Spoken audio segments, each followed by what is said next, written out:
ಜನಾಬ್ ಮೊಹಮ್ಮದ್ ರಜಾ ಮಾನ್ವಿ ರಾಜ್ಯಾಧ್ಯಕ್ಷರು ಐಟಾ ಕರ್ನಾಟಕ ಬಹಳ ದೂರದ ಭಟ್ಕಳದಿಂದ ಬರ್ತಾ ಇದ್ದಾರೆ. ಇನ್ನು ಒಂದೆರಡು ನಿಮಿಷಗಳೊಳಗೆ ನಮ್ಮನ್ನು ಬಂದು ತಲುಪಲಿದ್ದಾರೆ. ಕಾರ್ಯಕ್ರಮವನ್ನು ಆರಂಭಿಸುವ. ಈ ಕಾರ್ಯಕ್ರಮದಲ್ಲಿ ಶೈಕ್ಷಣಿಕ ಮಾರ್ಗದರ್ಶನ ನೀಡುವಂತಹ ಡಾಕ್ಟರ್ ಸರ್ಫರಾಜ್ ಜೆ ಹಾಶಿಮ್, ಪ್ರಾಂಶುಪಾಲರು PA ಪ್ರಥಮ ದರ್ಜೆ ಕಾಲೇಜು ಮಂಗಳೂರು, ನಾನು ಅವರನ್ನು ಬಹಳ ಪ್ರೀತಿಪೂರ್ವಕವಾಗಿ ವೇದಿಕೆಗೆ ಆಹ್ವಾನಿಸ್ತಾ ಇದ್ದೇನೆ. ಅದೇ ರೀತಿ ಒಂದು ಮಹತ್ವಪೂರ್ಣವಾದಂತಹ ವಿಷಯದ ಬಗ್ಗೆ ವಿಚಾರಗೋಷ್ಠಿ ನಡೆಯಲಿಕ್ಕಿದೆ. ಆದರ್ಶ ಶಿಕ್ಷಕ ತಮ್ಮ ಅನುಭವದ ಆಧಾರದಲ್ಲಿ. ಇದರಲ್ಲಿ ಭಾಗವಹಿಸುವಂತಹ MH ಮಲಾರ್, ನಿವೃತ್ತ ಮುಖ್ಯೋಪಾಧ್ಯಾಯರು, ಟಿಪ್ಪು ಸುಲ್ತಾನ್ ವಿದ್ಯಾಸಂಸ್ಥೆ ಕೋಟೆಪುರ, ಜನಾಬ್ B ಮೊಹಮ್ಮದ್ ತುಂಬೆ, ನಿವೃತ್ತ ಶಿಕ್ಷಕರು ಸರ್ಕಾರಿ ಪ್ರೌಢಶಾಲೆ ಸುಜೀರ್, ಅಮಾನುಲ್ಲಾ ಖಾನ್, ನಿವೃತ್ತ ಶಿಕ್ಷಕರು ಸರ್ಕಾರಿ ಪ್ರೌಢಶಾಲೆ ಸಜೀಪ ಮೂಡ, ಇವರೆಲ್ಲರನ್ನೂ ಕೂಡ ನಾನು ಬಹಳ ಗೌರವಪೂರ್ವಕವಾಗಿ ವೇದಿಕೆಗೆ ಆಹ್ವಾನಿಸ್ತಾ ಇದ್ದೇನೆ. ಕಾರ್ಯಕ್ರಮದಲ್ಲಿ ಮುಖ್ಯ ಅತಿಥಿಗಳಾಗಿ ಭಾಗವಹಿಸುವಂತಹ ಜನಾಬ್ KK ಶಾವುಲ್ ಹಮೀದ್, ಅಧ್ಯಕ್ಷರು ಜಮಿಯತುಲ್ ಫಲಾಹ್ ದಕ್ಷಿಣ ಕನ್ನಡ ಮತ್ತು ಉಡುಪಿ ಜಿಲ್ಲೆ. ಅದೇ ರೀತಿ ಇವರು ಮಾಜಿ ಜಿಲ್ಲಾ ಪಂಚಾಯತ್ ಸದಸ್ಯರು ಆಗಿದ್ದಾರೆ, ಶಿಕ್ಷಣ ಸ್ಥಾಯಿ ಸಮಿತಿಯ ಸದಸ್ಯರು ಆದಂತಹ KK ಶಾವುಲ್ ಹಮೀದ್ ಅವರನ್ನು ನಾನು ವೇದಿಕೆಗೆ ಆಹ್ವಾನಿಸ್ತಾ ಇದ್ದೇನೆ. ಡಾಕ್ಟರ್ N ಇಸ್ಮಾಯಿಲ್, ನಿವೃತ್ತ ಪ್ರಾಂಶುಪಾಲರು, ಬದ್ರಿಯಾ ಪದವಿ ಪೂರ್ವ ಕಾಲೇಜು ಮಂಗಳೂರು. ಅದೇ ರೀತಿ ಜನಾಬ್ ಅಬ್ದುಲ್ ಮಜೀದ್ ಎಸ್, ಅಧ್ಯಕ್ಷರು ಸಮನ್ವಯ ಶಿಕ್ಷಕರ ಸಂಘ ದಕ್ಷಿಣ ಕನ್ನಡ ಜಿಲ್ಲೆ, ಇವರನ್ನು ಕೂಡ ನಾನು ಬಹಳ ಪ್ರೀತಿಪೂರ್ವಕವಾಗಿ ವೇದಿಕೆಗೆ ಆಹ್ವಾನಿಸ್ತಾ ಇದ್ದೇನೆ. ನಿವೃತ್ತ ಶಿಕ್ಷಕರ ಪರಿಚಯವನ್ನು ಮಾಡುವಂತಹ, ಅಭಿನಂದನಾ ಭಾಷಣವನ್ನು ಮಾಡುವಂತಹ ಜನಾಬ್ KMK ಮಂಜನಾಡಿ, ಇವರು ಮುಖ್ಯೋಪಾಧ್ಯಾಯರು, ಸೈಯದ್ ಮದನಿ ಹಿರಿಯ ಪ್ರಾಥಮಿಕ ಶಾಲೆ ಹಳೆಕೋಟೆ ಉಳ್ಳಾಲ. ಅದೇ ರೀತಿ ಐಟಾ ಉಳ್ಳಾಲದ ಕಾರ್ಯದರ್ಶಿ ಕೂಡ ಆಗಿದ್ದಾರೆ ಜನಾಬ್ KMK ಮಂಜನಾಡಿ ಅವರನ್ನು ಕೂಡ ನಾನು ಬಹಳ ಪ್ರೀತಿಪೂರ್ವಕವಾಗಿ ವೇದಿಕೆಗೆ ಆಹ್ವಾನಿಸ್ತಾ ಇದ್ದೇನೆ. ಈ ಒಂದು ಸಮಾರಂಭದಲ್ಲಿ ಗೌರವ ಉಪಸ್ಥಿತಿಯನ್ನು ಪಡೆಯುವಂತಹ ಜನಾಬ್ AH ಮಹಮೂದ್, ಅಧ್ಯಕ್ಷರು ಶಾಂತಿ ಎಜುಕೇಷನಲ್ ಟ್ರಸ್ಟ್ ಉಳ್ಳಾಲ, ಜನಾಬ್ ಅಬ್ದುಲ್ ಕರೀಂ, ಕಾರ್ಯದರ್ಶಿ ಶಾಂತಿ ಎಜುಕೇಷನಲ್ ಟ್ರಸ್ಟ್ ಉಳ್ಳಾಲ, ಫಾತಿಮಾ ಮೆಹರೂನ್, ಪ್ರಾಂಶುಪಾಲರು ಹಿರಿಯ ಸಂಯುಕ್ತ ಪದವಿ ಪೂರ್ವ ಕಾಲೇಜು ಬಬ್ಬುಕಟ್ಟೆ, ಮೊಹಮ್ಮದ್ ಹನೀಫ್, ಅಧ್ಯಕ್ಷರು ಐಟಾ ದಕ್ಷಿಣ ಕನ್ನಡ ಜಿಲ್ಲೆ, ರಹಮತುಲ್ಲಾ, ಕರೆಸ್ಪಾಂಡೆಂಟ್ ಹಿರಾ ಶಿಕ್ಷಣ ಸಂಸ್ಥೆ ಬಬ್ಬುಕಟ್ಟೆ ಉಳ್ಳಾಳ, ಹಮ್ಜಾ UN, ಅಧ್ಯಕ್ಷರು ಐಟಾ ಮಂಗಳೂರು. ಇವರನ್ನೆಲ್ಲರನ್ನು ಕೂಡ ನಾನು ಬಹಳ ಪ್ರೀತಿಪೂರ್ವಕವಾಗಿ ವೇದಿಕೆಗೆ ಆಹ್ವಾನಿಸ್ತಾ ಇದ್ದೇನೆ. ನಮ್ಮೆಲ್ಲ ಅತಿಥಿಗಳು ವೇದಿಕೆಯನ್ನು ಏರಬೇಕೆಂದು ತಮ್ಮಲ್ಲಿ ವಿನಂತಿಸ್ತಾ ಇದ್ದೇನೆ.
ಆರಂಭಿಸಲಿಕ್ಕೆ ಹೋಗ್ತಾ ಇದ್ದೇವೆ ಕಿರಾತ್ನೊಂದಿಗೆ. ಅದಕ್ಕಾಗಿ ನಾನು ಅಬ್ದುಲ್ ಲತೀಫ್ ಆಲಿಯಾ, ಅಧ್ಯಾಪಕರು ಹಿರಾ ವಿದ್ಯಾಸಂಸ್ಥೆ ಬಬ್ಬುಕಟ್ಟೆ, ಅವರನ್ನು ನಾನು ಬಹಳ ಪ್ರೀತಿಪೂರ್ವಕವಾಗಿ ವೇದಿಕೆಗೆ ಆಹ್ವಾನಿಸ್ತಾ ಇದ್ದೇನೆ. ಬಿಸ್ಮಿಲ್ಲಾಹಿರ್ ರಹ್ಮಾನಿರ್ ರಹೀಮ್. ಯಾ ಅಯ್ಯುಹಲ್ಲದೀನ ಆಮನೂ ಲಾ ಯಸ್ಖರ್ ಕೌಮುಂ ಮಿನ್ قوم عسى أن يكونوا خيرا منهم ولا نساء من نساء عسى أن يكن خيرا منهن ولا تلمزوا أنفسكم ولا تنابزوا بالألقاب بئس الاسم الفسوق بعد الإيمان بئس الاسم الفسوق بعد الإيمان ومن لم يتب فأولئك هم الظالمون يا أيها الذين آمنوا اجتنبوا كثيرا من الظن إن بعض الظن إثم ولا تجسسوا ولا يغتب بعضكم بعضا أيحب أحدكم أن يأكل لحم أخيه ميتا فكرهتموه واتقوا الله إن الله تواب رحيم.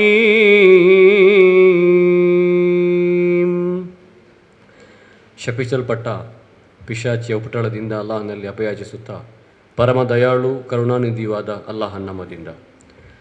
ಸತ್ಯವಿಶ್ವಾಸಿಗಳೇ, ಪುರುಷರು ಇತರ ಪುರುಷರನ್ನು ಅಪಹಾಸ್ಯ ಮಾಡಬಾರದು. ಅವರು ಇವರಿಗಿಂತ ಉತ್ತಮರಿರಲೂಬಹುದು. ಮತ್ತು ಸ್ತ್ರೀಯರು ಇತರ ಸ್ತ್ರೀಯರನ್ನು ಅಪಹಾಸ್ಯ ಮಾಡಬಾರದು. ಅವರು ಇವರಿಗಿಂತ ಉತ್ತಮರಿರಲೂಬಹುದು. ಪರಸ್ಪರರನ್ನು ನಿಂದಿಸಬೇಡಿರಿ ಮತ್ತು ಒಬ್ಬರು ಇನ್ನೊಬ್ಬರನ್ನು ಅಡ್ಡ ಹೆಸರಿನಿಂದ ಕರೆಯಬೇಡಿರಿ. ಸತ್ಯವಿಶ್ವಾಸ ಸ್ವೀಕರಿಸಿದ ಬಳಿಕ ಕರ್ಮಭ್ರಷ್ಟತೆಯಲ್ಲಿ ಹೆಸರು ಗಳಿಸುವುದು ಬಹಳ ಕೆಟ್ಟದು. ಈ ನಿಲುಮೆಯನ್ನು ತೊರೆಯದವರು ಅಕ್ರಮಿಗಳಾಗಿರುವರು.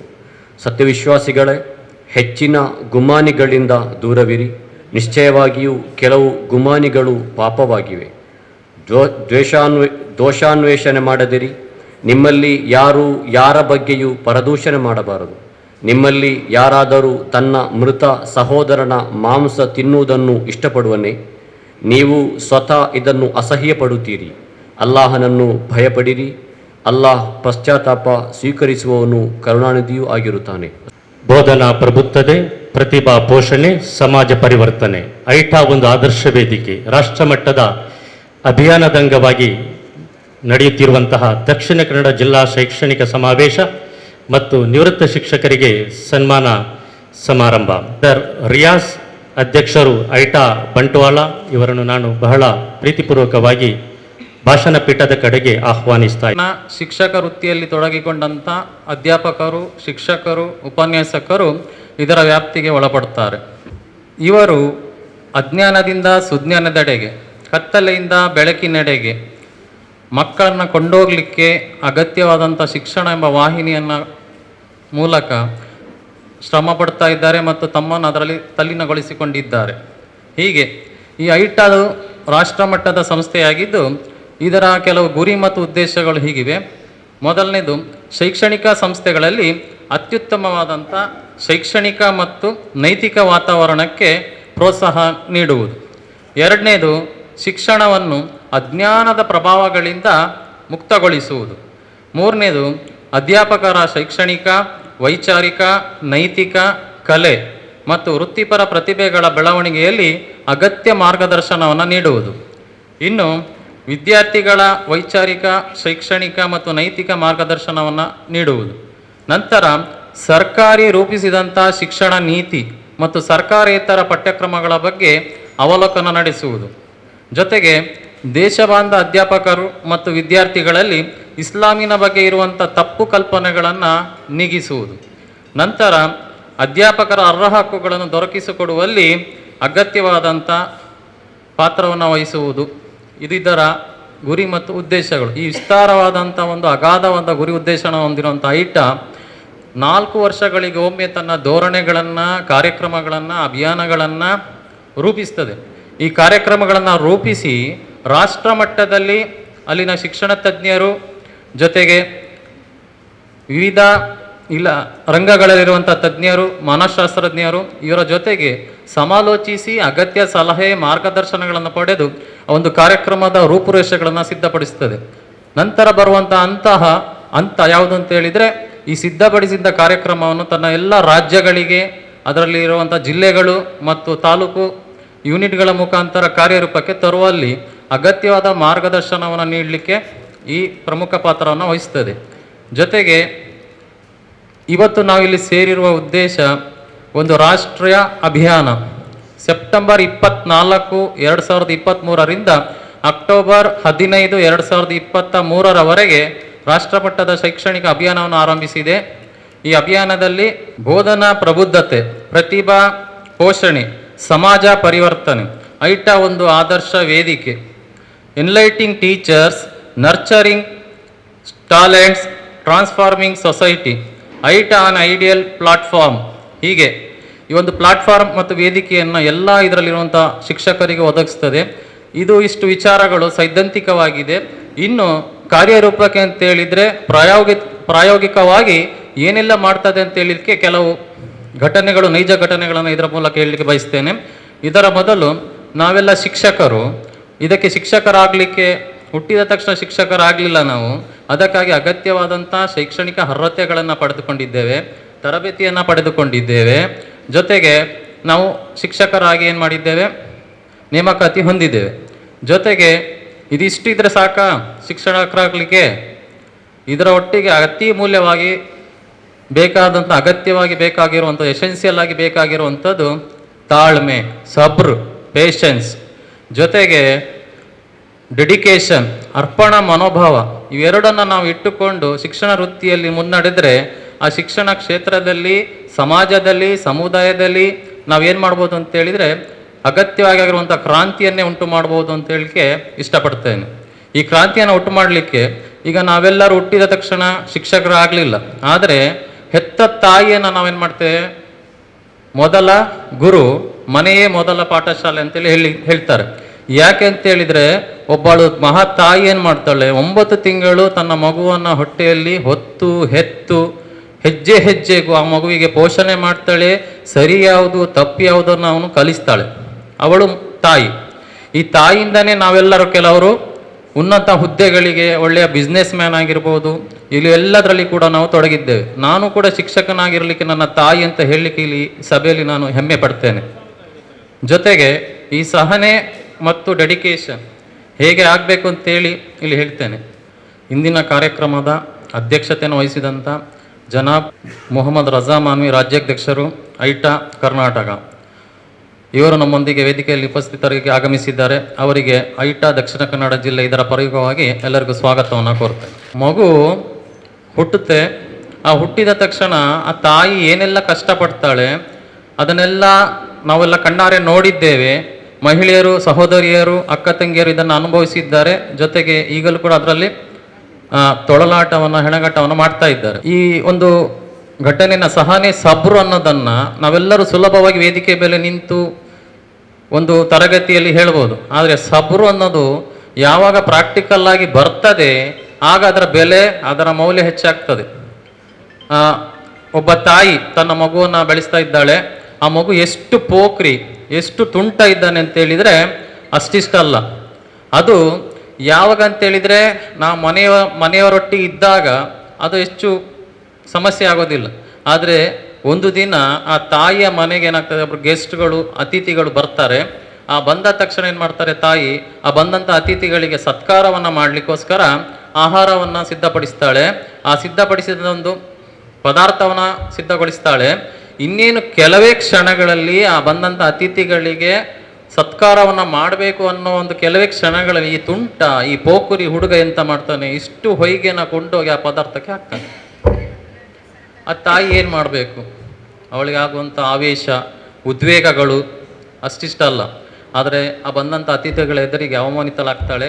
ಜೊತೆಗೆ ತನ್ನ ತಾಳ್ಮೆಯಲ್ಲಿ ಬರ್ಬೋದಾ, ಆ ಸಬರನ್ನು ದಾಟಿ ಆ ತಾಳ್ಮೆಯನ್ನು ಕಳೆದುಕೊಳ್ಳದೆ ತಾಯಿ ಒಂದು ಮಾತನ್ನು ಹೇಳ್ತಾಳೆ, ನೀನು ಈ ಮಸೀದಿಯ ಇಮಾಮ್ ಆಗಿ ಹೋಗು ಅಂತೇಳಿ ಆ ಪಾಸಿಟಿವ್ ವೇವ್ ಉಂಟಲ್ಲ, ಅದರ ಮೂಲಕ ಸಕಾರಾತ್ಮಕವಾಗಿ ದಾರಿಯಾಗಿ ಆ ಮಗುವನ್ನು ಏನು ಮಾಡ್ತಾಳೆ, ಆ ಕೋಪದಲ್ಲಿ, ಆ ಉದ್ವೇಗದಲ್ಲಿ, ಆ ಆವೇಶದಲ್ಲಿ ಅವನನ್ನು ಏನು ಮಾಡ್ತಾಳೆ, ದುವಾ ಮಾಡ್ತಾಳೆ. ಆ ಮಾಡಿದ ತಕ್ಷಣ ಆ ಮಗು ಈಗ ಎಲ್ಲಿದ್ದಾನೆ ಅಂತ ಹೇಳಿದರೆ ಮಕ್ಕಾ ಶರೀಫ್ನ ಪ್ರಸಿದ್ಧ ಇಮಾಮಾಗಿ, ಮುಖ್ಯ ಇಮಾಮಾಗಿ ಕೆಲಸ ಮಾಡ್ತಾ ಇದ್ದಾರೆ, ಶೇಖ್ ಅಬ್ದುಲ್ ರೆಹಮಾನ್ ಅಲ್ ಸುಬೈರ್. ಇದು ಯಾಕೆ ಈ ಘಟನೆಯನ್ನು ನಾನು ಹೇಳ್ತಾ ಇದ್ದೇನೆ ಅಂತ ಹೇಳಿದರೆ, ಶಿಕ್ಷಕರಾಗಿ ನಾವೇನು ಮಾಡ್ತಾ ಇದ್ದೇವೆ, ಪ್ರಾಕ್ಟಿಕಲ್ ಆಗಿ ನಾವು ತರಗತಿ ಕೋಣೆಯೊಳಗೆ ಇದೆಲ್ಲ ಸಮಸ್ಯೆಗಳನ್ನು ಎದುರಿಸ್ತೇವೆ. ಆ ನಮ್ಮ ತಾಪ, ಕೋಪ, ಇಲಾಖೆಗಳಂತ ಬರುವಂಥ ವಿವಿಧ ಮಾಹಿತಿಗಳು, ಒತ್ತಡಗಳು ಎಲ್ಲದರೊಳಗೆ ಈ ತಾಳ್ಮೆಯನ್ನು ನಾವು ಕಳ್ಕೋಬಾರ್ದು. ಆ ಸಬರನ್ನು ಸರಿಯಾದ ದಾರಿಯಲ್ಲಿ ನಮ್ಮ ಕೊಂಡೋಗ್ಬೇಕು ಅಂತ ಹೇಳಿ ಈ ಘಟನೆ ಮೂಲಕ ನಿಮ್ಮ ಮುಂದೆ ಪ್ರಚಾರಪಡಿಸ್ತಾ ಇದ್ದೇನೆ. ಹಾಗೆ ಇನ್ನೊಂದು ಘಟನೆಯನ್ನು ಹೇಳ್ತೇನೆ. ಡೆಡಿಕೇಶನ್ ಮತ್ತು ಅದರೊಟ್ಟಿಗೆ ನಿಸ್ವಾರ್ಥತೆ ಅದು ಹೇಗೆ ಬೇಕು ಅಂತ ಹೇಳಿದರೆ, ನಮ್ಮ ದಕ್ಷಿಣ ಕನ್ನಡ ಜಿಲ್ಲೆಯ ಹೆಮ್ಮೆಯ ಪುತ್ರರಾಗಿರುವಂಥ ಜನಾಬ್ ಹರೇಕಳ ಹಾಜಬ್ ಅವರನ್ನು ನೋಡಿ ಕಲಿಬೇಕು. ಯಾಕೆಂತ ಹೇಳಿದರೆ, ಅವರು ಬೆಳಿಗ್ಗೆ ಒಂದು ಖಾಲಿ ಕನ್ನ ಚಾ ಕುಡಿದು ತನ್ನ ಕಿತ್ತಳೆ ಹಣ್ಣು ಮಾರುವಂಥ ಒಂದು ಕೆಲಸಕ್ಕೆ ಹೊರಟು ಮಧ್ಯಾಹ್ನ ಊಟವೂ ಸಹ ಮಾಡದೆ ಸಂಜೆವರೆಗೆ ದುಡಿತಾರೆ. ಈ ಒಂದು ದಿನದ ಅವರ ವಹಿವಾಟಿನಲ್ಲಿ ಒಂದು ದಿನ ಏನಾಗ್ತದೆ, ವಿದೇಶಿಯಾದಂಥ ಒಂದು ಮಹಿಳೆ ಅಥವಾ ಒಬ್ಬ ಪುರುಷರು ಬಂದು ಅವರೊಟ್ಟಿಗೆ ಕಿತ್ತಳೆಯನ್ನು ಖರೀದಿ ಮಾಡಲಿಕ್ಕೆ ಕೇಳ್ತಾರೆ. ಆದರೆ ಅಲ್ಲಿ ಮುಖ್ಯ ತೊಡಗಾಕುವುದು ಅವರೊಂದು ಭಾಷೆ. ಶಿಕ್ಷಣ ಇಲ್ಲದೆ ಅವರಿಗೆ ಬರುವಂಥ ಭಾಷೆಯಲ್ಲಿ ಇವರು ಏನು ಮಾಡ್ತಾರೆ ಅಂತ ಹೇಳಿದರೆ ತುಂಬ ನೊಂದುಕೊಳ್ತಾರೆ. ಬೇರೆಯವರಾದರೆ ಅವರಿಲ್ಲದ್ರೆ ಇನ್ನೊಬ್ರು ಬರ್ಬೋದು ಅಂತ ಹೇಳ್ಬೋದು. ಆದರೆ ಇವರು ಅಲ್ಲಿಂದ ಏನು ನಿರ್ಧಾರ ಮಾಡಿದ್ದಾರೆ ಅಂತ ಹೇಳಿದರೆ, ನನಗೆ ಆದಂಥ ಈ ರೀತಿಯ ಒಂದು ಏನು ಕಮ್ಯುನಿಕೇಷನ್ ತಪ್ಪಿದೆ, ಅದನ್ನು ನನ್ನ ಮಕ್ಕಳಿಗೆ, ನನ್ನ ಸಮುದಾಯದ ಮಕ್ಕಳಿಗೆ, ನಮ್ಮ ಈ ಊರಿನ ಮಕ್ಕಳಿಗೆ ಇದು ಸಮಸ್ಯೆ ಬರಬಾರ್ದು ಅಂತೇಳಿ ಅವ್ರೇನು ಮಾಡ್ತಾರೆ, ಒಂದು ನಿರ್ಧಾರವನ್ನು ಕೈಗೊಳ್ತಾರೆ. ನಿರ್ಧಾರವನ್ನು ಕೈಗೊಂಡು ಎಂತ ಮಾಡ್ತಾರೆ, ಅವರ ದುಡಿಮೆ ಕೇವಲ 3 ಅಂಗಿಗಳ 150 ರೂಪಾಯಿ ಆಗಿರ್ತದೆ ದಿನದ ದುಡಿಮೆ. ಒಂದು ಭಾಗವನ್ನು ತನ್ನ ಮನೆಯನ್ನು ಸಂಭಾಳಿಸಲಿಕ್ಕೆ, ಇನ್ನೊಂದು ಭಾಗವನ್ನು ಶಾಲೆಯನ್ನು ಅಭಿವೃದ್ಧಿಪಡಿಸಲಿಕ್ಕೆ ಉಳಿಸಿ ಇಡ್ತಾರೆ. ಹೀಗೆ ಉಳಿಸಿ ಇಡುವಾಗ ಇವರ ಸೇವೆಯನ್ನು ಪರಿಗಣಿಸಿ ಇಲ್ಲ ಕೆಲವು ಸಂಸ್ಥೆ ಏನು ಮಾಡ್ತದೆ, 5 ಲಕ್ಷ ರೂಪಾಯಿಗಳನ್ನು ವೈಯಕ್ತಿಕವಾಗಿ ಅವರಿಗೆ ಬಹುಮಾನವಾಗಿ ಕೊಡ್ತಾರೆ. ಆ ಬಹುಮಾನವನ್ನು ನಮಗೆ ಸಿಕ್ಕಿದ್ರೆ ನಾವೇನು ಮಾಡ್ತೇವೆ, ನಮ್ಮ ಹೆಂಡತಿ ಮಕ್ಕಳು ಏನು ಮಾಡ್ತಾರೆ, ಏನು ಬಯಸ್ತಾರೆ ಅಂತೇಳಿ ನಮಗೆಲ್ಲ ಗೊತ್ತಿದೆ. ಶಾಪಿಂಗ್ ಮಾಡ್ಬೋದು, ಅಗತ್ಯ ವಸ್ತುಗಳನ್ನು ಖರೀದಿ ಮಾಡ್ಬೋದು, ಮನೆಯ ರಿಪೇರಿ ಅಥವಾ ಮನೆಯನ್ನು ಕಟ್ಟಲಿಕ್ಕೆ ಹೋಗ್ಬೋದು, ಹೀಗೆಲ್ಲ ಮಾಡ್ಬೋದು. ಆದರೆ ಇವರು ಏನು ಮಾಡ್ತಾರೆ, ರೋಗ ಪೀಡಿತವಾಗಿರುವಂಥ, ಅನಾರೋಗ್ಯ ಇರುವಂಥ ಹೆಂಡತಿಗೆ ಮದ್ದು ಕೊಡುವುದನ್ನು ಅದನ್ನು ಬಿಟ್ಟು ಇವರೇನು ಮಾಡ್ತಾರೆ, ಆ 5 ಲಕ್ಷ ರೂಪಾಯಿಯ ಜೊತೆಗೆ ತಾವು ಉಳಿಸಿರುವಂಥ ಹಣವನ್ನು ಕೊಂಡೋಗಿ ಜಿಲ್ಲಾಧಿಕಾರಿಗೆ ಹೋಗ್ತಾರೆ. ಆ ಜಿಲ್ಲಾಧಿಕಾರಿ ಆಫೀಸಿಗೆ ಹೋದ ಸಾಮಾನ್ಯ ವ್ಯಕ್ತಿ ಹೋದಾಗ ಅವರನ್ನು ಸಂದರ್ಶನ ಮಾಡಲಿಕ್ಕೆ ಸಾಧ್ಯ ಉಂಟಾ? ಖಂಡಿತ ಸಾಧ್ಯವಿಲ್ಲ. ದಿನ ಇವರ ವ್ಯವಹಾರದಲ್ಲಿ ಏನು ಮಾಡ್ತಾರೆ, ಇದನ್ನು ಕೂಡ ಅಲೆದಾಟ ಮುಂದುವರಿತಾ ಹೋಗ್ತದೆ. ಆ ವ್ಯವಹಾರ ಮುಂದುವರಿಯುವಾಗ ಏನಾಗ್ತದೆ, ಒಂದಾನೊಂದು ದಿನ ಏನಾಗ್ತದೆ, ಆ ಸಮಯ ಬರ್ತದೆ, ಅಲ್ಲಾಹನು ಆ ಒಂದು ಅವಕಾಶವನ್ನು ಕೊಡ್ತಾನೆ.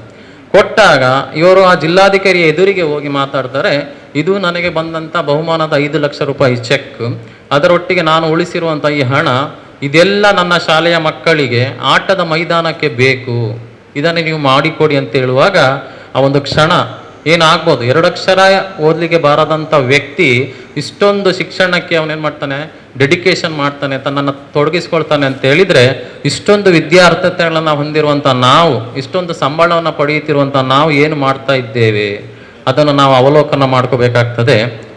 ಜೊತೆಗೆ ಇವರಿಗೆ ಗಮನಿಸಿ ಪದ್ಮಶ್ರೀ ಬಹುಮಾನವನ್ನು ಕೊಡ್ತಾರೆ, ಕನ್ನಡ ರಾಜ್ಯೋತ್ಸವ ಪ್ರಶಸ್ತಿಯನ್ನು ಕೂಡ ಅವರಿಗೆ ಸಿಗ್ತದೆ. ಇಂಥ ವ್ಯಕ್ತಿಯನ್ನು ನಾವು, ಈ ಡೆಡಿಕೇಶನ್, ಈ ನಿಸ್ವಾರ್ಥತೆಯನ್ನು ನಾವು ಶಿಕ್ಷಕರಾದವ್ರು ನಾವು ಅದನ್ನು ಅರ್ಪಿಸಿಕೊಂಡು ನಮ್ಮನ್ನು ನಾವು ಶಿಕ್ಷಣ ಕ್ಷೇತ್ರದಲ್ಲಿ ತೊಡಗಿಸಿಕೊಂಡ್ರೆ ಖಂಡಿತವಾಗಿಯೂ ನಮ್ಮ ಶಿಕ್ಷಣ ಕ್ಷೇತ್ರದಲ್ಲಿ ಕ್ರಾಂತಿಯನ್ನು ಉಂಟು ಮಾಡ್ತೇವೆ ಅಂತ ಹೇಳಲಿಕ್ಕೆ ಬಯಸ್ತಾ ಇದ್ದೇನೆ. ಜೊತೆಗೆ 4 ವರ್ಷದ ಈ ಕಾರ್ಯಕ್ರಮವನ್ನು ಐಟ ಏನು ಮಾಡ್ತಾ ಇದೆ, ಪ್ರತಿ 4 ವರ್ಷದ ಒಂದು ಕಾರ್ಯಕ್ರಮವನ್ನು ಹಮ್ಮಿಕೊಳ್ತಾ ಇದೆ. ಇವು ಹಮ್ಮಿಕೊಂಡಂಥ ಕಾರ್ಯಕ್ರಮದಲ್ಲಿ ರಾಷ್ಟ್ರೀಯ ಅಭಿಯಾನವನ್ನು ಆರಂಭಿಸಿದೆ. ಅದರ ಪ್ರಯುಕ್ತವಾಗಿ ನಾವು ಇಂದು ಈ ಸಮಾವೇಶದಲ್ಲಿ ಇದ್ದೇವೆ. ಹಾಗೆ ಯಾಕೆ ಈ ಸಬರು, ಈ ನಿಸ್ವಾರ್ಥತೆ, ಈ ಡೆಡಿಕೇಶನ್ ಬೇಕು ಅಂತ ಹೇಳಲಿಕ್ಕೆ ನಾವೆಲ್ಲ ಶಿಕ್ಷಕರಾಗಿದ್ದೇವೆ. ಇವೆಲ್ಲ ಶಿಕ್ಷಕರು ಈ ಐಟ ಒಂದು ವೇದಿಕೆಯನ್ನು ಕೊಡ್ತದೆ. ಇವೆಲ್ಲ ಸಬರು ಇಂಥದ್ದೆಲ್ಲ ಇನ್ಸ್ಪಿರೇಷನ್ ಮಾಡ್ತೇವೆ ನಮ್ಮನ್ನು. ಅಂಥ ಒಂದು ಇನ್ಸ್ಪಿರೇಷನ್ ಮಾಡಲಿಕ್ಕೆ ಸೂಕ್ತ ವೇದಿಕೆ ಐಟ ಅಂತೇಳಿ ನಾನು ಎಲ್ಲರ ಮುಂದೆ ಇಲ್ಲಿ ಹೇಳ್ತಾ ಇದ್ದೇನೆ. ಇಷ್ಟು ಮಾತನ್ನು ಹೇಳಿ ನನ್ನ ಈ ಪ್ರಾಸ್ತಾವಿಕ ಮಾತುಗಳನ್ನು ಮುಗಿಸ್ತೇನೆ. ಜಜಾಕಲ್ಲಾಹು ಖೈರ್.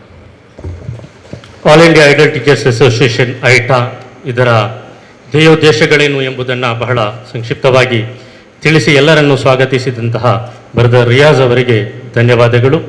ಅಂದರೆ ಈ ಒಂದು ಡಿಜಿಟಲ್ ಯುಗ ಅಂತ ಏನಿದೆಯೋ ಇದರಲ್ಲಿ ಟೀಚರ್ಸ್ನ ರೋಲ್ ಒಂದು ಟ್ರೆಡಿಷನಲ್ ರೋಲ್ ಆಗಿ ನಾವು ಮಾಡಿದರೆ ನಮಗೆ ಇಂದಿನ ಮಕ್ಕಳನ್ನು ಒಂದು ಸರಿಯಾದ ದಾರಿಯಲ್ಲಿ ಕೊಂಡೊಯ್ಯಲು ತುಂಬ ಕಷ್ಟದೊಂದು ಸಮಯ.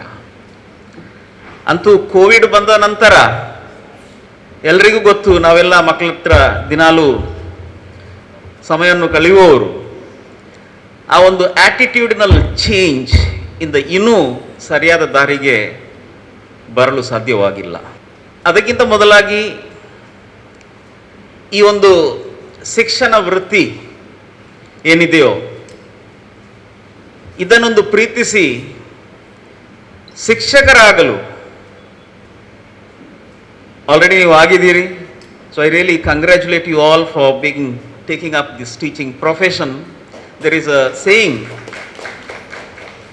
ವಿದ್ವತ್ವಂ ಚ ನೃಪತ್ವಂ ಚ ನೈವ ತುಲ್ಯಂ ಕಥಾಜನ, ಸ್ವದೇಶಿ ಪೂಜಿತೆ ರಾಜ ವಿದ್ವಾನ್ ಸರ್ವತ್ರ ಪೂಜ್ಯತೆ ಅಂತ.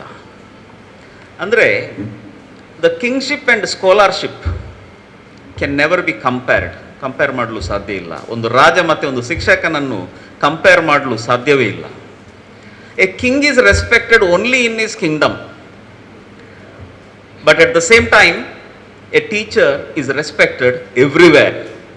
ಆ್ಯಂಡ್ ದ ಸ್ಯಾಟಿಸ್ಫ್ಯಾಕ್ಷನ್ ಏನು ನಮಗೆ ಈ ಟೀಚಿಂಗ್ ಪ್ರೊಫೆಷನಲ್ಲಿ ಸಿಗ್ತದೋ ಅದು ಬೇರೆ ಯಾವ ಒಂದು ವೃತ್ತಿಯಲ್ಲಿಯೂ ಸಿಗುವುದಿಲ್ಲ ಅಂತ ನನ್ನ ಅನುಭವ.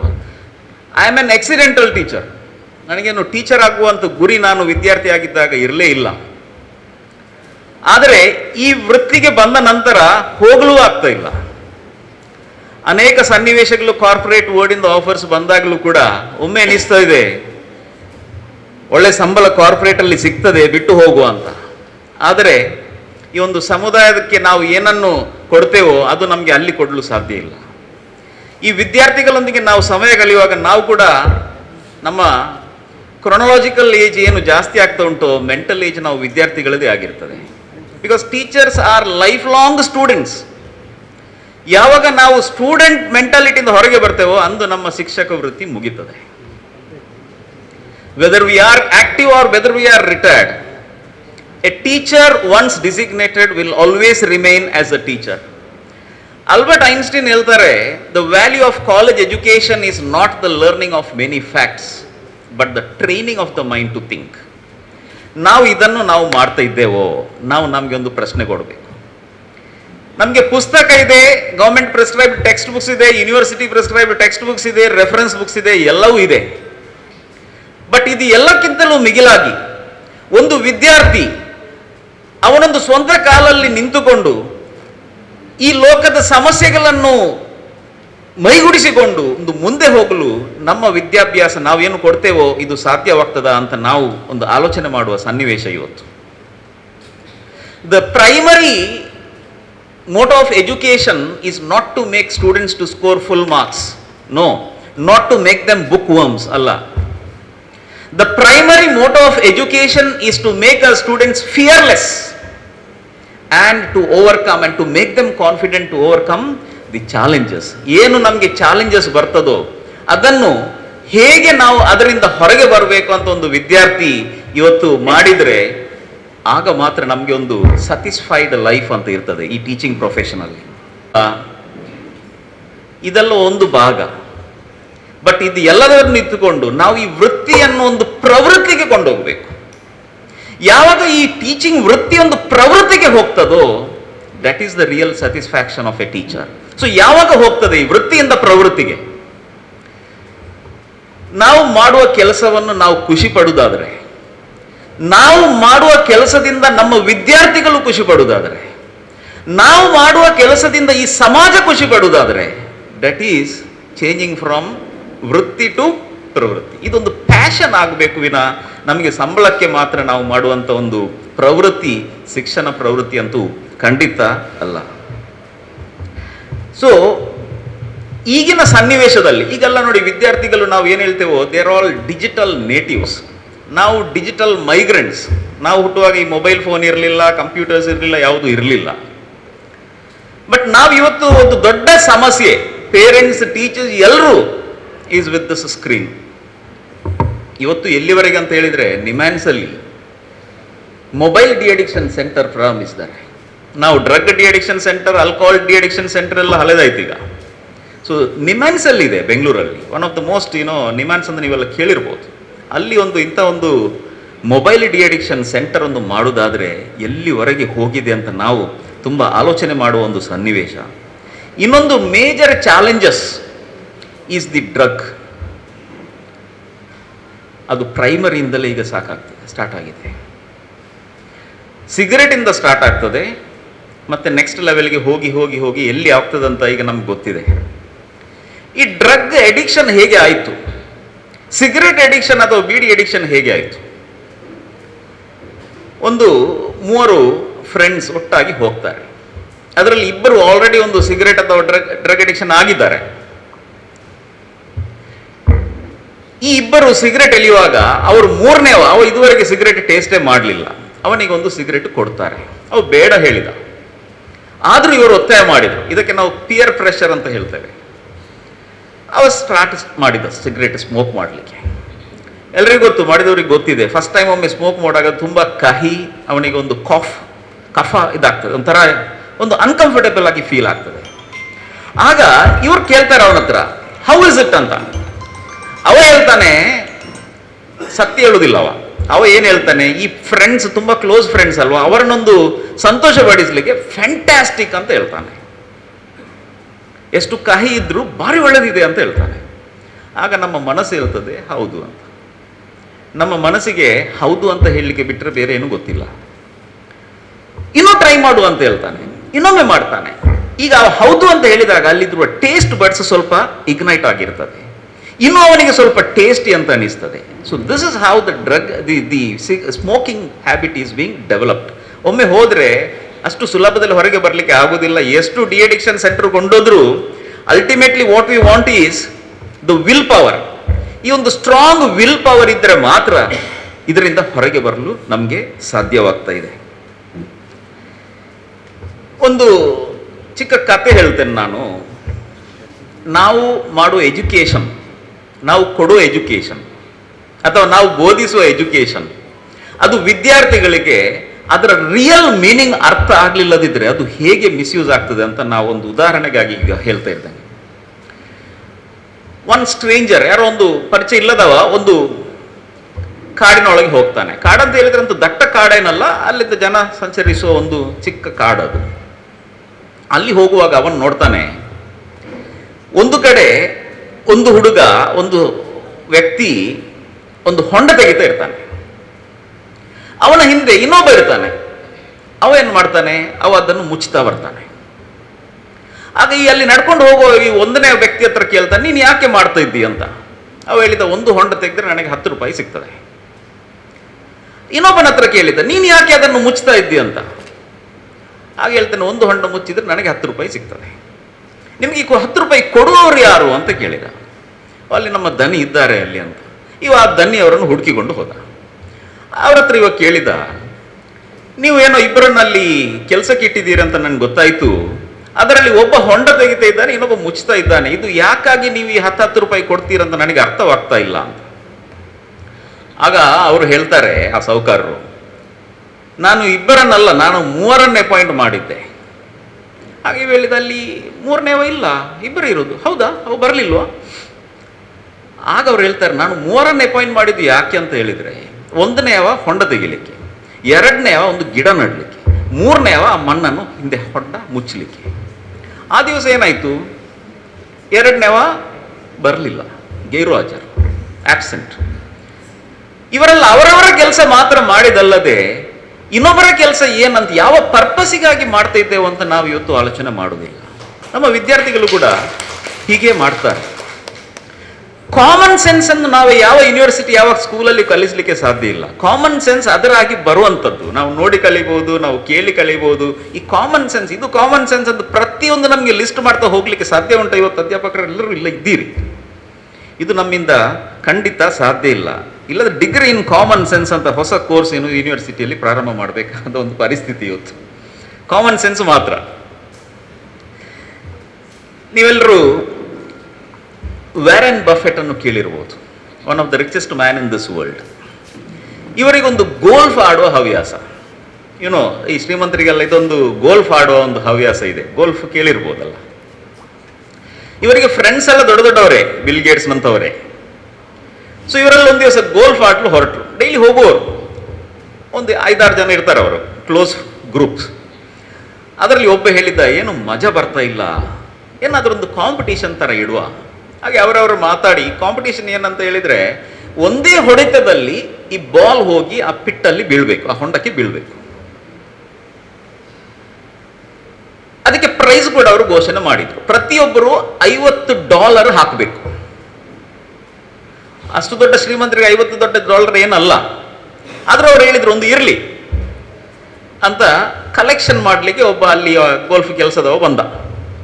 ಕಲೆಕ್ಷನ್ ಮಾಡುವಾಗ ಎಲ್ಲರೂ ಕೊಟ್ಟರು, ವ್ಯಾರನ್ ಬಫೆಟ್ ಕೊಡ್ಲಿಲ್ಲ. ಅವ್ರು ಹೇಳಿದ್ರು, ನಿಮ್ಗೆ ಈ $50 ಏನೂ ಅಲ್ಲ, you are one among the richest person in this world. ಅವ್ರು ಹೇಳಿದ್ರು, ಇಲ್ಲ ನಾನು ಕೊಡುವುದಿಲ್ಲ. ಆಗ ಬಾಕಿ ಉಳಿದ ಫ್ರೆಂಡ್ಸ್ ಎಲ್ಲ ಹೇಳಿದ್ರು, ಯಾಕೆ ನೀನು ಕೊಡುವುದಿಲ್ಲ? $50, ನಾವೇನು $50 ಲಕ್ಷ ಕೇಳ್ತಾ ಇಲ್ಲ. ಅವ್ರು ಹೇಳಿದ್ರು, ಕೊಡ್ಲಿಕ್ಕೆ ಸಾಧ್ಯವೇ ಇಲ್ಲ. ಹಾಗೆ ಅವರಿಗೆ ನಿಮಗೆ ನನ್ನ ಮೇಲೆ ಸಿಟ್ಟಿರ್ಬೋದು, ಯಾಕಾಗಿ ರೀಸನ್ ಹೇಳ್ಬೋದಾ ಅಂತ. ಆಗ ಒಂದು ರೀಸನ್ ಹೇಳಿದ್ದು ತುಂಬಾ ಮೀನಿಂಗ್ಫುಲ್ ಆಗಿದೆ. ಅವ್ರು ಹೇಳಿದ್ರು, if you are stupid about these small things, you will be stupid about big things too. I don't want to invest this $50 here. I know I am not an expert in playing golf. ನನಗೆ ಗೊತ್ತಿದೆ ಒಂದೇ ಹೊಡೆತದಲ್ಲಿ ಅದು ನನ್ನಿಂದಲ್ಲಿ ಹಾಕ್ಲಿಕ್ಕೆ ಸಾಧ್ಯವೇ ಇಲ್ಲ, ನನಗೆ price ಸಿಕ್ಕುವುದೇ ಇಲ್ಲ. ಆದ್ರೂ ಇದೊಂದು ಮೂರ್ಖತನ. ಇಂಥ ಕಾಂಪಿಟೇಷನ್ ಇಟ್ಟು ನಮ್ಗೆ ಏನನ್ನು ನಾವು ಸಾಧಿಸಲಿಕ್ಕೆ ಹೋಗ್ತೇವೆ?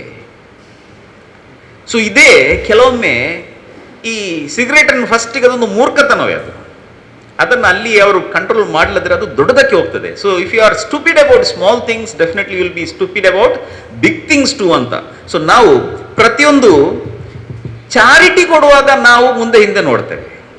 ಆಕ್ಚುಲಿ ಅದಕ್ಕೆ ಬೇಕಾದದ್ದು, ಕಾಂಪಿಟೇಷನ್ ಸಿಗಲ್ಲ. The secret of becoming rich is giving charity. ನಾವೊಂದು ಚಾರಿಟಿ ಕೊಟ್ಟರೆ multiple fold times it will come back to us.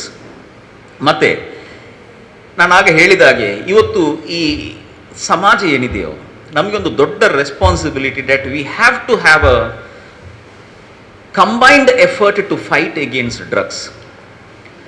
This is a narcotic war waged against the students.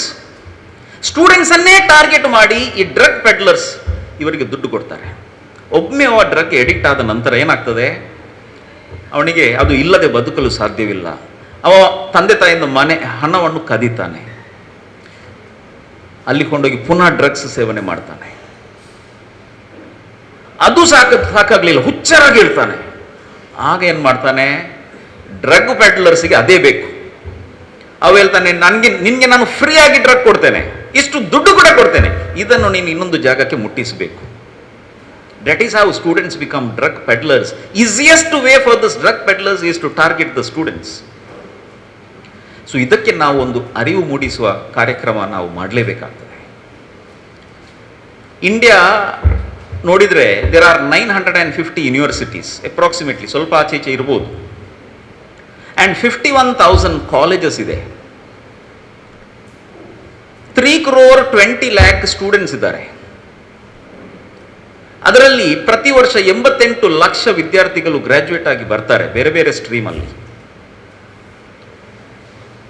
ಅದರಲ್ಲಿ 8 ಲಕ್ಷ ಜನರಿಗೆ ಉದ್ಯೋಗ ಸಿಗ್ತದೆ. ಕೆಲವರು ಅವರಾಗಿ ಒಂದು ಆಂಟ್ರಪ್ರನರ್ ಆಗಿ ಪರಿವರ್ತನೆ ಮಾಡ್ತಾರೆ, ದೇ ಬಿಕಮ್ ಆಂಟ್ರಪ್ರನರ್ಸ್.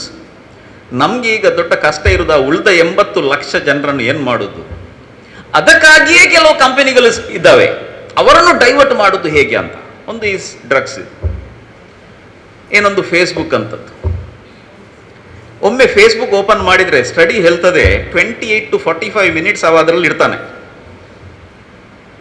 ಮತ್ತೆ ಈಗ ಇನ್ಸ್ಟಾಗ್ರಾಮ್ ತುಂಬೆಲ್ಲ ಇದೆ ಅಲ್ವಾ, ಸೋಷಿಯಲ್ ಮೀಡಿಯಾ ಬೇಕು. We are in this digital world. ನಮಗೆ ಸೋಷಿಯಲ್ ಮೀಡಿಯಾ ಬೇಕು to connect to the outside world, but that is not the ultimate.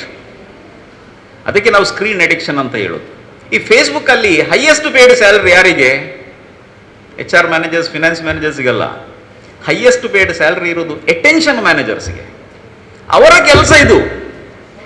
ನಾವೀಗ ನೋಡಿ ಆರ್ಟಿಫಿಷಿಯಲ್ ಇಂಟೆಲಿಜೆನ್ಸ್ ಯೂಸ್ ಮಾಡುವಂಥದ್ದು. ನಾವು ಇವತ್ತು ಯೂಟ್ಯೂಬಲ್ಲಿ ಅಥವಾ ಒಂದು ಫೇಸ್ಬುಕ್ ಅಲ್ಲಿ ಯಾವುದಕ್ಕಾದ್ರೂ ಒಂದು ಕ್ಲಿಕ್ ಮಾಡಿದ್ರೆ ನಮ್ಮ ಇಂಟ್ರೆಸ್ಟ್ ಏನಂತ ಆರ್ಟಿಫಿಷಿಯಲ್ ಇಂಟೆಲಿಜೆನ್ಸ್ ಮೂಲಕ ಈ ಅಟೆನ್ಷನ್ ಮ್ಯಾನೇಜರ್ಸ್ಗೆ ಗೊತ್ತಾಗ್ತದೆ. ನೆಕ್ಸ್ಟ್ ಟೈಮ್ ನಮ್ಗೆ ಅದೇ ಅಂತದೇ, ನಮ್ಗೆ ಯಾವ್ದು ಇಂಟ್ರೆಸ್ಟ್ ಉಂಟು ಅದೇ ನಮ್ಗೆ ತೋರಿಸ್ತದೆ ಅಲ್ವಾ?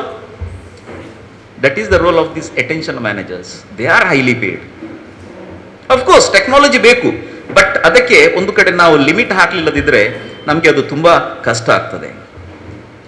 ನಾವು ಪ್ರತಿಯೊಂದು ಕ್ಲಾಸಲ್ಲಿ ಕೂಡ ಒಂದು 50 ನಿಮಿಷ ಅಥವಾ 1 ಗಂಟೆ ಕ್ಲಾಸ್ ಇದ್ರೆ ಎಷ್ಟು ಇರಲಿ, ಅದರಲ್ಲಿ ಒಂದು 5 ಮಿನಿಟ್ಸ್ ನಾವೊಂದು ಚಿಕ್ಕ ಮೋಟಿವೇಶನಲ್ ಸ್ಟೋರಿ ಅವರಿಗೆ ಹೇಳಬೇಕು ಪ್ರತಿ ಕ್ಲಾಸಲ್ಲಿ. Only then we can have some meaningful satisfaction in this profession. ಇಲ್ಲ ನಮಗೆ ಒಂದು ಸ್ಯಾಟಿಸ್ಫ್ಯಾಕ್ಷನ್ ಸಿಗ್ಲಿಕ್ಕೆ ಸಾಧ್ಯವೇ ಇಲ್ಲ. ಸೊ ಈ ಒಂದು ಚಿಕ್ಕ ಚಿಕ್ಕ ಸ್ಟೋರಿ, ಅದೊಂದು 2-3 ಮಿನಿಟ್ ಸ್ಟೋರಿ ಇರಬಹುದು. ಸ್ಟೋರಿ ಬುಕ್ಸೇ ಸಿಗ್ತದೆ, ನಿಮ್ಗೆ ಯೂಟ್ಯೂಬಲ್ಲಿ ಬೇಕಾದಷ್ಟು ಸ್ಟೋರೀಸ್ ಸಿಗ್ತದೆ. ಸೊ ಇದನ್ನು ನೀವು ಆ ಸನ್ನಿವೇಶಕ್ಕೆ ತಕ್ಕಾಗಿ ಅದನ್ನು ಮಾರ್ಪಾಡು ಮಾಡಿ ಇಂಥ ಚಿಕ್ಕ ಚಿಕ್ಕ ನೀವು ಸ್ಟೋರಿ ಅಥವಾ ಈ ಕಥೆಗಳನ್ನು ಹೇಳಿದ್ರೆ ಅವರಿಗೆ ಮೌಲ್ಯಾಧಾರಿತ ಶಿಕ್ಷಣಕ್ಕಿಂತಲೂ ಇಂಥ ಕೆಲವು ಸ್ಟೋರೀಸ್ ಅವರಿಗೆ ತುಂಬಾ ಮನದಟ್ಟುವ ಒಂದು ಫೀಲಿಂಗ್ ಬರ್ತದೆ. ಮತ್ತೆ ನಾವು ಅವರಿಗೆ ಕಲಿಸಬೇಕಾದದ್ದು 3 ಇಂಪಾರ್ಟೆಂಟ್ ವಿಷಯಗಳು. ಒಂದು ಫಾರ್ಗಿವ್ನೆಸ್, ಕ್ಷಮೆ. ನಾವು ಯಾವಾಗ ನಮಗೆ ಒಂದು ಸ್ಯಾಟಿಸ್ಫ್ಯಾಕ್ಷನ್ ಸಿಗ್ತದೋ ನಾವು ಒಬ್ಬರನ್ನು ಕ್ಷಮಿಸಿದಾಗ, ಆಗ ನಮಗೆ ಗೊತ್ತಾಗ್ತದೆ. ನಮಗೆ ತುಂಬ ಎನಿಮೀಸ್ ಇರ್ಬೋದು, ನಮ್ಮ ಫ್ಯಾಮಿಲಿಯಲ್ಲಿ ಇರ್ಬೋದು, ನಮ್ಮ ಆಫೀಸಲ್ಲಿ ಇರ್ಬೋದು, ಏನಲ್ಲಿ ಇರ್ಬೋದು, ಎಷ್ಟೋ ಜನ ಇರ್ಬೋದು, ಏನೋ ನಮಗೆ ಹೇಳಿರ್ಬೋದು. ಅದು ನಮ್ಮ ಮನಸ್ಸಿಗೆ ಆಗಾಗ ಈಗ ಕಂಪ್ಯೂಟರಲ್ಲಿ ಪಾಪಪ್ ಬಂದಾಗೆ ಬರ್ತಾ ಇರ್ತದೆ. ಇದನ್ನು ನಾವು ಸ್ಟಾಪ್ ಮಾಡಲಿಕ್ಕೆ ಒಂದೇ ಒಂದು solution, we have to express we have to grant them forgiveness. ನಾವು ಅವರ ಹತ್ರ ಹೋಗಿ ಹೇಳಬೇಕಾಗಿಲ್ಲ, ನಾವೇ ಕುತ್ಕೊಂಡು ಒಂದು ದೀರ್ಘ ಉಸಿರಾಟ ಮಾಡಿದ ನಂತರ ಸ್ವಲ್ಪ ಮೈಂಡ್ ರಿಲ್ಯಾಕ್ಸ್ ಆಗ್ತದೆ. ಆಗ ನಮಗೆ ಅವರ ಪಿಕ್ಚರ್ ಕಾಣಬೇಕು, ಅವರು ನಮ್ಮ ಎದುರು ನಿಂತಾಗೆ ನಮಗೆ ಒಂದು ಫೀಲಿಂಗ್ ಬರ್ತದೆ. ಆಗ ನಾವು ಅವರ ಹತ್ರ ಮನಸ್ಸಲ್ಲಿ ಜೋರಾಗಿ ಹೇಳಬೇಕಾಗಿಲ್ಲ, ಐ ಹ್ಯಾವ್ ಫಾರ್ಗಿವನ್ ಯು, ನಾವು ಯು ಮೇ ಗೋ ಅಂತ ಹೇಳುವಾಗ ಮನಸ್ಸಲ್ಲಿ ಏನು ಅಷ್ಟೊಂದು ಭಾರ ಇತ್ತೋ ಅದು ಇನ್ಸ್ಟೆಂಟ್ ಆಗಿ ಒಂದು ಕಡಿಮೆ ಆಗ್ತದೆ. This is first step to become happier ಲೈಫಿಗೆ ಹೋಗ್ಲಿಕ್ಕೆ ಒಂದನೇ ಎಂದು ನಾವು ಏನು ಮಾಡಬೇಕು, ದಟ್ ಈಸ್ ದಿ ಫಾರ್ಗಿವ್ನೆಸ್. ಇನ್ನೊಂದು ಎಕ್ಸ್ಪ್ರೆಸಿಂಗ್ ಗ್ರಾಟಿಟ್ಯೂಡ್. ನಮಗೆ ಬೇಕಾದಷ್ಟು ಜನರು ಸಹಾಯ ಮಾಡ್ತಾರೆ, ಇದನ್ನು ನಾವು ಮಕ್ಕಳಿಗೆ ಹೇಳ್ಬೇಕಂತದ್ದು. ನಿಮಗೆ ನಾನು ಹೇಳ್ತಾ ಇಲ್ಲ, ನಿಮ್ಮ ಮೂಲಕ ಈ ಮಕ್ಕಳಿಗೆ ಇದನ್ನು ಮುಟ್ಟಬೇಕು ಅಂತ ನಾನು ಹೇಳ್ತಾ ಇದ್ದೇನೆ. ಕುರಾನಲ್ಲಿ ಕೂಡ ಹೇಳಿದೆ, ಲೈನ್ ಶುಕರ್ತುಮ್ ಲಅಜೀದನ್ನಹುಂ ವಲೈನ್ ಕಫರ್ತುಮ್ ಇನ್ನ ಅಜಾಬಿಲ್ಲಾ ಶದೀದ್. If you are grateful, Allah says I will give you more. If you are ungrateful, my punishment will be severe. So ಇದನ್ನು ನಾವು ಮಕ್ಕಳಿಗೆ ಕ್ಲಾಸಲ್ಲಿ ಕಲಿಸಬೇಕಾಗ್ತದೆ, ಎಕ್ಸ್ಪ್ರೆಸಿಂಗ್ ಗ್ರಾಟಿಟ್ಯೂಡ್. ಇನ್ನೊಂದು ಅನ್ಕಂಡೀಷನಲ್ ಲವ್. ಅನ್ಕಂಡೀಷನಲ್ ಲವ್ ಅಲ್ಲಿ ತುಂಬಾ ತರ ಇರ್ತದೆ. ಒಂದು ಸಿಂಪಲ್ ಆಗಿ ಹೇಳಬೇಕಿದ್ರೆ, ನಾವು ಯಾರಿಗಾದ್ರೂ ಒಂದು ಉಪಕಾರ ಮಾಡುವಾಗ ಅವರಿಂದ ಹಿಂದೆ ಯಾವುದನ್ನು ನಾವು ಅದು ನಿರೀಕ್ಷೆಯಲ್ಲಿ ಇಟ್ಟುಕೊಂಡು ಅವನು ನಮಗೆ ಉಪಕಾರ ಮಾಡಲಿದ್ರೆ ನಮಗೆ ತುಂಬಾ ಬೇಸರ ಆಗ್ತದೆ. So whatever we help, that should be unconditional, ಅಂದ್ರೆ without expecting anything in return. ಇಂದಿನ ಸನ್ನಿವೇಶದಲ್ಲಿ ನಾವು ನಮ್ಮ ಮೈಂಡ್ ಮತ್ತೆ ಬಾಡಿ ಇದನ್ನೊಂದು ಗಟ್ಟಿಯಾಗಿ ಅಥವಾ ಒಂದು ಸಮತೋಲನದಲ್ಲಿ ಇಡಬೇಕಾಗ್ತದೆ. ಕೆಲವೊಮ್ಮೆ ನಮ್ಮ ಮನಸ್ಸು ರೆಡಿ ಇರ್ತದೆ, ಅದು ಮಾಡುವ ಇದು ಮಾಡುವ, ಫುಲ್ಲಿ ಮೋಟಿವೇಟೆಡ್. ಆಗ ಕೆಲವೊಮ್ಮೆ ಬಾಡಿ ಹೇಳ್ತದೆ ನಾನು ರೆಡಿ ಇಲ್ಲ. ಕೆಲವೊಮ್ಮೆ ಬಾಡಿ ನಮ್ಮ ಹತ್ರ ಹೇಳ್ತದೆ ಅಲ್ಲಿ ಹೋಗುವ ಇಲ್ಲಿ ಹೋಗುವ ಅದು ಮಾಡುವ, ಮನಸ್ಸು ಹೇಳ್ತದೆ ಐ ಆಮ್ ನಾಟ್ ರೆಡಿ. ಯಾಕೆಂತ ಹೇಳಿದ್ರೆ ಮನಸ್ಸು ಮತ್ತೆ ದೇಹದಲ್ಲಿ ಒಂದು ಸಮತೋಲನ ಇಲ್ಲ. ಹಲವಾರು ಕಾರಣಗಳಿದ್ದಾವೆ. ಇದನ್ನು ನಾವು ಹೇಗೆ ಸರಿ ಮಾಡಬೇಕಂತ ಹೇಳಿದ್ರೆ ಒಂದು ಚಿಕ್ಕ ಎಕ್ಸಾಂಪಲ್ ಹೇಳ್ತೇನೆ. ನಮ್ಮ ಬ್ರೈನ್ ಅನ್ನು ನಾವು ಆಕ್ಟಿವ್ ಆಗಿ ಇಡಬೇಕು. ಬ್ರೈನ್ ಅನ್ನು ಆಕ್ಟಿವ್ ಮಾಡಬೇಕಿದ್ರೆ ಬ್ರೈನಿಗೆ ಬೇಕಾದ ಆಹಾರವನ್ನು ನಾವು ಕೊಡಬೇಕು. ಅದಕ್ಕೆ ಬೇಕಾಗದ್ದು ಬಿರಿಯಾನಿ ಮತ್ತೆ ಕಬಾಬ್ಸ್ ಮತ್ತೆ ಐಸ್ ಕ್ರೀಮ್ಸ್ ಯಾವುದು ಅಲ್ಲ. ನಮ್ಮ ಬ್ರೈನಿಗೆ ಬೇಕಾಗದ್ದು ಎರಡು, ರಕ್ತ ಮತ್ತೆ ಆಮ್ಲಜನಕ, ಬ್ಲಡ್ ಅಂಡ್ ಆಕ್ಸಿಜನ್. ಇದನ್ನು ನಾವು ಹೇಗೆ ಪೂರೈಕೆ ಮಾಡಬಹುದು? ದೀರ್ಘ ಉಸಿರಾಟದ ಮೂಲಕ, ಕಣ್ಣು ಮುಚ್ಚಿಕೊಂಡು ದೀರ್ಘ ಉಸಿರಾಟ ಮಾಡುವಾಗ ನಾವು ಮನಸ್ಸಲ್ಲಿ ಹೇಳಬೇಕು, ನಾನು ಈಗ ನನ್ನ ಮೆದುಳಿಗೆ ರಕ್ತ ಮತ್ತೆ ಆಮ್ಲಜನಕವನ್ನು ಪೂರೈಸ್ತಾ ಇದ್ದೇನೆ ಅಂತ. ಇದನ್ನೊಂದು 7 ಸಲ ಮಾಡಿದ್ರೆ ಸಾಕು. ಪ್ರತಿ ಒಂದೊಂದು ಗಂಟೆಗೆ 7 ಸಲ ನಾವು ಮಾಡಿದ್ರೆ ಯು ಕ್ಯಾನ್ ಫೀಲ್, ನಮ್ಗೆ ಯಾವ ಗ್ಲುಕೋಸು ಬೇಡ, ಯಾವ ಎನರ್ಜಿ ಡ್ರಿಂಕ್ಸು ಬೇಡ. ನಾವು ಮಕ್ಕಳನ್ನು ಕ್ಲಾಸ್ ಸ್ಟಾರ್ಟ್ ಮಾಡೋ ಮೊದಲು ಈ ಒಂದು ಆಕ್ಟಿವಿಟಿಯಿಂದ ನಾವು ಕ್ಲಾಸ್ ಸ್ಟಾರ್ಟ್ ಮಾಡಿದ್ರೆ ನೀವು ನೋಡಿ 1 ಗಂಟೆ ಮಕ್ಕಳ ಎನರ್ಜಿ ಆಗಿರ್ತಾರೆ. ಇನ್ನೊಂದು ದೇಹಕ್ಕೆ ಬೇಕಾಗುವುದು ಫಿಸಿಕಲ್ ಎಕ್ಸಸೈಸಸ್. ನಾವು ಇವತ್ತು ಎಷ್ಟು ಬ್ಯುಸಿಯಾಗಿ ಬಿಟ್ಟಿದ್ದೇವೆ ಅಂತ ಹೇಳಿದ್ರೆ, ಮೊಬೈಲ್ಗೆ ನಮಗೆ 1 ಗಂಟೆ 2 ಗಂಟೆ 3 ಗಂಟೆ ಸಮಯ ಇದೆ. ನಮಗೆ ಬೇಕಾಗಿ ನಾವು ಇವತ್ತೊಂದು ಫಿಸಿಕಲ್ ಆಕ್ಟಿವಿಟಿ ಮಾಡಲಿಕ್ಕೆ ಇವತ್ತು ನಮಗೆ ಸಮಯ ಸಿಗ್ತಾ ಇಲ್ಲ. ಅರ್ಧ ಗಂಟೆ ಬೇಗ ಎದ್ದಾದರೂ ನಾವು ಒಂದು ಮಾಡಬೇಕು. ಫಿಸಿಕಲ್ ಆಕ್ಟಿವಿಟಿಯಲ್ಲಿ ನಾವು ಮಾಡುವಾಗ ನಮ್ಮ ಬಾಡಿಗೆ ಮಾತ್ರ ಅಲ್ಲ, ನಮ್ಮ ಮನಸ್ಸಿನಲ್ಲಿ ಏನೆಲ್ಲ ನೆಗೆಟಿವಿಟೀಸ್ ಇದೆಯೋ ಅದು ಕೂಡ ನಮ್ಮಿಂದ ದೂರವಾಗ್ತದೆ. ದಿವಸಕ್ಕೆ ಒಂದು ಅರ್ಧ ಗಂಟೆ ನಾವು ಒಂದು ಮಾಡಬೇಕಾದ್ರೆ ಎಲ್ಲರೂ ಒಂದು ಸಂಕಲ್ಪ ಮಾಡಲೇಬೇಕಾಗ್ತದೆ, ಪ್ರತಿ ದಿವಸ ನಾವು ಇದನ್ನು ಮಾಡ್ತೇವೆ ಅಂತ. ಇನ್ನು ಪುಸ್ತಕ ಓದುದು. ಮೊಬೈಲಲ್ಲಿ ಫೇಸ್ಬುಕ್ ತುಂಬಾ ನಾವು ನೋಡ್ತೇವೆ, ಇನ್ಸ್ಟಾಗ್ರಾಮ್, ನಮಗೆ ಟೈಮ್ ಓದೋದು ಗೊತ್ತೇ ಆಗುದಿಲ್ಲ. ಆದ್ರೆ ಪುಸ್ತಕ ನಾವು ಓದ್ತಾ ಇಲ್ಲ. ಇವತ್ತು ನಮ್ಮ ಹತ್ರ ಮೊಬೈಲ್ ಹೇಳ್ತದೆ ತಲೆ ತಗ್ಗಿಸಿ ನನ್ನನ್ನು ನೋಡು, ನಿನ್ನನ್ನು ತಲೆ ಎತ್ತದಂತೆ ಮಾಡುತ್ತೇನೆ. ಅಲ್ವಾ? ಎತ್ತಲಿಕ್ಕೆ ಬಿಡ್ತದ ಮೊಬೈಲ್? ಪುಸ್ತಕ ಓದಿದ್ರೆ ಪುಸ್ತಕ ನಮ್ಮ ಹತ್ರ ಹೇಳ್ತದೆ, ತಲೆ ತಗ್ಗಿಸಿ ನನ್ನನ್ನು ಓದು, ನಿನ್ನನ್ನು ತಲೆ ಎತ್ತಿ ನಡೆಯುವಂತೆ ಮಾಡುತ್ತೇನೆ ಅಂತ ಹೇಳಿದ್ರೆ, ಸ್ಕ್ರೀನಲ್ಲಿ ಕೂಡ ತುಂಬಾ ಒಳ್ಳೇದು ಇದೆ, ಅದು ಕೂಡ ಓದ್ಬೋದು. ಬಟ್ ಅದು ಬೇಗ ಓದಿದಷ್ಟು ಕನ್ನಡಕ್ಕೆ ಬೇಗ ಹಾಕ್ಬೇಕಾಗ್ತದೆ. ಬಟ್ ಅದರಲ್ಲಿ ಡ್ರೈವಿಂಗ್ ಮಾಡುವಾಗ ನಮಗೆ ಕೆಲವು ಯೂಟ್ಯೂಬಲ್ಲಿ ಒಳ್ಳೊಳ್ಳೆ ಸ್ಪೀಚಸ್ ಇದೆ, ಅದನ್ನೆಲ್ಲ ಕೇಳಿಕೊಂಡು ನಾವು ಪಾಸಿಟಿವ್ ಆಗಿ ಖಂಡಿತ ಮಾಡಲು ಸಾಧ್ಯವಿದೆ. ನಾವು ಮಾತಾಡುವ ಪ್ರತಿಯೊಂದು ಶಬ್ದ ನಮ್ಮ ಉಪಬೋಧ ಮನಸ್ಸು ಕೇಳ್ತಾ ಇದೆ. ನಮಗೆ ಎರಡು ಥರದ್ದು ಮೈಂಡ್ ಇದೆ, ಎಲ್ರಿಗೂ ಗೊತ್ತಿದೆ. ಕಾನ್ಷಿಯಸ್ ಮೈಂಡ್ ಮತ್ತೆ ಸಬ್ ಕಾನ್ಷಿಯಸ್, ಅಂದರೆ ಸಕ್ರಿಯ ಮನಸ್ಸು ಮತ್ತೆ ಅದಕ್ಕೆ ಸಕ್ರಿಯ ಅಥವಾ ಪ್ರಜ್ಞಾ ಮನಸ್ಸು ಅಂತ ಕೂಡ ಹೇಳ್ತೇವೆ. ಇನ್ನೊಂದು ಸುಪ್ತ ಪ್ರಜ್ಞಾ ಮನಸ್ಸು, ಸಬ್ ಕಾನ್ಷಿಯಸ್. ಇದರಲ್ಲಿ ಕಾನ್ಷಿಯಸ್ ಮೈಂಡಿಗೆ ಇರೋದು 10% ಪವರ್ ಮಾತ್ರ. ರಿಮೈನಿಂಗ್ 90% ನಮ್ಮ ಸಬ್ ಕಾನ್ಷಿಯಸ್ ಅಲ್ಲಿ ಇದೆ. So which is more powerful? Sub conscious. ಇದನ್ನು ನಾವು ಮಕ್ಕಳಿಗೆ ಸ್ವಲ್ಪ ಸಬ್ ಕಾನ್ಷಿಯಸ್ನ ವಿಷಯ ಹೇಳಬೇಕು. ಕೆಲವೊಮ್ಮೆ ನಾವು ಮಕ್ಕಳು ಹೇಳ್ತಾರೆ, ಪುಸ್ತಕ ಇಟ್ಕೊಂಡು ಕೂತಿದ್ದೇನೆ, 5 minutes, 10 minutes, 15 minutes, 20 minutes ಆಯಿತು, ಒಂದನೇ ಲೈನಲ್ಲಿಯೇ ಇದ್ದೇನೆ, ಹೇಳುವುದಿಲ್ವ ಮಕ್ಕಳು? ಹೇಳ್ತಾರೆ. ನಾವೇನು ಹೇಳ್ತೇವೆ? ಇಲ್ಲ, ಫೋಕಸ್ ಮಾಡಿ ಓದು, ಫೋಕಸ್ ಮಾಡಿ ಓದು. ಅದು ಹೇಗೆ ಅಂತ ನಾವು ಹೇಳಿಕೊಡ್ಲಿಲ್ಲದಿದ್ರೆ ಮಕ್ಕಳಿಗೆ ಅರ್ಥ ಆಗುದಿಲ್ಲ. ನಾವು ಅವರಿಗೆ ಹೇಗೆ ಕಲಿಸಬೇಕಂತ ಹೇಳಿದ್ರೆ, ಇನ್ ಶಾರ್ಟ್ ಟೈಮ್ ನಿಮಗೆ ಜಾಸ್ತಿ ಮಾಡೋ ಒಂದು ಟೆಕ್ನಿಕ್ ಅಂತ ನೀವು ಅಲ್ಲಿಂದ ಸ್ಟಾರ್ಟ್ ಮಾಡಿ ಅಂತೆ. ಮಕ್ಕಳ ಫುಲ್ ಅಟೆನ್ಷನ್ ಇರ್ತದೆ. ಒಂದು ಮಕ್ಕಳ ಹತ್ರ ನೀವು ಹೆಚ್ಚಿನ ಮಕ್ಕಳಿಗೆ ಏನು ಮಾಡೋದು, ಬೆಡ್ಡಿಗೆ ಹೋಗಿ ಪುಸ್ತಕ ಇಟ್ಕೊಂಡು ಅಲ್ಲಿ ಬೆಡ್ಡಲ್ಲಿ ಮಲಗಿಕೊಂಡು ಓದುದು. The position of the brain while studying is very important. ಮಲಗುವಾಗ ಹೀಗೆ ಇರ್ತದೆ, ಅದು ಮಲಗಲಿಕ್ಕೇ ಇರುವಂಥದ್ದು. ಬ್ರೈನ್ ಪೊಸಿಷನ್ ಹೀಗಿರಬೇಕು, ವರ್ಟಿಕಲ್ ಆಗಿರಬೇಕು. ಆಗ ನಾವು ಕುತ್ಕೊಂಡು ಮಾತ್ರ ಓದಬೇಕಾಗ್ತದೆ. ಇದನ್ನು ನಾವು ಹೇಳಬೇಕು ಅವರಿಗೆ. ಇನ್ನು ಇದರಲ್ಲಿ ತುಂಬ ವಿಷಯಗಳು ಇದೆ. ಇದು ನಾನು ಮುಬೀನ್ ಸರ್ ಹೇಳಿದಾಗೆ, ಈ ಮನಸ್ಸಿನ ಬಗ್ಗೆ ಮಾತಾಡಬೇಕು ಹೋದರೆ ಅದು ತುಂಬ, ಇಟ್ಸ್ ನೆವರ್ ಎಂಡಿಂಗ್. ನೀವು 2-3 ದಿವಸ ಕೊಟ್ಟರು ಅಷ್ಟು ಕಾಂಟೆಂಟ್ ಇದೆ. So it is never ending programme. But what I mean to say is, ನೀವೆಲ್ಲ ಇಲ್ಲಿ ಬೆಳಿಗ್ಗೆಯಿಂದ ಸಾಯಂಕಾಲ ಮಾಡಿ ಕೆಲಸ ಮಾಡುವವರು ಅಲ್ವಾ? ಸಾಯಂಕಾಲ ಆಗುವಾಗ ನಿಮ್ಗೆ ಆಯಾಸ ಆಗುದಿಲ್ವಾ? Yes or no? How many of you feel tired at the end of the day? How many of you feel tired at the end of the day? Tired ಆದಾಗ ನೀವು ಐ ಆಮ್ ಟಯರ್ಡ್ ಅಂತ ಹೇಳುವುದಿಲ್ವಾ? S. ಆಗ ನಮ್ಮ ಮನಸ್ಸು ಏನು ಹೇಳ್ತದೆ? ಹೌದು. ಮನಸ್ಸಿಗೆ ಹೌದಂತ ಹೇಳಿಕೆ ಮಾತ್ರ ಅಲ್ವಾ ಬರುವುದು? So you become more tired. So ಪ್ರತಿಯೊಂದು ಶಬ್ದ ಕೂಡ ವೆರಿ ಇಂಪಾರ್ಟೆಂಟ್ ಅಂತ ನಾನು ಹೇಳಿದ. ಅದಕ್ಕೆ ನಾವು ಐ ಆಮ್ ಟಯರ್ಡ್ ಅಂತ ಹೇಳುವಾಗ ನಮ್ಮ ಮನಸ್ಸು ಹೇಳ್ತದೆ ಹೌದು, ಯು ಬಿಕಮ್ ಮೋರ್ ಟಯರ್ಡ್. ಹಾಗಾದ್ರೆ ಏನು ಹೇಳಬೇಕು? ಟಯರ್ಡ್ ಪದ ಯೂಸ್ ಮಾಡಬಾರ್ದು, ಅದರ ಆಪೋಸಿಟ್ ಆಗಿ ಹೇಳಿ. What is that? I am energetic. Mind says yes and you become energetic. ಕೆಲವೊಮ್ಮೆ ಬೇಸರ ಇದ್ದಾಗ ನಾವು ಹೇಳ್ತೇವೆ I am sad, I am sad. No, I am sad ಅಂತ ಹೇಳಬಾರ್ದು, ಐ ಆಮ್ ನಾಟ್ ಸ್ಯಾಡ್ ಅಂತ ಕೂಡ ಹೇಳಬಾರ್ದು. What you to say is I am happy. Exactly opposite. ಇನ್ನು ಕೆಲವು ಮಕ್ಕಳು ಹೇಳ್ತಾರೆ ನಿಮ್ಮ ಹತ್ರ, ಮಕ್ಕಳು ಯಾವ ಹತ್ರ ಯೂಶುವಲಿ ಯಾವುದು ಹೇಳೋದು? Which subject is more difficult? Mathematics ಅಲ್ವಾ? ನೀವು ಅವ್ರ ಹತ್ರ ಕೇಳಿ, ಎಷ್ಟು ಸಲ ನೀವು ಹೇಳಿದ್ದೀರಿ ಮ್ಯಾಥಮೆಟಿಕ್ಸ್ ಈಸ್ ಡಿಫಿಕಲ್ಟ್? ಪ್ರತಿ ಸಲ ಹೇಳುವಾಗ ಏನಾಗ್ತದೆ? ಮನಸ್ಸು ಏನು ಹೇಳ್ತದೆ? ಹೌದು. ಇನ್ನು ಕೆಲವೊಮ್ಮೆ ಟೀಚರ್ಸ್ ಅಲ್ಲಿ ಒಂದು ಸಮಸ್ಯೆ ಇದೆ. ನಾವು ಯಾವುದಾದ್ರೂ ಒಂದು ಸ್ವಲ್ಪ ಕಷ್ಟದ ವಿಷಯ ಹೇಳುವಾಗ ನಾವು ಅವರಿಗೆ ಹೇಳುದು, ಈಗ ನಾನು ಹೇಳ್ತಾ ಇರೋದು ತುಂಬಾ ಕಷ್ಟದ ವಿಷಯ, ಕರೆಕ್ಟ್ ಆಗಿ ಕಾನ್ಸಂಟ್ರೇಟ್ ಮಾಡು ಅಂತ. ಮಕ್ಕಳ ಟೆಂಡೆನ್ಸಿ ಹೇಗಿರ್ತದೆ? ಕಷ್ಟದ್ದು ಬೇಡ, ಬಿಟ್ಟು ಬಿಡುವ ಅಂತ. ಚಾಯ್ಸ್ ಉಂಟಲ್ಲ. ಸೊ ಎಷ್ಟು ಕಷ್ಟದಿದ್ರು ಅದು ನಮಗೆ ಗೊತ್ತಿದ್ರೆ ಸಾಕು. ನಾವು ಮಕ್ಕಳಿಗೆ ಕೊಟ್ಟು ಅದನ್ನು ಕಷ್ಟ ಅಂತ ಬ್ರ್ಯಾಂಡ್ ಮಾಡಲಿ ಯಾವತ್ತೂ ಹೋಗಬಾರ್ದು. ಎಷ್ಟು ಕಷ್ಟ ಇದ್ರು ನಾವು ಹೇಳಬೇಕು it is very interesting and very easy ಅಂತ ನೀವು ಹೇಳಿ ಸ್ಟಾರ್ಟ್ ಮಾಡಿ. ಆಗ ನೋಡಿ ಮಕ್ಕಳ ಒಂದು ಡೈವರ್ಷನ್ ಏನಿದೆಯೋ that is totally different. So ಇವತ್ತು all India ideal teachers association ಇಂದ ಒಂದು ಈ ಶೈಕ್ಷಣಿಕ ಸಮಾವೇಶ ಮತ್ತೊಂದು ನಿವೃತ್ತ ಶಿಕ್ಷಕರಿಗೆ ಸನ್ಮಾನ ಕಾರ್ಯಕ್ರಮ ಹಮ್ಮಿಕೊಂಡಿದ್ದೀರಿ. ಒಂದು ತಿಂಗಳಲ್ವಾ, ಒಂದು 21 ಅಭಿಯಾನ. ಇದರಲ್ಲಿ ಒಳ್ಳೆ ಉದ್ದೇಶವನ್ನು ಇಟ್ಕೊಂಡು ಅವರು ಮಾಡಿದ್ದಾರೆ. ಈ ಉದ್ದೇಶವನ್ನು ಪೂರ್ತಿಯಾಗಲು ಅಲ್ಲಾಹು ಅನುಗ್ರಹಿಸಲಿ. ನಾವೆಲ್ಲರೂ ಒಂದು ಕೇಳಿದ ಒಂದು ಸ್ಟೇಟ್ಮೆಂಟ್ ಇದೆ, ವಿದ್ಯಾಧನಂ ಸರ್ವಧನಂ ಪ್ರಧಾನಂ. ಸರಿ ಅಲ್ಲ? ನಮಗೆ ಶಾಲೆಯಲ್ಲಿ ಇರುವಾಗ ಎಲ್ಲ ಗೆಸ್ಟ್ ಎಲ್ಲ ಬಂದು ಹೇಳ್ತಾ ಇದ್ರು.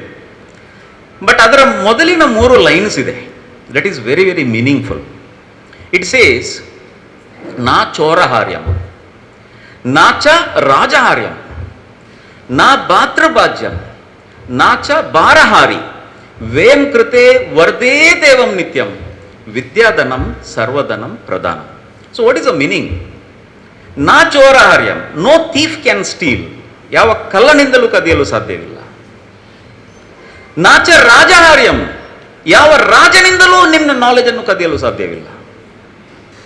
ನಾ ಭಾತೃಭಾಜ್ಯಂ, ನೀವು ನಿಮ್ಮ ಅಣ್ಣ ತಮ್ಮಂದರಿಗೆ ಈ ನಾಲೆಜ್ ಅನ್ನು ಹಂಚಬೇಕಾಗಿಲ್ಲ ಪ್ರಾಪರ್ಟಿ ಶೇರ್ ಆದಾಗೆ. ನಾಚ ಭಾರಹಾರಿ, ಇದನ್ನು ಕೊಂಡೋಗಲು ಏನು ಭಾರ ಇಲ್ಲ.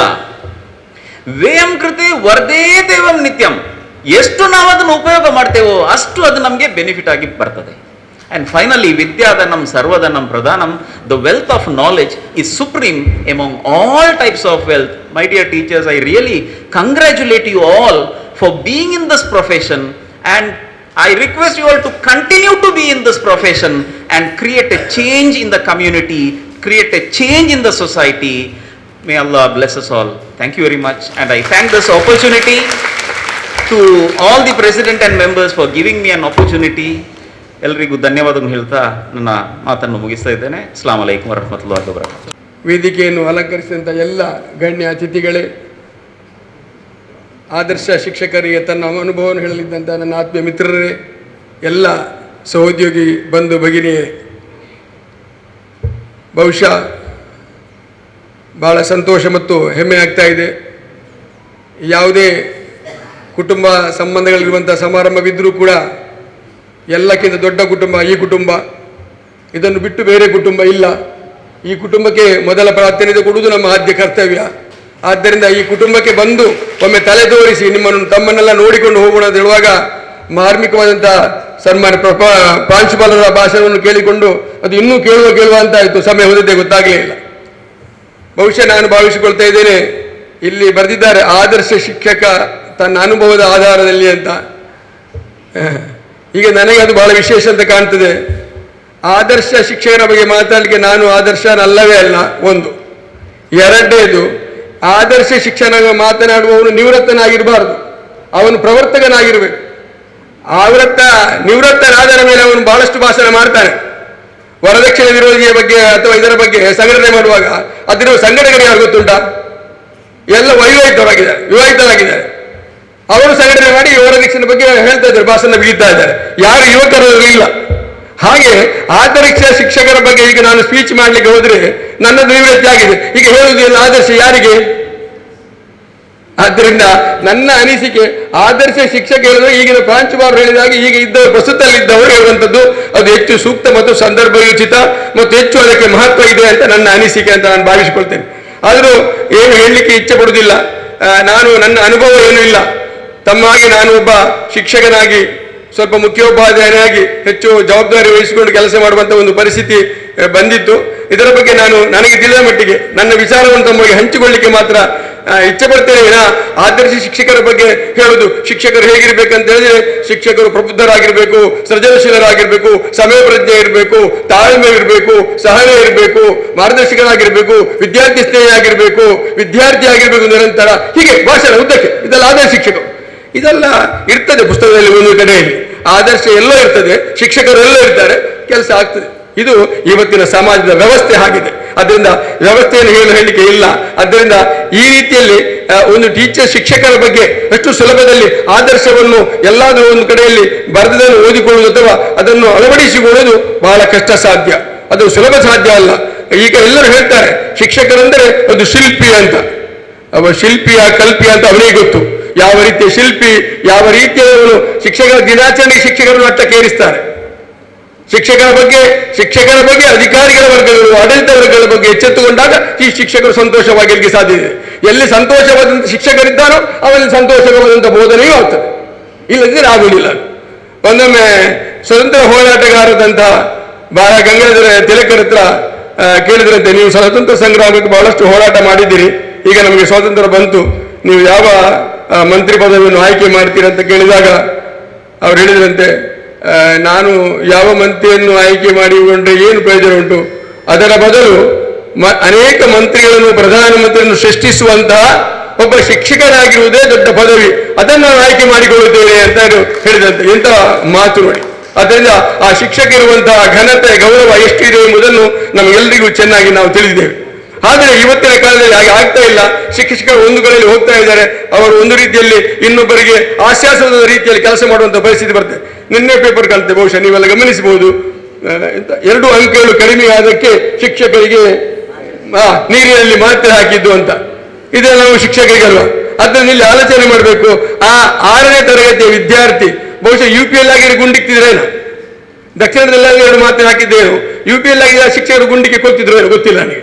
ಈ ರೀತಿಯ ಒಂದು ಪರಿಸ್ಥಿತಿ ಶಿಕ್ಷಕರು ಎದುರಾಗಬೇಕಾದ್ರೆ ಏನಾಗಿದೆ ಅಂತೇಳಿ ಆಲೋಚನೆ ಮಾಡಬೇಕು. ಕೆಲವೊಮ್ಮೆ ನಮ್ಮಲ್ಲಿ ಕೂಡ ಕೊರತೆಗಳು ಇರಬಹುದು, ಒತ್ತಡ ಇರಬಹುದು. ಈಗ ಹೇಳಿದಾಗೆ ಅವರು ಪ್ರಾಂಶುಪಾಲ ಶಿಕ್ಷಕರು ಒಂದು ರೀತಿಯ ಒತ್ತಡದಲ್ಲಿದ್ದಾರೆ. ಇವತ್ತು ಸಂತೃಪ್ತಿಯಲ್ಲಿ ಕೆಲಸ ಮಾಡಲಿಕ್ಕೆ ಬಿಡುವುದಿಲ್ಲ. ಕೆಲಸದ ಕುರ್ಚಿಯಲ್ಲಿ ಶಿಕ್ಷಕರು ಅಂದ್ರೆ ಮೇಲೆ ಅಂತ ಹೇಳಿದ್ರೆ ಶಿಕ್ಷಕರೆಲ್ಲ ಕೆಲಸ ಕೊಡ್ತಾರೆ. ಶಿಕ್ಷಕರಿಗೆ ಇವತ್ತು ಬೋಧನೆ ಮಾತ್ರವಾ? ಶಿಕ್ಷಕರನ್ನು ಬೋಧಿಸುವುದು ಮಾತ್ರ ಇವತ್ತು ಅಲ್ಲ, ಶಿಕ್ಷಕರು ಬೋಧನೇತರ ಮಾಡುವಂತ ಅನೇಕ ಹೆಚ್ಚಿನ 90% ಕೆಲಸವನ್ನು ಮಾಡ್ತಾರೆ. 10% ಮಾತ್ರ ಅವನು ಬೋಧನೆಗೆ ಸೀಮಿತ. ನೋಡಿ, ಹೆಸರು ಮಾತ್ರ ಟೀಚರ್. ಅವನು ಇವತ್ತು ಇಲಾಖೆಯಿಂದ ಸರ್ಕಾರದ ವತಿಯಿಂದ 90% ಕೆಲಸಗಳನ್ನು ಬಾಹ್ಯ ಕೆಲಸವನ್ನು ಮಾಡ್ತಾನೆ. 10% ಬೋಧನೆಗೆ ಮೀಸಲಾಗಿಟ್ಟಾಗ ಅವರ ಬೋಧನೆ ಎಷ್ಟು ಪರಿಣಾಮಕಾರಿಯಾಗಬಹುದು ಅಂತ ಆಲೋಚನೆ ಮಾಡಬೇಕು. ಹೇಳಿದ್ರು, ಶಾಲೆ ಪ್ರಾರಂಭದಲ್ಲಿ ತರಗತಿ ಪ್ರಾರಂಭವಾಗುವಾಗ ಮಕ್ಕಳನ್ನು ಕೇಂದ್ರೀಕರಿಸಿಕೊಂಡು ಒಂದು 5 ನಿಮಿಷ ತಗೊಂಡು ಮತ್ತೆ ಪಾಠ, 5 ನಿಮಿಷ ಬಿಟ್ಟು ಇರುವಂತ 3/4 ಗಂಟೆಯಲ್ಲಿ ಇಷ್ಟೊಂದು ದಪ್ಪದ ಪೋಷಣೆ, ಅದನ್ನು ಕವರ್ ಮಾಡುವುದು, ಪರೀಕ್ಷೆಗಳು, ಗೊಂದಲಗಳು. ಸಮಾಜ ಏನಿಸ್ತದೆ? ಶಿಕ್ಷಕರಂದ್ರೆ ಏನು? ಶಿಕ್ಷಕರನ್ನು ಏನು ಹಾಸ್ಯಾಸ್ಪದ ಬಗ್ಗೆ ನೋಡ್ತಾ ಇದ್ದೆ, ಶಿಕ್ಷಕರ ಬಗ್ಗೆ ಒಂದು ಗಮನ ಹರಿಸುವುದಿಲ್ವಾ ಅಂತ ನನಗೆ ಆಲೋಚನೆ ಆಗ್ತದೆ. ಯಾಕಂದ್ರೆ ಶಿಕ್ಷಕರಿಗೆ ಇವತ್ತು ಸಮಾಜ ಯಾವ ಶಿಕ್ಷಕರಿಗೆ ಗೌರವ ಕೊಡ್ತಾರೆ? ಒಬ್ಬ ಪ್ರಾಮಾಣಿಕವಾದಂಥ ಶಿಕ್ಷಕರಿಗೆ ಇವತ್ತು ಗೌರವ ಸಿಗ್ತದಾ ಅಂತ ನನ್ನೊಂದು ಪ್ರಶ್ನೆ. ಲೆಕ್ಕ ಹಾಕುವ.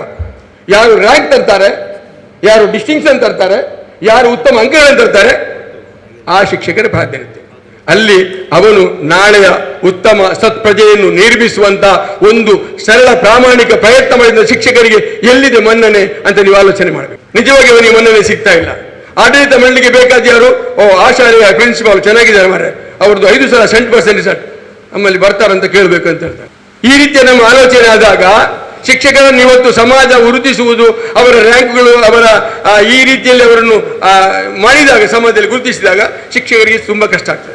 ನನಗೆ ಸಂತೋಷ, ಇವತ್ತು ಆಯಟ ಎಂಬಂತ ಒಂದು ಸಂಸ್ಥೆ ಇವತ್ತು ಬೋಧನೆಯ ಪ್ರಬುದ್ಧತೆ, ಪ್ರತಿಭಾ ಪೋಷಣೆ ಮತ್ತು ಸಮಾಜ ಪರಿವರ್ತನೆಯಡೆಗೆ ಇದರ ಒಂದು ದೇವೋದ್ದೇಶ ಇದ್ದುಕೊಂಡು ನಮ್ಮನ್ನು ಪ್ರೇರೇಪಿಸುವಂತಹ ಕೆಲಸವನ್ನು ಮಾಡ್ತಾ ಇದೆ. ಹೀಗಾದಾಗ ಮಾತ್ರ ಸಂತೋಷವಾಗಿ ನಮ್ಮ ಶಿಕ್ಷಕರಿಗೆ ಸಿಗುವಂತಹ ಸ್ಥಾನಮಾನಗಳು ಸಿಗಬಹುದು ಅಂತ ಭಾವಿಸಿಕೊಳ್ತೇವೆ. ಆದ್ದರಿಂದ ಶಿಕ್ಷಕರಾದ ನಾವೆಲ್ಲರೂ ಕೂಡ ಆ ನೆಲೆಯಲ್ಲಿ ಕೆಲಸ ಮಾಡಬೇಕಾಗಿದೆ. ಇವತ್ತು ನಾನು ನಿವೃತ್ತಿಯಾಗಿದ್ದೇನೆ, ಶಿಕ್ಷಕರಾಗಿ ನಿವೃತ್ತಿ ಆಗ್ತಾ ಇದ್ದೇನೆ. ಇವತ್ತು ನನಗೆ ಅನಿಸ್ತಾ ಇದೆ, ನಾನು ಈ 39 ವರ್ಷದಲ್ಲಿ ಇನ್ನೂ ಹೆಚ್ಚು ಸಾಧಿಸಬೇಕಿತ್ತು, ಏನಾದರೂ ಮಕ್ಕಳಿಗೆ ಮಾಡಬೇಕಿತ್ತು, ಸಾಕಾಗಲಿಲ್ಲ ಅಂತ ಅನಿಸ್ತದೆ. ಯಾಕೆಂದ್ರೆ ಇವತ್ತು ಸಮಾಜದ ಮುಂದೆ ನಿಂತಾಗ ಸಮಾಜ ಕೊಡುವಂಥ ಗೌರವ, ಮನ್ನಣೆ ನೆನೆಸುವಾಗ ನಾನು ಇನ್ನೂ ಸಾಲದಿದ್ದು ಮಾಡಿದ್ದು ಇನ್ನೂ ಜಾಸ್ತಿ ಆಗಬೇಕು. ಆದ್ದರಿಂದ ಎಲ್ಲ ನನ್ನ ಮಿತ್ರರೇ, ನಿಮಗೆ ಇದರ ಒಂದು ಫಲ ಸಿಗುವುದು ಯಾವಾಗ ಅಂತ ಹೇಳಿದ್ರೆ, ನನ್ನಾಗಿ ಬಿಳಿ ಕೂದಲು ಬರಬೇಕು, ಸ್ವಲ್ಪ ಸ್ವಲ್ಪ ಗೌರವ ಜಾಸ್ತಿ ಆಗ್ತದೆ. ಕಪ್ಪು ಕೂದಲಿದ್ದಾಗ ಗೌರವ ಜಾಸ್ತಿ ಆಗುವುದಿಲ್ಲ. ನಿವೃತ್ತಿ ಹಂಚಿಯ ಬಳಿಕ ಬಂದಾಗ ಈ ಸಮಾಜ ನಿಮ್ಮನ್ನು ಗುರುತಿಸಿಕೊಳ್ಳುವಂಥ ಶಿಕ್ಷಕರು ನಾವಾದಾಗ ನಮಗೆ ಯಾವ ಶಿಕ್ಷಕ ಪ್ರಶಸ್ತಿಯೂ ಬೇಡ. ಅದು ನಿಜವಾದ ಪ್ರಶಸ್ತಿ ಅಂತ ನಾನು ಭಾವಿಸಿಕೊಳ್ತೇನೆ. ನಾನೊಬ್ಬ ಕನ್ನಡ ಶಾಲೆಯ ಮಾಧ್ಯಮದಲ್ಲಿ ಪ್ರಾಥಮಿಕ ಶಾಲೆಯಲ್ಲಿ ಅಧ್ಯಾಪಕನಾಗಿ ಕೆಲಸ ಮಾಡಿದ ಸಂದರ್ಭದಲ್ಲಿ ನಮ್ಮ ಶಾಲೆ ಪ್ರೌಢಶಾಲೆ ಇದ್ದುಕೊಂಡು ಅಲ್ಲಿ 20-30% ರಿಸಲ್ಟ್ ಬರ್ತಾ ಇತ್ತು. ಆ ಸಂದರ್ಭದಲ್ಲಿ ಯಾಕೆ ಹೀಗೆ ಆಗ್ತದೆ ಅಂತ ಹೇಳುವಾಗ BO ಆಫೀಸಲ್ಲಿ ಚರ್ಚೆ ಆದಾಗ, ಮುಸ್ಲಿಂ ಸಮುದಾಯದಲ್ಲಿ ಮಕ್ಕಳು ಓದುವುದಿಲ್ಲ ಸರ್, ಪರೀಕ್ಷೆಗೆ ಬರೀದ್ರೆ ಅವರು ಫಿಲ್ಮಿನ ಹಾಡು ಬರೀತಾರೆ ಪರೀಕ್ಷೆಗೆ, ಅಲ್ಲಿ ಯಾರು ರಿಸಲ್ಟ್ ಕಮ್ಮಿ, ನಮ್ದು 70% ಮುಸ್ಲಿಂ ಸರ್, ಅವರು ಓದುವುದೇ ಇಲ್ಲ. ಇದನ್ನೆಲ್ಲ ಕೇಳುವಾಗ ನನಗೆ ಅವಮಾನ ಆಯಿತು. ಮುಸ್ಲಿಮ್ಸ್ ಮಕ್ಕಳು ಓದುದಿಲ್ಲ, ಮದ್ರಸೆಗೆ ಹೋಗ್ತಾರೆ, ಪ್ರತಿಭಾವಂತ ಮಕ್ಕಳಿದ್ದಾರೆ, ಯಾಕೆ ಓದಿಲ್ಲ ಅಂತ ನನಗೆ ಅನಿಸ್ತು. ನಾನು ಒಂದು ಹೈಸ್ಕೂಲಿಗೆ ಹೋಗ್ಬೇಕಂತ, ಆಗ ನನಗೆ B.Ed ಆಗಿರಲಿಲ್ಲ, ಅದರಿಂದ ಹೋಗ್ಲಿಕ್ಕೆ ಆಗುವುದಿಲ್ಲ, ಅದರಿಂದ ತಪ್ಪಾಗ್ತದೆ ಅನ್ನುವಂತ ಮತ್ತೆ ನನ್ನ ಸರ್ವಿಸಲ್ಲಿ B.Ed ಮಾಡಿ ಮತ್ತೆ ಹೈಸ್ಕೂಲ್ಗೆ ನನಗೆ ಅವಕಾಶ ಸಿಕ್ಕಿದಾಗ ಹೋಗಿ ನಾನೊಂದು ಕನ್ನಡ ಮಾಧ್ಯಮದಲ್ಲಿ ಸಾಧನೆ ಮಾಡಿ ತೋರಿಸಬೇಕು. ಆ ಟೀಚರ್ ಅವತ್ತು ಹೇಳಿದ್ದನ್ನ ಕಿವಿಯಲ್ಲಿ ಇವತ್ತು ಗುಣಗಿಸ್ತಾ ಇದೆ ಅಂತ ಹೇಳಿ ಅದೇ ನನ್ನ ಕನ್ನಡ ಶಾಲೆ ಮಕ್ಕಳು 65 ಮಕ್ಕಳನ್ನು ಕನ್ನಡ ಮೀಡಿಯಂನಲ್ಲಿ 100% ರಿಸಲ್ಟ್ ಬರುವ ಹಾಗೆ ಮಾಡಿಕೊಟ್ಟಿದ್ದೆ. ಯಾಕೆ ಹೇಳಿದ್ರೆ ನಾನು ನನ್ನ ಅನುಭವವನ್ನು ಹೇಳಬೇಕಲ್ಲ, ಆ ಅನುಭವದ ಆಧಾರದಲ್ಲಿ ಮಾತಾಡ್ಬೇಕಾದ್ರೆ ಮತ್ತೆಂತ ಬೇರೆ ಮಾತಾಡ್ಲಿಕ್ಕೆ ಆಗುದಿಲ್ಲ. ನನ್ನನ್ನು ಹೊಗಳಿಕೊಳ್ಳುವ ವಿಚಾರ ಅಲ್ಲ, ವಿಚಾರವನ್ನು ಹೇಳಿದ್ದು. ಯಾಕೆ ಆಗುವುದಿಲ್ಲ? ಸಾಕ್ಷಿಗೆ ಹಲವು ಜನರಿದ್ದಾರೆ. ಕನ್ನಡ ಮಾಧ್ಯಮ ಶಾಲೆ ಇವತ್ತು ಅದು ಉಳ್ಳಾಲ ಕ್ಷೇತ್ರದಲ್ಲಿ ಇಲ್ಲಿ ಕೂಡ ಸೆಂಟರ್ ಕನ್ನಡ ಮೀಡಿಯಂ ಬರಲಿಲ್ಲ. ಅದಕ್ಕೆ ಅದನ್ನು ಮಾಡಿ, ಯಾಕೆಂದ್ರೆ ನಮ್ಮಲ್ಲಿ ಮನಸ್ಸಿದ್ದರೆ ಸಾಧ್ಯತೆ ಇದೆ, ಮನಸ್ಸಿಲ್ಲದ್ರೆ ಸಾಧ್ಯತೆ ಇಲ್ಲ. ಅದಕ್ಕೆ ಮನಸ್ಸು ಬರಬೇಕಾದ್ರೆ ತಾಳ್ಮೆ ಬೇಕು, ಸಹನೆ ಬೇಕು. ಅದಕ್ಕೆ ಎಲ್ಲ ಆಡಳಿತ ಮಂಡಳಿಯವರ, ಇಲಾಖೆಯವರ, ಉಳಿದವರ ಸಹಕಾರ ಬೇಕು. ಯಾರ ಸಹಕಾರ ಇಲ್ಲದೆ ಏನು ಮಾಡಲಿಕ್ಕೆ ಸಾಧ್ಯ ಇಲ್ಲ. ಸಹೋದ್ಯೋಗಿಗಳ ಸಹಕಾರ ಬೇಕು ಬಹಳ ಮುಖ್ಯವಾಗಿ, ಅದೆಲ್ಲ ಸಾಧ್ಯ ಆಗ್ತದೆ ಎಂಬುದು. ಮತ್ತೊಂದು ನನಗೆ ಆಸೆ ಇತ್ತು, ಒಂದು ಸ್ಕೌಟ್ ಅಧ್ಯಾಪಕನು ಏನಾದರೂ ಸಾಧನೆ ಮಾಡಬೇಕೆಂದಲ್ಲಿ, ನಾನು ಈಗ ನಮ್ಮ ನಿವೃತ್ತರು ಮೊಹಮ್ಮದ್ ಇದ್ದಾರೆ, KMK ಬಂದೆ, ಇವರೆಲ್ಲ ಸ್ಕೌಟ್ಗಳು. ನಾವೆಲ್ಲ ಹೋಗಿ ಈಗಾಗಲೇ ಸ್ಕೌಟಿಗೆ ಬಂದರೆ ಮುಖ್ಯೋಪಾಧ್ಯಾಯರು ಒತ್ತಾಯ ಮಾಡಿ ಹಾಕುವುದು, ಆಫೀಸಿಂದ ಬಂದಿದೆ ಹೋಗಿ ಟ್ರೈನಿಂಗ್ ಏನಿವಂತ. ನಾವು ಹಾಗೆಲ್ಲ ಹೋದದ್ದು, ನಾವು ಸ್ವತಃ ಹೋಗಿ ಸರ್ ನಮಗೆ ತರಬೇತಿ ಬೇಕಂತ ಕೇಳಿ ತರಬೇತಿ ಪಡ್ಕೊಂಡು ಬಂದು ನಮ್ಮ ಮಕ್ಕಳಿಗೆ ಸ್ಕೌಟ್ ಕೊಟ್ಟಿದ್ದೇನೆ. ನನಗೆ ಒಂದು ಆಸೆ ಇತ್ತು, 20 ವರ್ಷಗಳ ಮೊದಲು ಕನ್ನಡ ಶಾಲೆ ಇಷ್ಟು ಶಾಲೆಯಲ್ಲಿ ಇರಲಿಲ್ಲ. ಆಗ ಬಹಳ ಕಡಿಮೆ ಶಾಲೆ ಇತ್ತು. ಕನ್ನಡ ಮಾಧ್ಯಮ ಶಾಲೆಯ ಹೈಸ್ಕೂಲ್ನ ವಿದ್ಯಾರ್ಥಿಗಳು ಸ್ಕೌಟ್ ಅಲ್ಲಿ ರಾಷ್ಟ್ರಪತಿ ಅವಾರ್ಡ್ ಬರುವಾಗಿ ಮಾಡಬೇಕಂತ ಆಲೋಚನೆ ಇತ್ತು. ರಾಷ್ಟ್ರಪತಿ ಅವಾರ್ಡ್ ಬಂದು ಡಿಲ್ಲಿಯಿಂದ ರಾಷ್ಟ್ರಪತಿಯಿಂದ ಸರ್ಟಿಫಿಕೇಟ್ ಪಡ್ಕೊಂಡ್ರು. ಮತ್ತೊಂದು ವಿಚಾರ ಇತ್ತು, ಇವರು ಅಂತಾರಾಷ್ಟ್ರ ಮಟ್ಟಕ್ಕೆ ಕರ್ಕೊಂಡು ಹೋಗ್ಬೇಕಂತ ಇತ್ತು ನನಗೆ. ಆದ್ದರಿಂದ ನಮ್ಮ ಶಾಲಾ ವಿದ್ಯಾರ್ಥಿಯನ್ನು ಬಾಂಗ್ಲಾದೇಶಕ್ಕೆ ನಮ್ಮ ದೇಶದ ಪ್ರತಿನಿಧಿಯಾಗಿ ಕರ್ಕೊಂಡೋಗಿ ಅಲ್ಲಿ ಅವರಿಗೆ ಪಾರಿತೋಷಿಕ ಸಿಗುವಂತಾಗಿ ಮಾಡಿದ್ದೇನೆ. ಯಾಕೆಂದ್ರೆ ಇದು ನಮ್ಮ ಸಮುದಾಯದ. ಯಾವಾಗ ಶಿಕ್ಷಕ ವ್ಯಕ್ತಿ ನೋಡಿದ್ರೆ ಅಲ್ಲಿ ಮತ್ತೆ ನೋಡೋದು ಪ್ರಶ್ನೆ ಇಲ್ಲ, ನೀರಿಗೆ ಬಿದ್ದಾಗಿದೆ, ಮತ್ತೆ ಚಳಿ ಮಳೆ ಆಗಿ ಮುಂದೆ ಹೋಗಿ ಎಷ್ಟು ಸಾಧ್ಯ ಉಂಟು ಅಷ್ಟು ಮುಂದೆ ಹೋಗ್ಲಿಕ್ಕೆ ಸಾಧ್ಯತೆ ಆಗ್ತದೆ ಎಂಬುದನ್ನು ತಿಳ್ಕೊಳ್ಬೇಕು. ಆದ್ದರಿಂದ ಈ ರೀತಿಯಲ್ಲಿ ಆಗುತ್ತೆ, ಎಡರು ತೊಡರುಗಳು ಎಲ್ಲ ಬರುತ್ತೆ ಸಾಮಾನ್ಯ. ಆದರೆ ಈಗ ಎಲ್ಲವನ್ನೂ ಮಾಡಲಿಕ್ಕೆ ಎಲ್ಲರಿಂದ ಸಾಧ್ಯ ಇಲ್ಲ. ಕಾರಣ ಏನು? ಕೊಡುವಂಥ ಸಂಬಳ, ಆಡಳಿತ ಮಂಡಳಿಯವರ ಆದೇಶಗಳು, ಮತ್ತೊಂದು ವಿಚಾರಗಳು, ಇಲಾಖೆಯಿಂದ ಬರುವಂಥ ಸುತ್ತೋಲೆಗಳು, ಕೆಲಸ ಮಾಡಲಿಕ್ಕೆ ಬಹಳ ಕಷ್ಟ ಉಂಟು. ಹೀಗಾಗಿ ಇತ್ತೀಚೆಗೆ ನಿವೃತ್ತಿ ಆಗುವ ಹಂತಕ್ಕೆ ನನಗೆ ಬರುವಾಗ ನಿಜವಾಗಿ ಕೂಡ ನನಗೆ ಬಹಳ ಬೇಸರ ಆದರೆ ನನಗೆ ಬೋಧನೆ ಮಾಡಲಿಕ್ಕೆ ಮಕ್ಕಳ ಜೊತೆಯಲ್ಲಿ ಅವರ ಪ್ರೀತಿಯನ್ನು ಗಳಿಸಲಿಕ್ಕೆ ಸಾಧ್ಯವಾಗಲಿಲ್ಲ. ಹತ್ತಿರ ಹೋಗಿಗಾಗಲಿಲ್ಲ, ಮಕ್ಕಳ ಹತ್ತಿರ ನಿಂತು ಮಾತಾಡಲಿಕ್ಕೆ ಆಗ್ತಾ ಇಲ್ಲ, ಉಳಿಸುತ್ತಿಲ್ಲ. ಒಂದಲ್ಲ ಒಂದು ಸುತ್ತೋಲೆಗಳಿಂದ ಸುತ್ತೋಲೆಗೆ ಉತ್ತರ ಕೊಡುವುದೇ ನನ್ನ ಕೆಲಸವಾಯಿತು. ಸಮಾಜಕ್ಕೆ ಪಾಠಕ ಹೋದರೂ ಕೂಡ ಬಹಳಷ್ಟು ಕಷ್ಟಪಡಬೇಕಾಯಿತು. ಈ ರೀತಿಯ ಒಂದು ವ್ಯವಸ್ಥೆ ಇರುವ ಕಾರಣ ಇವತ್ತಿನ ಅಧ್ಯಾಪಕರಿಗೆ ತುಂಬ ಕಷ್ಟ. ಆದ್ದರಿಂದ ಅಧ್ಯಾಪಕರಿಗೆ ಈ ರೀತಿಯ ಒಂದು ಆಯತದವರು ಹಮ್ಮಿಕೊಂಡಂತ ಈ ರೀತಿಯ ನಿರಂತರವಾದ ಕಾರ್ಯಕ್ರಮ ನಮ್ಮ ಜನರಿಗೆ ಸಿಕ್ಕಿದಾಗ ಅದು ಸಾಧ್ಯವಾಗ್ತದೆ. ಆದರೆ ಒಂದು ನೆನಪಿಟ್ಕೊಳ್ಬೇಕು, ಆಗಲೇ ಹೇಳಿದ್ದಾರೆ, ಅಧ್ಯಾಪಕ ವೃತ್ತಿಗೆ ಬಂದಿರಿ, ಬಹಳ ಪವಿತ್ರವಾದಂತಹ ಅರ್ಪಣಾ ಮನೋಭಾವನೆಯ ಈ ಹುದ್ದೆಯಿಂದ ನಾವು ಆ ರೀತಿ ಕೆಲಸ ಮಾಡಿದಾಗ ಮಾತ್ರ ನಮಗೆ ಒಂದು ತೃಪ್ತಿ ಸಿಗ್ತದೆ. ಆದ್ದರಿಂದ ಇಲ್ಲಿ ನಮ್ಮ ಸಂಬಳದ ಪರಿಗಣನೆ ಮಾಡಬಾರದು, ಆಡಳಿತ ಮಂಡಳಿಯ ಪರಿಗಣನೆ ಮಾಡಬಾರದು, ಸರ್ಕಾರಿ ಪರಿಗಣನೆ ಮಾಡಬಾರದು, ತಾರತಮ್ಯ ಮಾಡಬಾರದು. ಆದ್ದರಿಂದ ಇದನ್ನು ಯಾವುದನ್ನು ನಾವು ಮಾಡಿಕೊಳ್ಳದೆ ನಾವು ಓರ್ವ ಶಿಕ್ಷಕ ಮಾತ್ರ ಬೆಲ್ ಮತ್ತು ಬಿಲ್ಲನ್ನು ಬಿಟ್ಬಿಡಿ. ಅದನ್ನು ಬಿಟ್ಟು ನಾವು ನಮ್ಮ ಕೈಲಾದ ಸೇವೆಯನ್ನು ಮಾಡಿದಾಗ ನಮ್ಮನ್ನು ಇವತ್ತು ಗುರುತಿಸಿಕೊಳ್ಳುವಂಥ ಕೆಲಸ ಆಗ್ತದೆ. ನಮ್ಮ ಮಕ್ಕಳು ಗುರುತಿಸಿಕೊಳ್ಳುತ್ತಾರೆ. ನಾವು ಕೆಲವೊಮ್ಮೆ ಶಾಲೆಯಲ್ಲಿ ಕೂಡ ಒಂದ್ಸಲ ನನಗೆ ಏನಾಯ್ತಂದ್ರೆ SSLC ಮಕ್ಕಳ ತರಬೇತಿ ಕೊಡುವಂಥ ಸಂದರ್ಭದಲ್ಲಿ ಇವತ್ತು ಅಲ್ಲಿ ಮೊನ್ನೆ ಶಿಕ್ಷಕರಿಗೆ ಏನು ಮಾತ್ರೆ ಹಾಕಿದ ಬಗ್ಗೆ ನಾನು ಹೇಳುವಂಥದ್ದು ವಿಚಾರಕ್ಕೆ ಸಂಬಂಧ ಹೋರಾಟವಾಗಿ ಕೆಲವೊಮ್ಮೆ ಏನಾಗ್ತದೆ, ಶಿಕ್ಷಕರು ಒತ್ತಡಕ್ಕೆ ಮಣಿದಾಗ ಏನಾಗ್ತದೆ, ನನಗೆ ಶಾಲೆಯಲ್ಲಿ ಮಕ್ಕಳು ರಿಸಲ್ಟ್ ಬರಲಿಲ್ಲ ಅಂದರೆ ನಮ್ಮ ಮಕ್ಕಳು ಶಾಲೆ ಬಿಟ್ಟ ಕೂಡಲೇ ಹುಡುಗರು ಮನೆಯಲ್ಲಿರುವುದಿಲ್ಲ, ಎಲ್ಲೆಲ್ಲಿ ಸುತ್ತುವುದು, ರಾತ್ರಿ 9 ಗಂಟೆ ಬರುವುದು, ಒಂದಪ್ಪ ಬಂದ ನಂತರ ಇಲ್ಲದಪ್ಪ ಮಲಗಿದ ನಂತರ, ಈ ರೀತಿಯಲ್ಲಿ ಬರುವಂಥ ವ್ಯವಸ್ಥೆ ನಮ್ಮ ಉಳ್ಳಾಲದ ಆ ಬದಿಯಲ್ಲಿ. ಆ ಸಂದರ್ಭದಲ್ಲಿ ನಾನು ಶಾಲೆಯಲ್ಲಿ ರಾತ್ರಿ ಮಲಗಲಿಕ್ಕೆ ಹುಡುಗರಿಗೆ ಒಂದು ವ್ಯವಸ್ಥೆ ಮಾಡಿದೆ. ಮಲಗಬೇಕಾದ್ರೆ ಶಿಕ್ಷಕರು ಬೇಕು, ಒಬ್ಬರೊಬ್ಬರಿಗೆ ಡ್ಯೂಟಿ ಹಾಕ್ತಾ ಇರ್ತೇವೆ. ಒಂದು ದಿವಸ ಒಬ್ಬರಿಗೆ ಡ್ಯೂಟಿ ಹಾಕಿಬಿಟ್ಟೆ, ನಾನು ಸಹ ಇರ್ತೇನೆ. ಕೆಲವೊಮ್ಮೆ ಏನಾಗುತ್ತೆ ಅಂದರೆ ಡ್ಯೂಟಿ ಹಾಕಿದವರು ದಿವಸ ಬರಲಿಕ್ಕೆ ಆಗುದಿಲ್ಲ ಅಂದರೆ ಮತ್ತು ನಾನು ರೆಡಿಯಾಗಿರ್ಬೇಕು ಹೋಗಲಿಕ್ಕೆ. ಒಂದು ದಿವಸ ಡ್ಯೂಟಿ ಹಾಕಿದಾಗ ರಾತ್ರಿ 12-1 ಗಂಟೆಗೆ ಫೋನ್, ಅವರು ಮಾಸ್ಟರ್, ಸರ್ ನಾನು ನಿಲ್ಲುವುದಿಲ್ಲ, ನಾನು ಹೊರಡ್ತಾ ಇದ್ದೇನೆ. ಎಲ್ಲಿಗಿದೆ? ಇಲ್ಲ ಸರ್. ಏನು? ಒಬ್ಬ ನನಗೆ ಹೊಡಿಲಿಕ್ಕೆ ಬಂದಿದ್ದಾನೆ ಅಂತ, ಒಬ್ಬ SLC ಹುಡುಗ. ಮತ್ತು ನಾನು ರಾತ್ರಿ ಎದ್ದುಕೊಂಡು ಹೋಗಿ ನೋಡುವಾಗ ನಮ್ಮದು ಸ್ಟೆಪ್ 2 ಮಾಳಿಗೆ ಹೀಗೆ ಬಂದ ಹಾಗೆ ಮೇಲಿಂದ ಒಬ್ಬ ಕುರ್ಚಿಯನ್ನು ತೆಗೆದು ಕೆಳಗೆ ಬಿಸಾಡಿದ್ದಾನೆ ಈ ಮಾಸ್ಟರ್ ಮೇಲೆ. 11 ಗಂಟೆಗೆ ತಲೆಗೆ ಬೀಳಲಿಲ್ಲ, ಬೇರೆ ಕಡೆಗೆ ಬಿದ್ದಿದೆ. ನಾನು ವಿಚಾರಿಸುವಾಗ ಏನಂತೆಲ್ಲ ಕೇಳಿದೆ. ಇವರು ಭಾಳ ಹಠದಲ್ಲಿದ್ದಾರೆ ಮಾಸ್ಟ್ರು, ಭಾರಿ ಸೀರಿಯಸ್, ನಾವು ಇವ್ರಿಗೋಸ್ಕರ ಕೆಲಸ ಮಾಡೋದು ಹಾಗೆ ಅಂತ. ಮಕ್ಕಳಲ್ಲಿ ವಕ್ರ ಬುದ್ಧಿ ತುಂಟ ಬುದ್ಧಿ ಇದ್ದಿರುತ್ತೆ, ಅದನ್ನು ಶ್ರಮಿಸುವಂಥ ಉದಾತ್ತ ಗುಣ ನಮ್ಮಲ್ಲಿ ಇರಬೇಕಾಗ್ತದೆ. ನಾನು ಕೊನೆಗೆ ಕೂಲಂಕುಷವಾಗಿ ಪರಿಶೀಲಿಸಿದಾಗ ಏನಾಯ್ತು ಅಂದರೆ, ಹುಡುಗ ರಾತ್ರಿ 9-9:30 ಗಂಟೆಗೆ ಕ್ಲಾಸ್ ಮಾಡ್ತಾ ಇರುವ ಸಂದರ್ಭದಲ್ಲಿ ಮಲಗಿಸಿ ಹೀಗೆ 2-3 ಸಲ ಮಾಡಿದ. ತುಂಬ ಸಲ ಹೇಳಿದ್ರು ಮಾಡಬೇಡ ಅಂತ ಹೇಳಿದ್ರು, ಮತ್ತೆ ಮಾಡ್ತಾ ಇದ್ದ. ಹಾಗೆ ಈ ಅಧ್ಯಾಪಕರಿಗೆ ಗೊತ್ತುಂಟ, ಒಂದು ಚೇಷ್ಟೆ ಮಾಡಿಬಿಟ್ರು. ಒಬ್ಬ ಹುಡುಗನ ಕರ್ಕೊಂಡು ಒಂದು ತಂಬಿಗೆ ನೀರು ತೆಗೆದು ಅವನ ತಲೆಗೆ ಹಾಕಿಸಿ. ಎಲ್ಲರ ಮುಂದೆ ಅದು ಅವಮಾನವನ್ನು ಸಹಿಸಲಿಕ್ಕೆ ಅವರಿಗೆ ಸಾಧ್ಯವಾಗಲಿಲ್ಲ, ಜೀರ್ಣ ಮಾಡಿಕೊಳ್ಳಿಕ್ಕೆ ಸಾಧ್ಯ ಇಲ್ಲ. ಅದಕ್ಕೆ ನನಗೆ ಒಂದು ಸಿಟ್ಟು ಬಂತು, ಇಂಥ ಪ್ಲಾಸ್ಟಿಕ್ ಚೇರ್ ತೆಗೆದು ಬೆಳಗ್ಗೆ ಹಾಕಿಬಿಟ್ಟ, ಅವರ ತಲೆಗೆ ಬೀಳಿಲ್ಲ. ಅಂದರೆ ಇಲ್ಲಿ ಶಿಕ್ಷಕರಾದ ನಾವು ಬರೀ ಅದನ್ನು ಮಕ್ಕಳ ಮನಸ್ಥಿತಿಯನ್ನು ಅರ್ಥ ಮಾಡಿಕೊಳ್ಬೇಕು. ನಮಗೆ ಒತ್ತಡದಲ್ಲಿ ನಾವು ಕೆಲಸ ಮಾಡಬಾರದು. ಆ ಸಂದರ್ಭದಲ್ಲಿ ಹಾಗೆ ಆದಾಗ ಸಮಸ್ಯೆ ಆಗ್ತದೆ. ಅಲ್ಲಿ ಕೂಡ ಹಾಗೆ ಅಂಕಗಳನ್ನು ಕೊಟ್ಟಿದ್ದರೆ ಆ 2 ಅಂಕಗಳ ಕಡಿಮೆಗೆ ಆ ಮಗು ಯಾಕೆ ಮಾಡಿದ್ದು, ಅಂಕಗಳ ಬಗ್ಗೆ ಆ ಶಿಕ್ಷಕರು ಏನೋ ಹೇಳಿರ್ಬೋದು, ಅಥವಾ ಅಂಕಗಳ ಬಗ್ಗೆ ಅವರಿಗೆ ಇದ್ದಾರೆ ಅಂದರೆ ನಾವು ಇಲ್ಲಿ ಮಾಡುವಂಥ ಕೆಲಸ ಶಿಕ್ಷಕರು ಒಂದು ತಿಳ್ಕೊಳ್ಬೇಕು, ನಾನು ಯಂತ್ರ ಜೊತೆಯಲ್ಲಿ ಕೆಲಸ ಮಾಡ್ತಾ ಇಲ್ಲ, ಒಂದು ಯಂತ್ರ ಮಿಷನ್ ಕೆಲಸ ಮಾಡ್ತೇನೆ, ಸ್ವಿಚ್ ಆನ್ ಮಾಡಿ. ನಾನು ಮಾಡುವುದು ಭಾವನಾತ್ಮಕವಾಗಿ ಸ್ಪಂದಿಸುವಂತಹ ಒಂದು ವಿಷಯದಲ್ಲಿ ನಾನು ಕೆಲಸ ಮಾಡಿ. ಆದ್ದರಿಂದ ಈ ರೀತಿಯಲ್ಲಿದ್ದಾಗ ಮಾತ್ರ ನಾವು ಆ ಕೆಲಸ ಮಾಡಲಿಕ್ಕೆ ಸಾಧ್ಯತೆ ಇದೆ ಅಂತ ಹೇಳ್ತಾ ನಾವು ನೆನಪಿಟ್ಕೊಳ್ಬೇಕು, ನಾವು ಶಿಕ್ಷಕರಾದವರು ನಮ್ಮ ಮಹಾಶಿಕ್ಷಕ ಯಾರು, ಜಗತ್ತಿನ ಸೃಷ್ಟಿಗೆ ಕಾರಣೀಕರ್ತನಂತ ಬೋಧನೆಯನ್ನು ಬೋಧಿಸಲಿಕ್ಕೆ ಬಂದಂಥ ಪರಮ ಗುರುವಾದಂತಹ ಪ್ರವಾದಿ ಮೊಹಮ್ಮದ್ ಸಲ್ಲಲ್ಲಾಹು ಅಲೈಹಿ ವಸಲ್ಲಂ ಅವರ ಅನುಯಾಯಿಗಳು, ಅವರ ಆದರ್ಶವು ನಮ್ಮ ಆದರ್ಶವಾದಾಗ ಈ ಹುದ್ದೆ ಪವಿತ್ರವಾಗಿತ್ತು ಅಂತ ಹೇಳ್ತಾ ನನಗೆ ಅವಕಾಶ ಕೊಟ್ಟಂತ ಎಲ್ಲರಿಗೆ ವಂದಿಸ್ತಾ ನನ್ನ ಒಂದು ಹೇಳೋದನ್ನು ಎಂತವರಾಗಿದ್ದೇನೆ. ಅಲ್ಹಮ್ದುಲಿಲ್ಲಾಹಿ ರಬ್ಬಿಲ್ ಆಲಮೀನ್. MH ಮಲಾರ್ ಅವರಿಗೆ ಇದೀಗ ಅವರನ್ನ ಸನ್ಮಾನಿಸುವಂತಹ ಸುಸಂದರ್ಭ. ನಾವು ಅವರನ್ನು ಈಗ ಸನ್ಮಾನಿಸಲಿಕ್ಕೆ ಹೋಗ್ತಾ ಇದ್ದೇವೆ. ಶಿಕ್ಷಣ ರಂಗದಲ್ಲಿ ಸುದೀರ್ಘ ಕೆಲಸವನ್ನು ಮಾಡಿದಂತಹ ಅವರು ಜನಾಬ್ MH ಮಲಾರ್ ಅವರು ಅವರನ್ನ ಈ ಸಂದರ್ಭದಲ್ಲಿ ನಮಗೆ ಸನ್ಮಾನಿಸಲಿಕ್ಕೆ ಬಹಳ ಸಂತಸವಾಗ್ತಾ ಇದೆ. ಅವರಿಗೆ ನಾವು ಗೌರವಪೂರ್ವಕ ಅಭಿನಂದನೆಯನ್ನು ಸಲ್ಲಿಸ್ತಾ ಇದ್ದೇವೆ.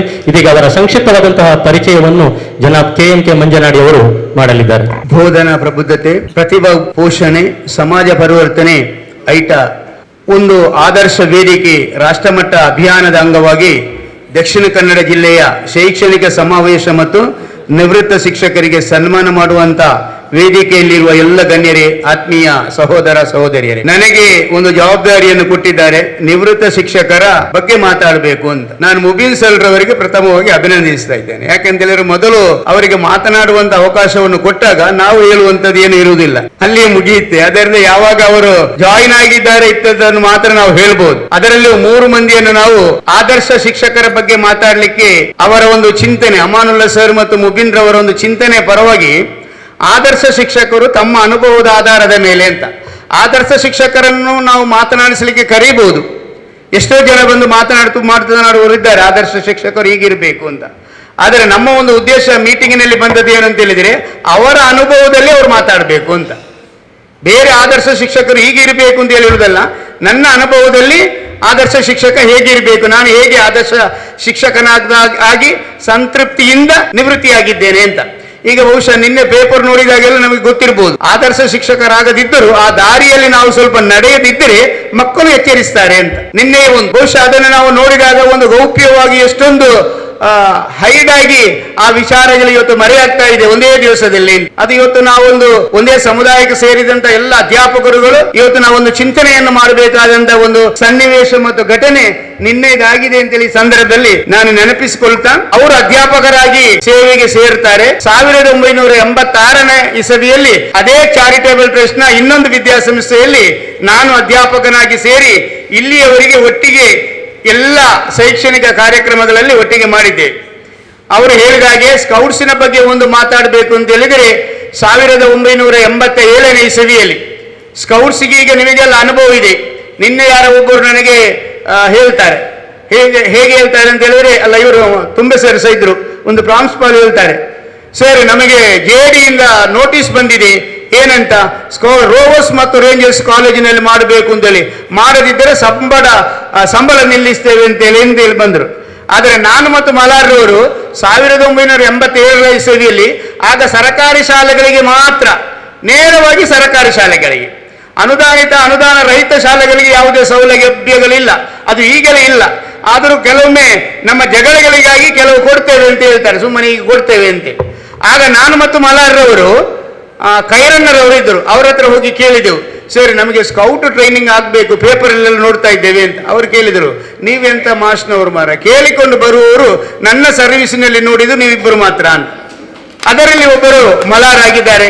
ಅಲ್ಲಿ ಅವರು ಸ್ಕೌಟಿಂಗ್ನಲ್ಲಿ ಎಲ್ಲ ತರಬೇತಿಗಳನ್ನು ಪಡೆದುಕೊಂಡು ಉತ್ತಮವಾಗಿ ರಾಜ್ಯ ಮಟ್ಟದಲ್ಲಿ, ರಾಷ್ಟ್ರ ಮಟ್ಟದಲ್ಲಿ, ಅಂತಾರಾಷ್ಟ್ರ ಮಟ್ಟದಲ್ಲಿ ವಿದ್ಯಾರ್ಥಿಗಳನ್ನ ಸಮಾಜಕ್ಕೆ ನೀಡಿದಂತ ಒಂದು ಕೀರ್ತಿ MH ಮಲಾರ್ರವರಿಗೆ ಸಲ್ಲುತ್ತದೆ. ಯಾಕೆಂತ ಹೇಳಿದ್ರೆ ಅವರು ಒಬ್ಬ ಸಕ್ರಿಯ ಅಧ್ಯಾಪಕರಾಗಿದ್ದಂತ ಮೊಹಮ್ಮದ್ ಮಲಾರ್ ಅವರ ಮಗನಾಗಿದ್ದಾರೆ. ಅವರ ತಂದೆಯವರು ಮಾಸ್ಟರ್ ಆಗಿದ್ದರು. ಸ್ವಲ್ಪ ಸಮಯದಲ್ಲಿ ಈಗಾಗಲೇ ಸರ್ ನಮಗೆ ಹೇಳಿದ ಹಾಗೆ ಅವರು ಈ ಅಧ್ಯಾಪಕ ವೃತ್ತಿಯನ್ನು ಬಿಟ್ಟು ವ್ಯಾಪಾರದ ಕಡೆಗೆ ವಾಲ್ತಾರೆ. ಆದರೆ ವ್ಯಾಪಾರದ ಕಡೆಗೆ ಅವರ ಬಹುಶಃ ಒಂದು ಮನಸ್ಸು ಇದ್ರೂ ಅವರ ಮಗನನ್ನ ಒಬ್ಬ ಅಧ್ಯಾಪಕರನ್ನಾಗಿ ಮಾಡಬೇಕು ಎಂಬಂತ ಒಂದು ಅಚಲವಾದಂತ ಮನಸ್ಸು ಅವರು ಇದ್ದದಕ್ಕೆ ಸಮಾಜಕ್ಕೆ ಒಂದು ಉತ್ತಮವಾದಂತ ಅಧ್ಯಾಪಕರನ್ನ ಅವರು ಕೊಟ್ಟಿದ್ದಾರೆ ಅಂತೇಳಿ ಈ ಸಂದರ್ಭದಲ್ಲಿ ನಾನು ನೆನಪಿಸಿಕೊಳ್ತೇನೆ. ಅವರು ಬಹುಶಃ ಕರ್ನಾಟಕ ರಾಜ್ಯವನ್ನು ನಾವು ತೆಗೆದುಕೊಂಡು ನೋಡಿದಾಗ ಇವತ್ತು ಅಕ್ಷರ ದಾಸೋಹದಲ್ಲಿ ಊಟ ಕೊಡ್ತಾ ಇದ್ದೇವೆ ನಾವೆಲ್ಲ ಶಾಲೆಗಳಿಗೆ. ಆ ಊಟ ಬೇಡ ಅಂತ ಇಲ್ಲೂ ತಲೆಬಿಸಿ ಆಗ್ತದೆ. ಯಾಕೆಂದ್ರೆ ಬೆಳಿಗ್ಗೆ ಹೆಡ್ ಮಾಸ್ಟರ್ ಬ್ಯಾಗ್ ಅನ್ನು ಇಟ್ಕೊಂಡು ಹೋಗ್ಬೇಕು, ತರಕಾರಿ ಅದನ್ನೆಲ್ಲ ಇಟ್ಕೊಂಡು ಹೋಗಿ ಅಲ್ಲಿ ಮಕ್ಕಳಿಗೆ ಮಾಡಿಕೊಳ್ಬೇಕು. ಆದರೆ MH ಮಲಾರ್ ಅವರು ಅವರ ಶಾಲೆಯಲ್ಲಿ 1985ನೇ ಇಸವಿಯಲ್ಲಿ ಜಾಯ್ನ್ ಆದಾಗ ಅಲ್ಲಿ ದೊಡ್ಡದಾದಂಥ ಒಂದು ಕಾಂಪಿಟೇಷನ್ ಶಾಲೆ ಇತ್ತು, BM ಶಾಲೆ. ಅಲ್ಲಿ ಬರುವಂಥ ಎಲ್ಲ ಮಕ್ಕಳಿಗೆ ಊಟ ಕೊಡುವಂಥ ವ್ಯವಸ್ಥೆ ಇತ್ತು. ಅಲ್ಲಿ ಪಕ್ಕದಲ್ಲಿ ಇವರೊಂದು ಶಾಲೆ ಇತ್ತು. ಆದರೂ ಆ ಶಾಲೆಯನ್ನು ನಾವು ಉಳಿಸಿಕೊಳ್ಬೇಕು ಎಂಬಂಥ ಉದ್ದೇಶದಿಂದ ಅವರು ಅವರ ಅಧ್ಯಾಪಕ ಬಳಗ ಜೋಳಿಗೆಯನ್ನೇ ಹಾಕಿಕೊಂಡು, ಇವತ್ತು ಕೆಲವೊಮ್ಮೆ ನಾವು ನೋಡ್ತೇವೆ ಪೇಪರ್ನಲ್ಲಿ ಜೋಳಿಗೆ ಹಾಕಿದವರ ವಿಷಯ ಎಲ್ಲ ಬರ್ತದೆ, ಆಗ ಪೇಪರಲ್ಲಿ ಬರಲಿಲ್ಲ. ಆದರೂ ಜೋಳಿಗೆ ಹಾಕಿಕೊಂಡು ಮನೆ ಮನೆಗೆ ಹೋಗಿ ಅಕ್ಕಿಯನ್ನು ತಂದು ಅಕ್ಷರ ದಾಸೋಹವನ್ನು ಅಲ್ಪಸಂಖ್ಯಾತ ಶಾಲೆಯಲ್ಲಿ ಮಾಡಿದಂಥ ಒಂದು ಕೀರ್ತಿ MH ಮಲ್ಲಾರ್ರವರಿಗೆ ಇರುತ್ತದೆ ಅಂತ ಹೇಳ್ತೇನೆ. ಹೆಚ್ಚಿಗೆ ನಾನು ಏನನ್ನ ಹೇಳಲಿಕ್ಕೆ ಹೋಗುವುದಿಲ್ಲ, ಯಾಕೆಂದರೆ ಅದು ಹೇಳಿದರೆ ಬಹುಶಃ ಅದು ಹೆಚ್ಚು ಆಗ್ಬಹುದು. ಅವರ ಬಾಯಿಂದಲೇ ನಾವಿನ್ನು ಸ್ವಲ್ಪ ಕೇಳಿಕೊಳ್ಬಹುದಿತ್ತು. ಬಹುಶಃ ಅವರು ಮದುವೆಗೆ ಹೋಗುವ ಒಂದು ತರಾತುರಿಯಲ್ಲಿರುವ ಕಾರಣ ನಾವು ಸ್ವಲ್ಪವನ್ನು ಕೇಳಿಕೊಂಡಿದ್ದೇವೆ. ಇದೀಗ 1992 ಜನವರಿ 1ರಿಂದ 12ನೇ ತಾರೀಕಿನವರೆಗೆ ಬೊಂಬೈಯಲ್ಲಿ ನಡೆದಂಥ ರಾಷ್ಟ್ರೀಯ ಭಾವೈಕ್ಯತಾ ಶಿಬಿರದಲ್ಲಿ ಭಾಗವಹಿಸಿ ಕರ್ನಾಟಕ ಪ್ರಶಸ್ತಿಯನ್ನ MH ಮಲ್ಲಾರ್ರವರು ಪಡೆದಿದ್ದಾರೆ. 1994ರಿಂದ 94 ಜನವರಿ 1ರಿಂದ 10ರವರೆಗೆ ಕೇರಳದ ಪಾಲಕ್ಕಾಡಿನಲ್ಲಿ ನಡೆದ ಭಾರತ ಸ್ಕೌಟ್ಸ್ ಮತ್ತು ಗೈಡ್ಸ್ನ ರಾಷ್ಟ್ರಮಟ್ಟದ ಜಾಂಬೂರಿಯಲ್ಲಿ ಸ್ಕೌಟ್ಸ್ಗಳೊಂದಿಗೆ ಭಾಗವಹಿಸಿ ಕರ್ನಾಟಕ ಜಾಂಬೋರಿ ಪ್ರಶಸ್ತಿಯನ್ನ ಗಳಿಸಿಕೊಂಡಿದ್ದಾರೆ. 94 ನವೆಂಬರ್ 11ರಿಂದ 17ರವರೆಗೆ ಪಂಜಾಬಿನ ಅಲ್ಲಿ ನಡೆದಂಥ ರಾಷ್ಟ್ರಮಟ್ಟದ ರಾಷ್ಟ್ರೀಯ ಭಾವೈಕ್ಯತಾ ಶಿಬಿರದಲ್ಲಿ ಶಾಲಾ ಸ್ಕೌಟ್ಸ್ ವಿದ್ಯಾರ್ಥಿಗಳೊಂದಿಗೆ ಭಾಗವಹಿಸಿ ಪ್ರಶಸ್ತಿಯನ್ನ ಗಳಿಸಿದ್ದಾರೆ. 98 ಮೇ 8ರಿಂದ 22ರವರೆಗೆ ನೇಪಾಳ ದೇಶದಲ್ಲಿ ನಡೆದ ಅಂತಾರಾಷ್ಟ್ರೀಯ ಮಟ್ಟದ ಸ್ಕೌಟ್ಸ್ ಅಂಡ್ ಗೈಡ್ಸ್ ಟ್ರೈನಿಂಗ್ ಸಮಾಗಮದ ತರಬೇತಿ ಶಿಬಿರದಲ್ಲಿ ಭಾರತದ ಪ್ರತಿನಿಧಿಯಾಗಿ ಭಾಗವಹಿಸಿದಂಥ ಕೀರ್ತಿ MH ಮಲ್ಲಾರ್ರವರು.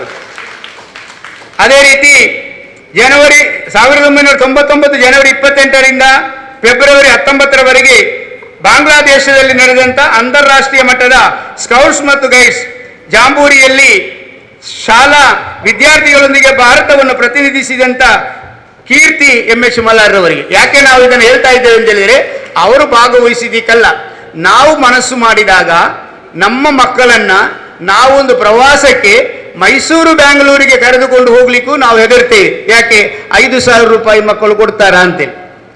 ಆದರೆ ಆ ಮಕ್ಕಳು ಅವತ್ತು ಫ್ಲೈಟ್ ಟಿಕೆಟ್ ತೆಗೆದುಕೊಂಡು, ಯಾರ ಸ್ವಲ್ಪ ಡೊನೇಷನ್ ಮಾಡಿದ್ದಾರೆ, ಆ ಫ್ಲೈಟ್ ತೆಗೆದುಕೊಂಡು ಕನ್ನಡ ಮಾಧ್ಯಮ ಶಾಲೆಯಲ್ಲಿ, ಅದರಲ್ಲಿಯೂ ರಹಮತುಲ್ಲಾ ಸರ್ ಅವರಿಗೆ ಕ್ರೆಡಿಟ್, ಉರ್ದು ಶಾಲೆಯ ಮಕ್ಕಳು, ಅಲ್ಲಿ 100ರಲ್ಲಿ 100 ಮಕ್ಕಳು ಅಲ್ಪಸಂಖ್ಯಾತ ಮಕ್ಕಳೇ ಇರುವುದು, ಬೇರೆ ಮಕ್ಕಳು ಯಾರೂ ಇಲ್ಲ. ಆ ಮಕ್ಕಳನ್ನು ಅಂತಾರಾಷ್ಟ್ರೀಯ ಮಟ್ಟದಲ್ಲಿ ಭಾಗವಹಿಸುವಂತೆ ಮಾಡಿದಂಥ ಒಂದು ಕೀರ್ತಿ ಮಲ್ಲಾರ್ರವರಿಗೆ ಸಲ್ಲುತ್ತದೆ. ಹೀಗೆ ಶಾಲೆಯಲ್ಲಿ ಅತ್ಯುತ್ತಮವಾದಂಥ ಕಾರ್ಯಚಟುವಟಿಕೆ, ಅದೇ ರೀತಿಯಲ್ಲಿ ಅವರು ಹೇಳಿದ ಹಾಗೆ ಸತತವಾಗಿ ಶಾಲೆಯಲ್ಲಿ SSLC ಪರೀಕ್ಷೆಯಲ್ಲಿ 70% ರಿಸಲ್ಟ್ ತರುವಂಥ, ಅಲ್ಪಸಂಖ್ಯಾತ ಮಕ್ಕಳಿಗೆ 70% ರಿಸಲ್ಟ್ ಕೊಡುವಂಥ ಒಂದು ಪ್ರಯತ್ನ, ಇದೆಲ್ಲವನ್ನ ಅವರು ಮಾಡಿ ಸಂತುಷ್ಟವಾದಂಥ ನಿವೃತ್ತಿ ಜೀವನವನ್ನ ಮಾಡ್ತಾ ಇದ್ದಾರೆ. ಅಷ್ಟೇ ಅಲ್ಲದೆ ವಿದ್ಯಾರ್ಥಿಗಳೊಂದಿಗೆ ಬಹಳಷ್ಟು ಆತ್ಮೀಯತೆಯಿಂದ ಅವರು ಇದ್ದಾರಾ ಅಥವಾ ಅವ್ರು ಹೇಳ್ತಾರಾ ಅಂತೇಳಿ ನೋಡೋದಕ್ಕೆ ಅವರು ನಿವೃತ್ತಿಯಾದ ನಂತರ ನಾವು ನೋಡಿರ್ಬೋದು. ಬಹುಶಃ ನಾವು ಇವತ್ತು ನಿವೃತ್ತಿಯಾದ ನಂತರ ನಮ್ಮಲ್ಲೇ ನಾವು ಕೆಲವೊಮ್ಮೆ ಅನುಭವಿಸ್ಕೊಳ್ತೇವೆ. ಕೆಲವೊಮ್ಮೆ ಶಾಲೆಯಲ್ಲೇ ರಿಟೈರ್ಡ್ ಆದ ಗೊತ್ತಿಲ್ಲ. ಶಾಲೆಯಲ್ಲಿ ನಾವು ಮತ್ತು ನಮ್ಮ ಉಳಿದ ಶಿಕ್ಷಕರ ಸಂಬಂಧದಿಂದಾಗಿ ನಾವು ಶಾಲೆಯಲ್ಲಿ ರಿಟೈರ್ಡ್ ಆದರೆ ಕೆಲವೊಮ್ಮೆ ಗೊತ್ತಿಲ್ಲ. ಅವರು ಮತ್ತೆ ನಾವು ಹೋಗಿ ಕೇಳಬೇಕು, ಅವರು ಮೊನ್ನೆ ಒಬ್ಬರು ಮಾಸ್ಟರ್ ಇದ್ರಲ್ಲ ಅವರಲ್ಲಿದ್ದಾರೆ ಅಂತ, ಅವರು 31ಕ್ಕೆ ರಿಟೈರ್ಡ್ ಆಗಿ ಮನೆಗೆ ಹೋಗಿದ್ದಾರೆ ಅಂತ ಹೇಳ್ತಾರೆ. ಆದರೆ MH ಮಲ್ಲಾರ್ರವರು ತನ್ನ ವಿದ್ಯಾರ್ಥಿಗಳನ್ನು ಯಾವ ರೀತಿಯಲ್ಲಿ ಅವರು ತಯಾರುಗೊಳಿಸಿದ್ದಾರೆ ಅಂತ ಹೇಳೋದಕ್ಕೆ ಬಹುಶಃ ಒಂದು ರಾಜ್ಯ ಮಟ್ಟದ ಒಂದು ನಿವೃತ್ತಿಯಾದಂಥ ಅಧ್ಯಾಪಕರನ್ನು ಗೌರವಿಸುವಂಥ ರೀತಿಯಲ್ಲಿ ಶಾಲೆಯಲ್ಲಿ ಅವರ ಹಳೆ ವಿದ್ಯಾರ್ಥಿಗಳು ವಿವಿಧ ಮನೆಗಳಲ್ಲಿ, ವಿವಿಧ ಸಂಘ ಸಂಸ್ಥೆಗಳಲ್ಲಿ, ಅದೇ ರೀತಿಯಲ್ಲಿ ಎಲ್ಲ ಕಡೆಗಳಲ್ಲಿಯೂ ಒಂದು ಸನ್ಮಾನಿಸುವಂತಹ ಒಂದು ರೀತಿಯನ್ನು ನಾವು ನೋಡಿದಾಗ ಅವರು ನಿಜವಾಗಿಯೂ ಆದರ್ಶ ಅಧ್ಯಾಪಕರು ಅಂತೇಳಿ ನಾವು ತಿಳ್ಕೊಳ್ಬಹುದಾಗಿದೆ. ಆದುದರಿಂದ ಹೆಚ್ಚಿಗೆ ನಾನು ಏನನ್ನ ಮಾತಾಡುವುದಿಲ್ಲ. ನಾವೇ ಸಿದ್ಧಗೊಳಿಸಿದಂಥ ಸಾಧಾರಣ ಒಂದು 8-10 ಪೇಜುಗಳಿದೆ. 8-10 ಪೇಜುಗಳಿದ್ದಾಗ ಇವರಿಗೆ ಒಬ್ಬರಿಗೆ ನಾನು ಹೇಳಿದಾಗ ಇನ್ನು 11 ಮಂದಿಗೆ ಮತ್ತು ಹೇಳಲಿಕ್ಕೆ ಇದೆ. ಆದುದರಿಂದ ಅವರನ್ನು ನಾವು ಒಂದು ಉತ್ತಮ ಆದರ್ಶ ಅಧ್ಯಾಪಕ ಅಂತೇಳಿ ಐಟಿಆದಿಂದ ನಾವು ಗುರುತಿಸಿಕೊಂಡು ಈ ಮೊದಲೇ ಉತ್ತಮ ಶಿಕ್ಷಕ ಪ್ರಶಸ್ತಿಯನ್ನು ಸಹ ನೀಡಿದ್ದೇವೆ. ಹೆಚ್ಚಿಗೆ ಏನನ್ನು ಮಾತನಾಡಿದೆ, ಅವರ ನಿವೃತ್ತಿ ಜೀವನವು ಸುಗಮಮಯವಾಗಲಿ, ಕರುಣಾಮಯನಾದ ಅಲ್ಲಾಹನು ಅವರಿಗೆ ದೀರ್ಘ ಆಯುಷ್ಯ ಉತ್ತಮ ಆರೋಗ್ಯವನ್ನು ಕರುಣಿಸಲಿ ಅಂತೇಳಿ ಪ್ರಾರ್ಥಿಸುವುದರೊಂದಿಗೆ ವೇದಿಕೆಯಲ್ಲಿ ಇರುವಂತಹ ಎಲ್ಲರೂ ಅವರನ್ನು ಗೌರವಿಸಬೇಕು ಅಂತೇಳಿ ಈ ಸಂದರ್ಭದಲ್ಲಿ ಕೇಳಿಕೊಳ್ತೇನೆ. ನಾವು ಸುಖ ಸಂತೋಷದಿಂದ ಕೂಡಿರಲಿ, ಆರೋಗ್ಯದಿಂದ ಕೂಡಿರಲಿ, ನೆಮ್ಮದಿದಾಯಕವಾಗಿರಲಿ ಎಂದು ಈ ಸಂದರ್ಭದಲ್ಲಿ all India ideal teachers association Dakshina Kannada ಜಿಲ್ಲಾ ಅವರಿಗೆ ಶುಭವನ್ನು ಹಾರೈಸ್ತಾ ಇದೆ.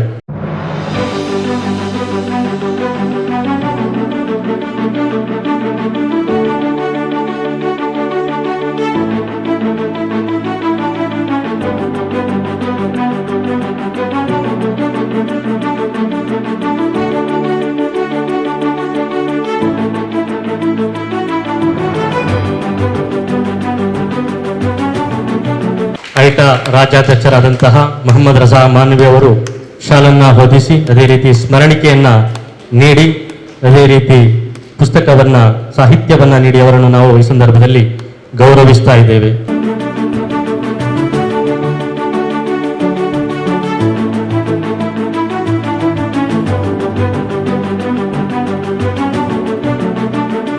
ನನ್ನ ಅಭಿಪ್ರಾಯದಲ್ಲಿ ಈ ಒಂದು ಸಬ್ಜೆಕ್ಟು ಬಹಳ ಸಕಾಲಿಕವಾಗಿದೆ. ಆದರ್ಶ ಶಿಕ್ಷಕ ಅನುಭವದ ಆಧಾರದ ಮೇಲೆ ಎನ್ನುವಂಥ ಒಂದು ಸಬ್ಜೆಕ್ಟು ಖಂಡಿತವಾಗಿ ಕೂಡ ಈ ಕಾಲಕ್ಕೆ ಸಕಾಲಿಕವಾದಂಥ ಒಂದು ವಿಚಾರ. ಬಹಳಷ್ಟು ವಿಚಾರಗಳನ್ನು ನಾವು ಇದರಲ್ಲಿ ಮಾತನಾಡೋದಿದೆ. ತನ್ನ ವೈಯಕ್ತಿಕವಾದಂತಹ ವೃತ್ತಿ ಜೀವನದಲ್ಲಿ ನಾನೇನು ಮಾಡಿದ್ದೇನೆ, ನಾನೇನು ಮಾಡಬಹುದು ಎನ್ನುವುದನ್ನು ಖಂಡಿತವಾಗಿ ಕೂಡ ಹೇಳಲಿಕ್ಕೆ ಸಾಧ್ಯ ಇದೆ. ಬಹುಶಃ ನಾವು ಯಾವತ್ತೂ ಕೂಡ ಸಕಾರಾತ್ಮಕವಾದಂತಹ ಭಾವನೆಯಲ್ಲಿ ಇದ್ದರೆ ನಾವು ಮಾಡುವಂಥ ಎಲ್ಲ ಕೆಲಸ ಕಾರ್ಯಗಳು ಕೂಡ ಅದು ಸಕಾರಾತ್ಮಕವಾಗಿಯೇ ಇರ್ತದೆ.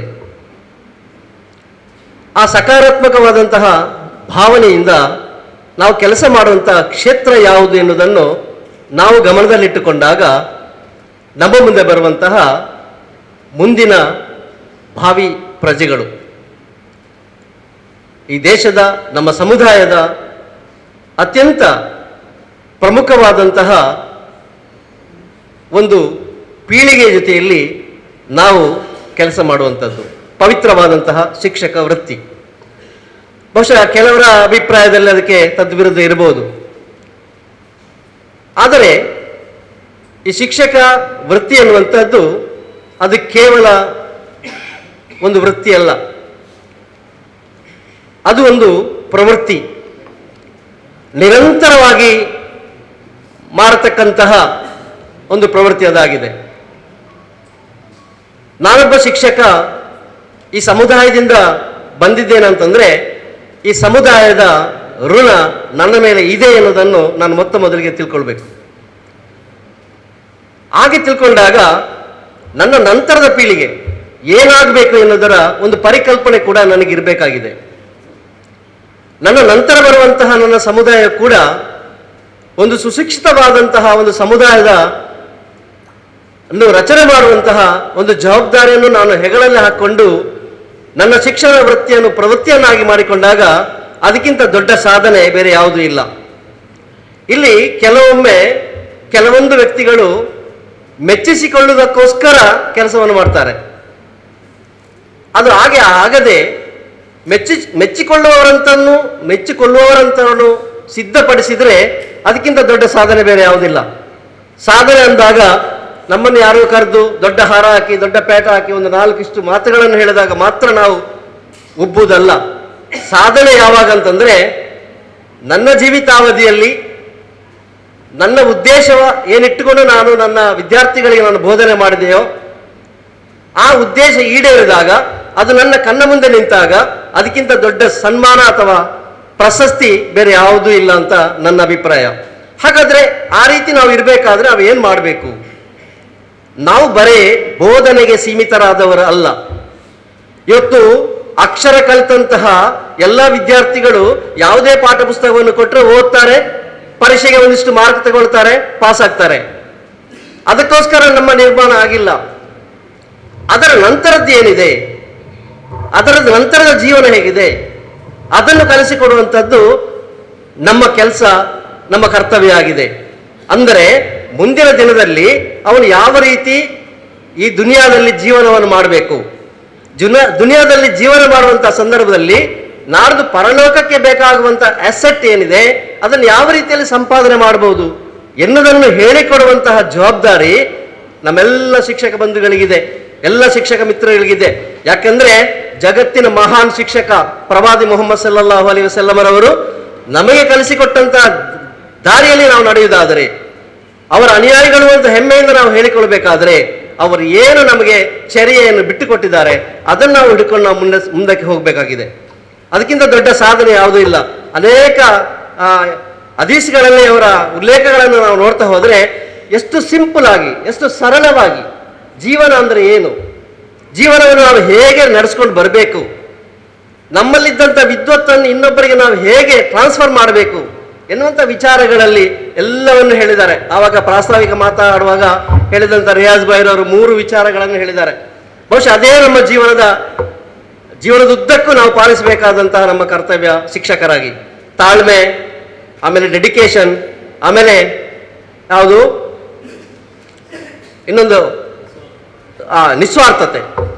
ಇಷ್ಟನ್ನು ನಾವು ನಮ್ಮ ಜೀವನದಲ್ಲಿ ಅಳವಡಿಸಿಕೊಂಡು ನಮ್ಮ ವಿಚಾರಗಳನ್ನು ನಾವು ಮುಂದಿನ ಪೀಳಿಗೆಗೆ ಕೊಟ್ಟರೆ ಖಂಡಿತವಾಗಿ ಅವರು ಅದನ್ನು ಗಳಿಸಿಕೊಂಡು ಬರಲಿಕ್ಕೆ ಸಾಧ್ಯ ಆಗ್ತದೆ. ನನಗೆ ತುಂಬ ಖುಷಿ ಆಯಿತು, ಡಾಕ್ಟರ್ ಸರ್ಫರಾಜ್ ಅವರೊಂದು ಮಾತು ಹೇಳಿದರು ನೋಡಿ, ಬಹಳ ಮಾರ್ಮಿಕವಾದಂಥ ವಿಚಾರ, ನಮಗೆಲ್ಲರಿಗೂ ಗೊತ್ತಿದೆ, ಆದರೂ ಕೂಡ ನಾವು ಅದನ್ನು ಫಾಲೋ ಮಾಡಲ್ಲ. ಯಾವುದದು? ಯಾವತ್ತೂ ಕೂಡ ಪಾಸಿಟಿವ್ ಮಾತನಾಡುವಂಥದ್ದು. ನನಗೆ ಟಯರ್ಡ್ನೆಸ್ ಆಗಿದೆ ಅನ್ನೋದ್ರ ಬದಲಿಗೆ ಇಲ್ಲ ನಾನು ಹ್ಯಾಪಿ ಆಗಿದ್ದೇನೆ ಅಂತ ಹೇಳಿದ್ರ ಮಾತುಗಳು, ಇದು ಖಂಡಿತವಾಗಿ ಕೂಡ ವರ್ಕೌಟ್ ಆಗ್ತದೆ. ಎಲ್ಲಿ? ಮಕ್ಕಳಲ್ಲಿ ಮಾತ್ರ ಅಲ್ಲ, ನಮ್ಮಲ್ಲಿ ಕೂಡ ವರ್ಕೌಟ್ ಆಗ್ತದೆ. ಆಗಬೇಕಾದ್ರೆ ನಮ್ಮಲ್ಲಿ ಡೆಡಿಕೇಶನ್ ಇರಬೇಕಾಗ್ತದೆ.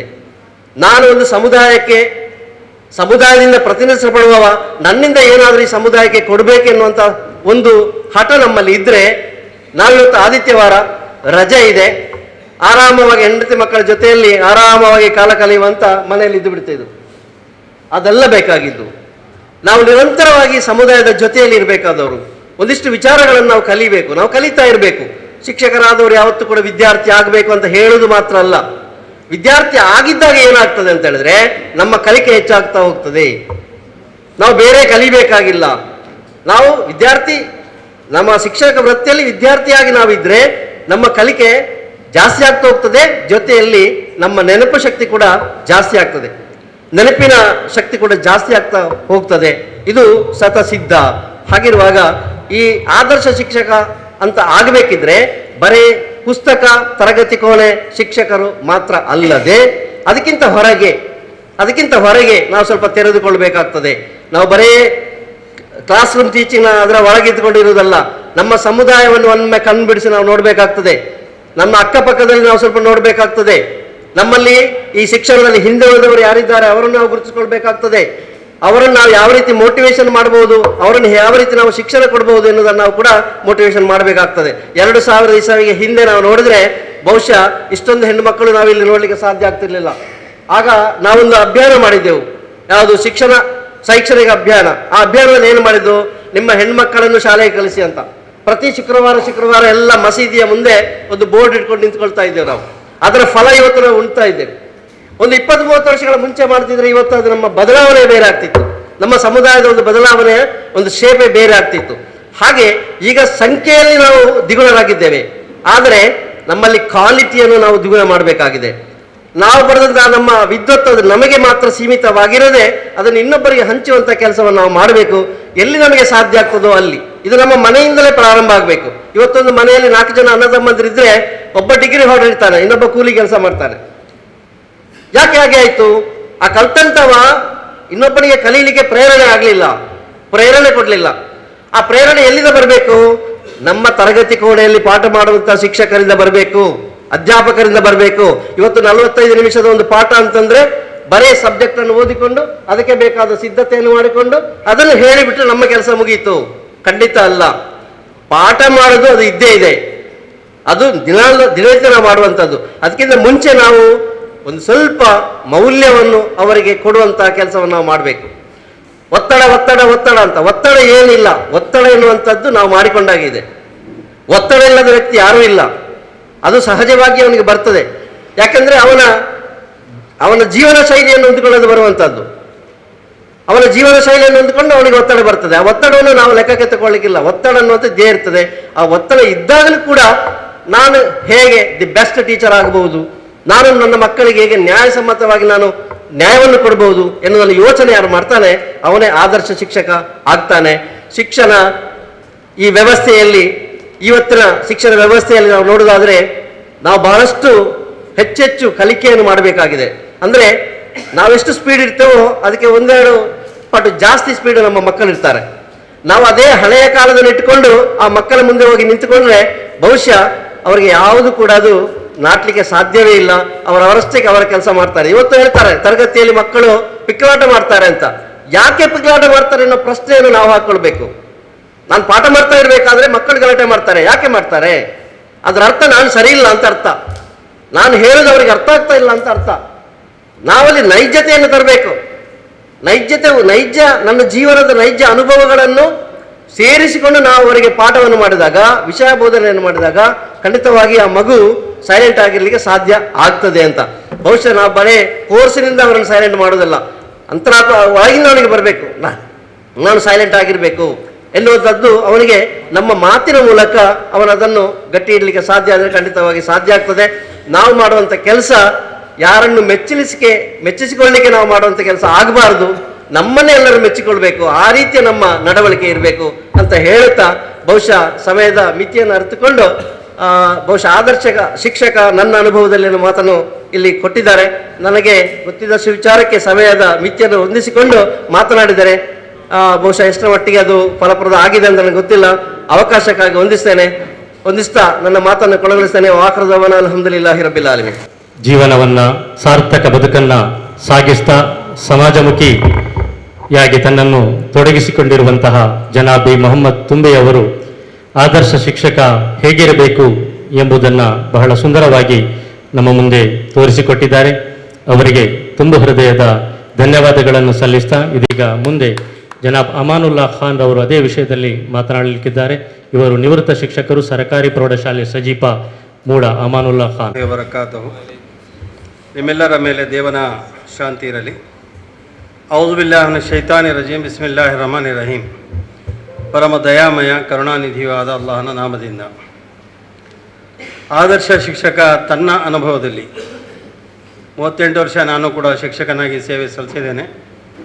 ಅದರ ಅನುಭವದ ಆಧಾರದಲ್ಲಿ ಕೆಲವು ಅನುಭವಗಳನ್ನು ಪರೋಕ್ಷವಾಗಿ ನಾನು ಹೇಳ್ತೇನೆ. ಯಾರು ಅನ್ಯತಾ ಭಾವಿಸಬಾರ್ದು, ಅತಿಶಯ ಅಂತಲೂ ಕೂಡ ಭಾವಿಸಬಾರ್ದು.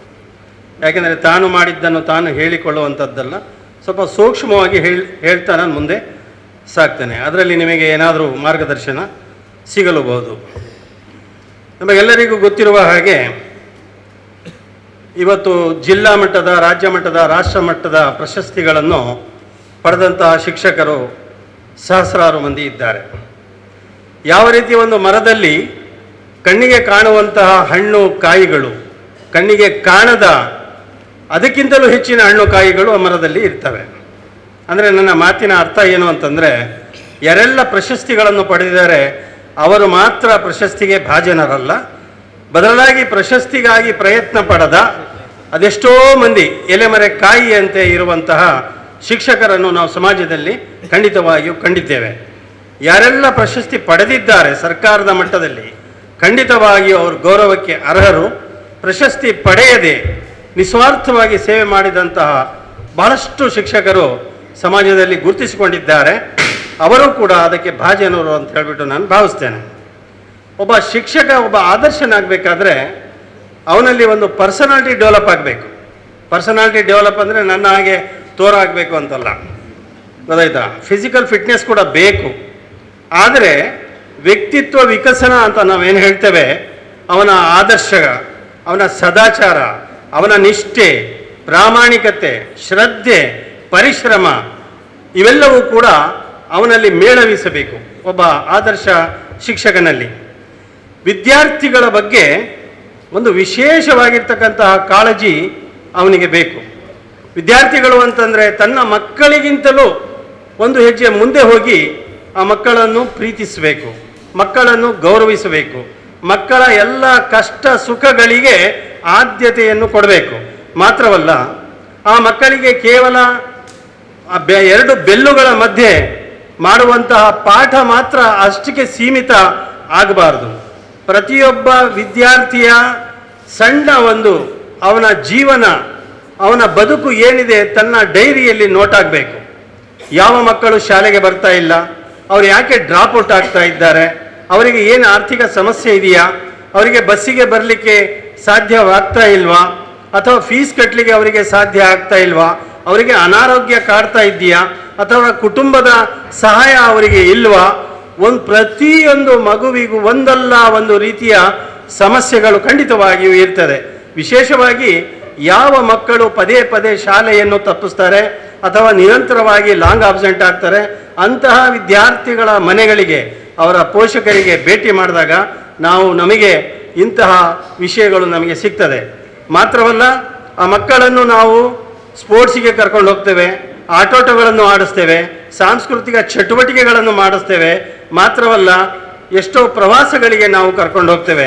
ನಮ್ಮ ಮೇಲೆ ಭರವಸೆ ಇಟ್ಟು ಆ ಪೋಷಕರು ಆ ಮಕ್ಕಳನ್ನು ನಮ್ಮೊಟ್ಟಿಗೆ ಕಳಿಸ್ತಾರೆ. ನಾವು ಇವರು ತಂದೆ ತಾಯಿಗೆ ಸಮಾನ ಅಂಥೇಳಿ ಭಾವಿಸಿ ಆ ಮಕ್ಕಳನ್ನು ನಮ್ಮ ಜೊತೆಯಲ್ಲಿ ಅವರು ಕಳಿಸಿಕೊಡ್ತಾರೆ. ಆ ಮಕ್ಕಳ ಮಾನ, ಆ ಮಕ್ಕಳ ಪ್ರಾಣ, ಆ ಮಕ್ಕಳ ರಕ್ಷಣೆ ಪ್ರತಿಯೊಬ್ಬ ಶಿಕ್ಷಕನ ಜವಾಬ್ದಾರಿಯಾಗಿರ್ತದೆ. ಪೋಷಕರಿಗೆ ಎಷ್ಟು ನಂಬಿಕೆ ಇರಬೇಕು ಅಂತಂದರೆ, ಈ ಶಿಕ್ಷಕರೊಟ್ಟಿಗೆ ನಮ್ಮ ಮಕ್ಕಳನ್ನು ಕಳಿಸಿದರೆ ನಮಗೆ ಧೈರ್ಯ ಅಂತಕ್ಕಂತಹ ಒಂದು ಭಾವನೆ ಅವರಲ್ಲಿ ಮೂಡಬೇಕು. ಈ ರೀತಿ ಒಬ್ಬ ಶಿಕ್ಷಕ ಮಕ್ಕಳ ಬಗ್ಗೆ ಅಷ್ಟು ಅಪಾರವಾಗಿರ್ತಕ್ಕಂತಹ ಪ್ರೀತಿ ಅವನು ಇಟ್ಕೋಬೇಕಾಗ್ತದೆ. ಆಮೇಲೆ ಅವನಿಗೆ ಒಬ್ಬ ಶಿಕ್ಷಕ ಅಂತಂದರೆ ಅವನು ಕೇವಲ ಮಕ್ಕಳಿಗೆ ಶಿಕ್ಷಕ ಅಲ್ಲ. ನನ್ನ ಅನುಭವದಲ್ಲಿ ಹೇಳೋದಾದರೆ ಅವನು ಮಕ್ಕಳಿಗೆ ಮಾತ್ರ ಶಿಕ್ಷಕ ಅಲ್ಲ, ಅವನು ಊರಿಗೆ ಶಿಕ್ಷಕ, ಅವನು ಸಮಾಜಕ್ಕೆ ಶಿಕ್ಷಕ, ಅವನು ಅವನ ಕುಟುಂಬಕ್ಕೆ ಶಿಕ್ಷಕನಾಗಿರಬೇಕು. ಅವನು ಅವನ ಶಿಕ್ಷಕ ವೃತ್ತಿಯ ಸಂದರ್ಭದಲ್ಲಿ ಆಗಲಿ ಅದರ ನಂತರವಾಗಲಿ ಒಬ್ಬ ಶಿಕ್ಷಕನಿಗೆ ಇರುವಂತಹ ಗೌರವ ಬಹುಶಃ ಯಾವ ರಾಜಕಾರಣಿಗೂ ಯಾವ ಅಧಿಕಾರಿಗೂ ಸಮಾಜದಲ್ಲಿ ಅಂತಹ ಗೌರವ ಇಲ್ಲ. ಆ ಶಿಕ್ಷಕನಿಗೆ ಅಷ್ಟು ಗೌರವ ಅವನಿರ್ತದೆ. ಆ ಗೌರವವನ್ನು ಉಪಯೋಗಿಸಿಕೊಂಡು ಆ ಸಾರ್ವಜನಿಕರ, ಆ ಊರವರ, ಆ ದಾನಿಗಳ ಸಹಾಯವನ್ನು ಪಡೆದು ಅವನು ಸಾಕಷ್ಟು ಒಂದು ಸಾಧನೆಗಳನ್ನು ಮಾಡಲಿಕ್ಕೆ ಅವಕಾಶಗಳಿದ್ದಾವೆ. ಅದನ್ನು ಮಾಡಬೇಕು ಅಂತ ಹೇಳಿ ನಾನು ಅದನ್ನು ಭಾವಿಸ್ತೇನೆ.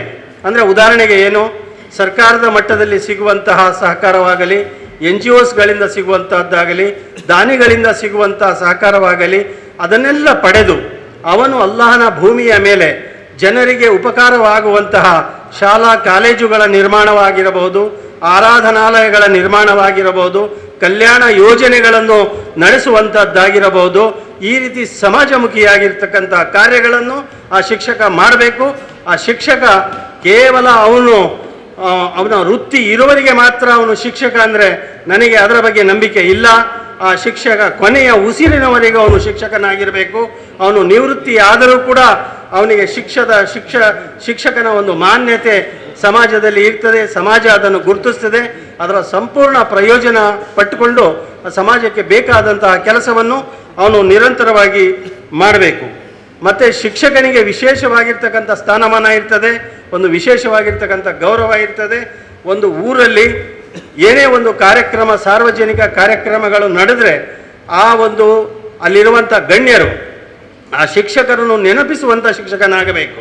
ಈ ಕಾರ್ಯಕ್ರಮಕ್ಕೆ ಆ ನಮ್ಮ ಶಿಕ್ಷಕರನ್ನು ಕರೀರಿ ಅನ್ನುವಷ್ಟು ಮಟ್ಟಕ್ಕೆ ಅವರು ಬೆಳಿಬೇಕು. ಯಾಕೆ ಅಂತಂದರೆ ಅವರಿಗೆ ಗೌರವಕ್ಕೆ ಅಲ್ಲ, ಅವರು ವೇದಿಕೆ ಹಂಚಿಕೊಳ್ಳಿಕ್ಕಲ್ಲ, ಬದಲಾಗಿ ಆ ಮೂಲಕ ಒಂದು ಉತ್ತಮ ಮಾರ್ಗದರ್ಶನ ಕೊಡಲಿಕ್ಕೆ, ಅಲ್ಲಿಯ ಒಂದು ಊರ ಒಳ್ಳೆತಿನ ಕಾರ್ಯಗಳನ್ನು ಮಾಡಲಿಕ್ಕೆ ಬೇಕಾಗಿ ಇರುವಂತಹ ಕೆಲಸಗಳನ್ನು ಮಾಡಲಿಕ್ಕೆ ಅಂತ ಹೇಳಿಬಿಟ್ಟು ನಾನು ಹೇಳ್ತೇನೆ.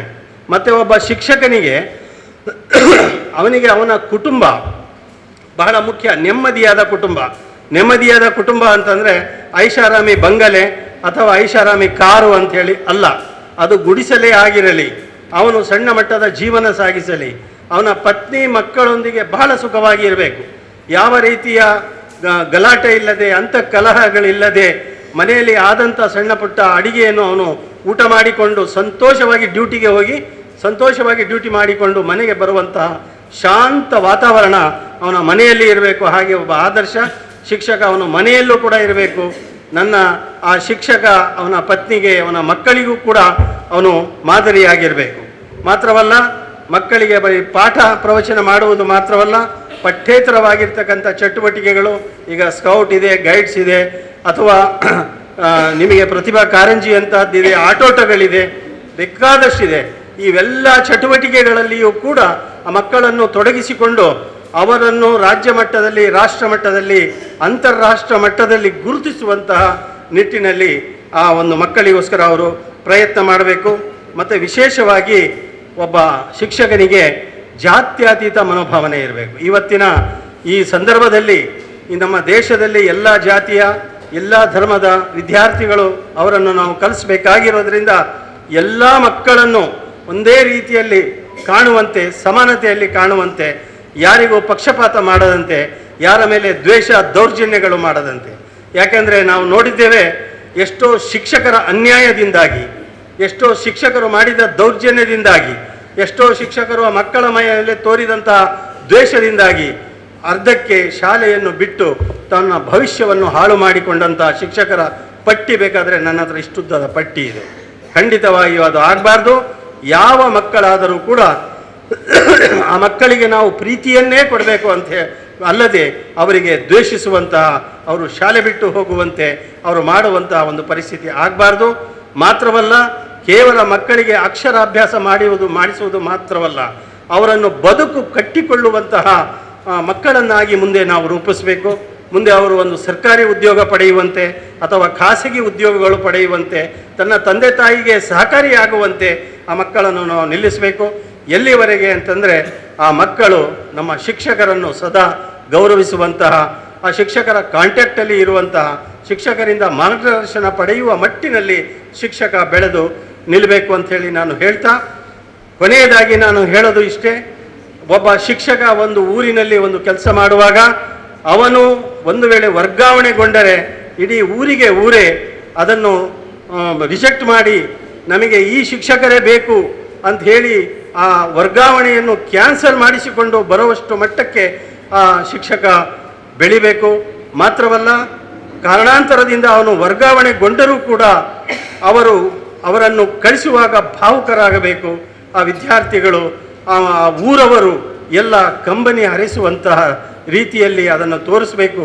ಅವರು ಹರಿಸುವಂತಹ ಕಂಬನಿ ಏನಿದೆ, ಆ ವರ್ಗ ಶಿಕ್ಷಕರಿಗೆ ಆ ಊರಿಂದ ಕಳಿಸುವಾಗ ಅವರು ಹರಿಸುವ ಕಂಬನಿ ಏನಿದೆ, ಅದು ಒಂದು ಮುತ್ತಿನ ಹನಿಗಳಾಗಿ, ಆ ಮುತ್ತಿನ ಹಾರವಾಗಿ, ಅದೇ ಆ ಶಿಕ್ಷಕನಿಗೆ ಹಾಕುವಂತಹ ಒಂದು ಹೂಮಾಲೆ ಅಥವಾ ಮುತ್ತಿನ ಹಾರವಾಗಿ, ಅದೇ ದೊಡ್ಡ ರಾಜ್ಯ ರಾಷ್ಟ್ರ ಮಟ್ಟದ ಪ್ರಶಸ್ತಿಗೆ ಏನು ಕಮ್ಮಿಯಲ್ಲದ ಒಂದು ಗೌರವ ಅಂತ ಹೇಳಿಬಿಟ್ಟು ನಾನು ಭಾವಿಸ್ತೇನೆ. ಯಾವ ಮಕ್ಕಳು ನಾವು ಕಲಿಸ್ತೇವೆ, ಯಾವ ಊರಿನಲ್ಲಿ ನಾವು ಕೆಲಸ ಮಾಡ್ತೇವೆ, ಅವರು ಗೌರವಿಸುವಂತಹ ಆ ಒಂದು ಗೌರವ ಏನಿದೆ, ನಾವೆಲ್ಲ ಬರುವಾಗ ಕಣ್ಣೀರು ಹಾಕುತ್ತಾ ಬಂದೆವು.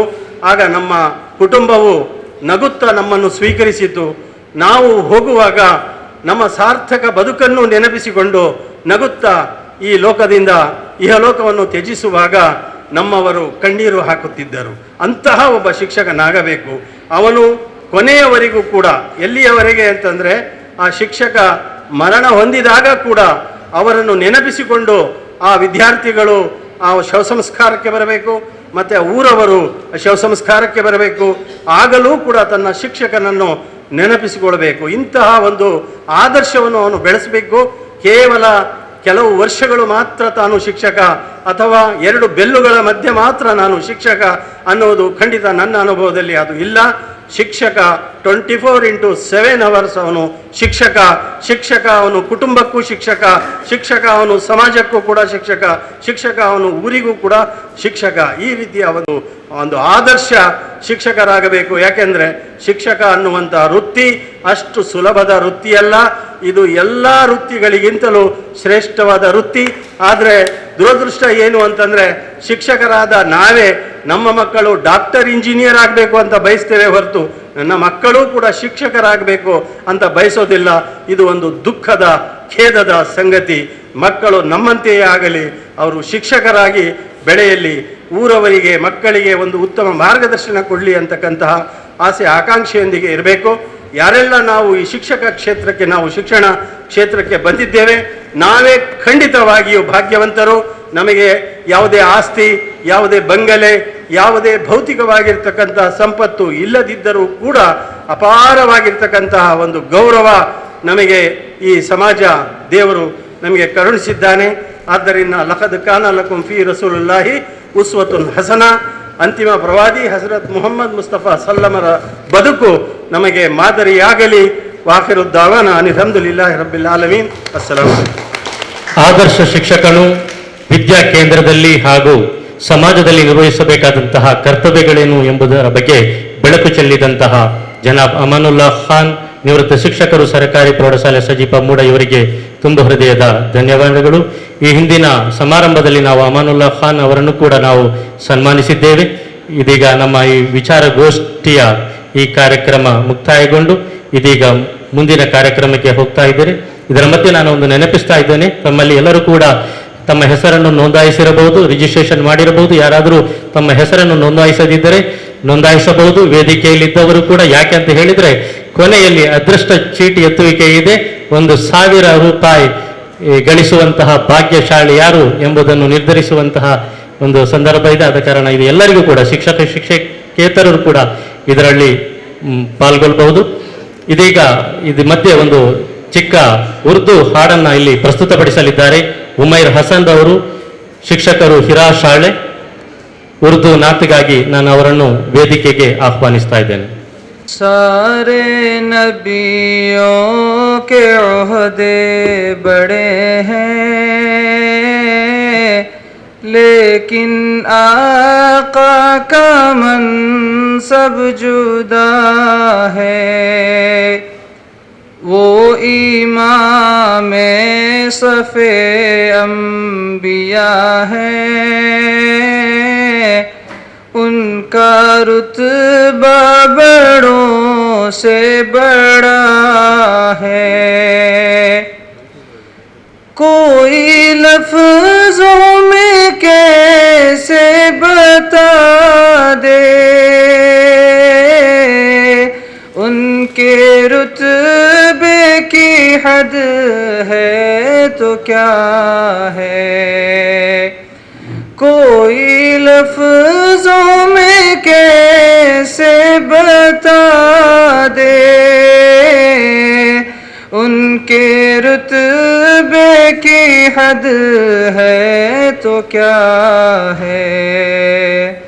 हमने अपने बड़ों से सुना है,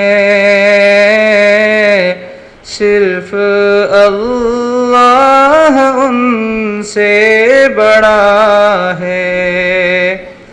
हमने अपने बड़ों से सुना है, सिर्फ अल्लाह उनसे बड़ा है. वो जो एक शहर नूरुल हुदा है, जलवागाहों का एक सिलसिला है. वो जो एक शहर नूरुल हुदा है, जलवागाहों का एक सिलसिला है. जिसकी हर सुबह शम्सो दुहा है, जिसकी हर शाम बदरुद्दुजा है. जिसकी हर सुबह शम्सो दुहा है, जिसकी हर शाम बदरुद्दुजा है. मुस्तकिल उनकी चौखट आता हो, मेरे माबूद ये इल्तिजा है. मुस्तकिल उनकी चौखट आता हो, मेरे माबूद ये इल्तिजा है। कोई पूछे तो ये कह सकूं मैं, बाबे जिब्रील मेरा पता है। कोई पूछे तो ये कह सकूं मैं, बाबे जिब्रील मेरा पता है। सारे नबियों के ओहदे बड़े हैं, लेकिन आका का मनसब जुदा है। वो इमाम सफ़े अंबिया है, उनका रुतबा बड़ों से बड़ा है।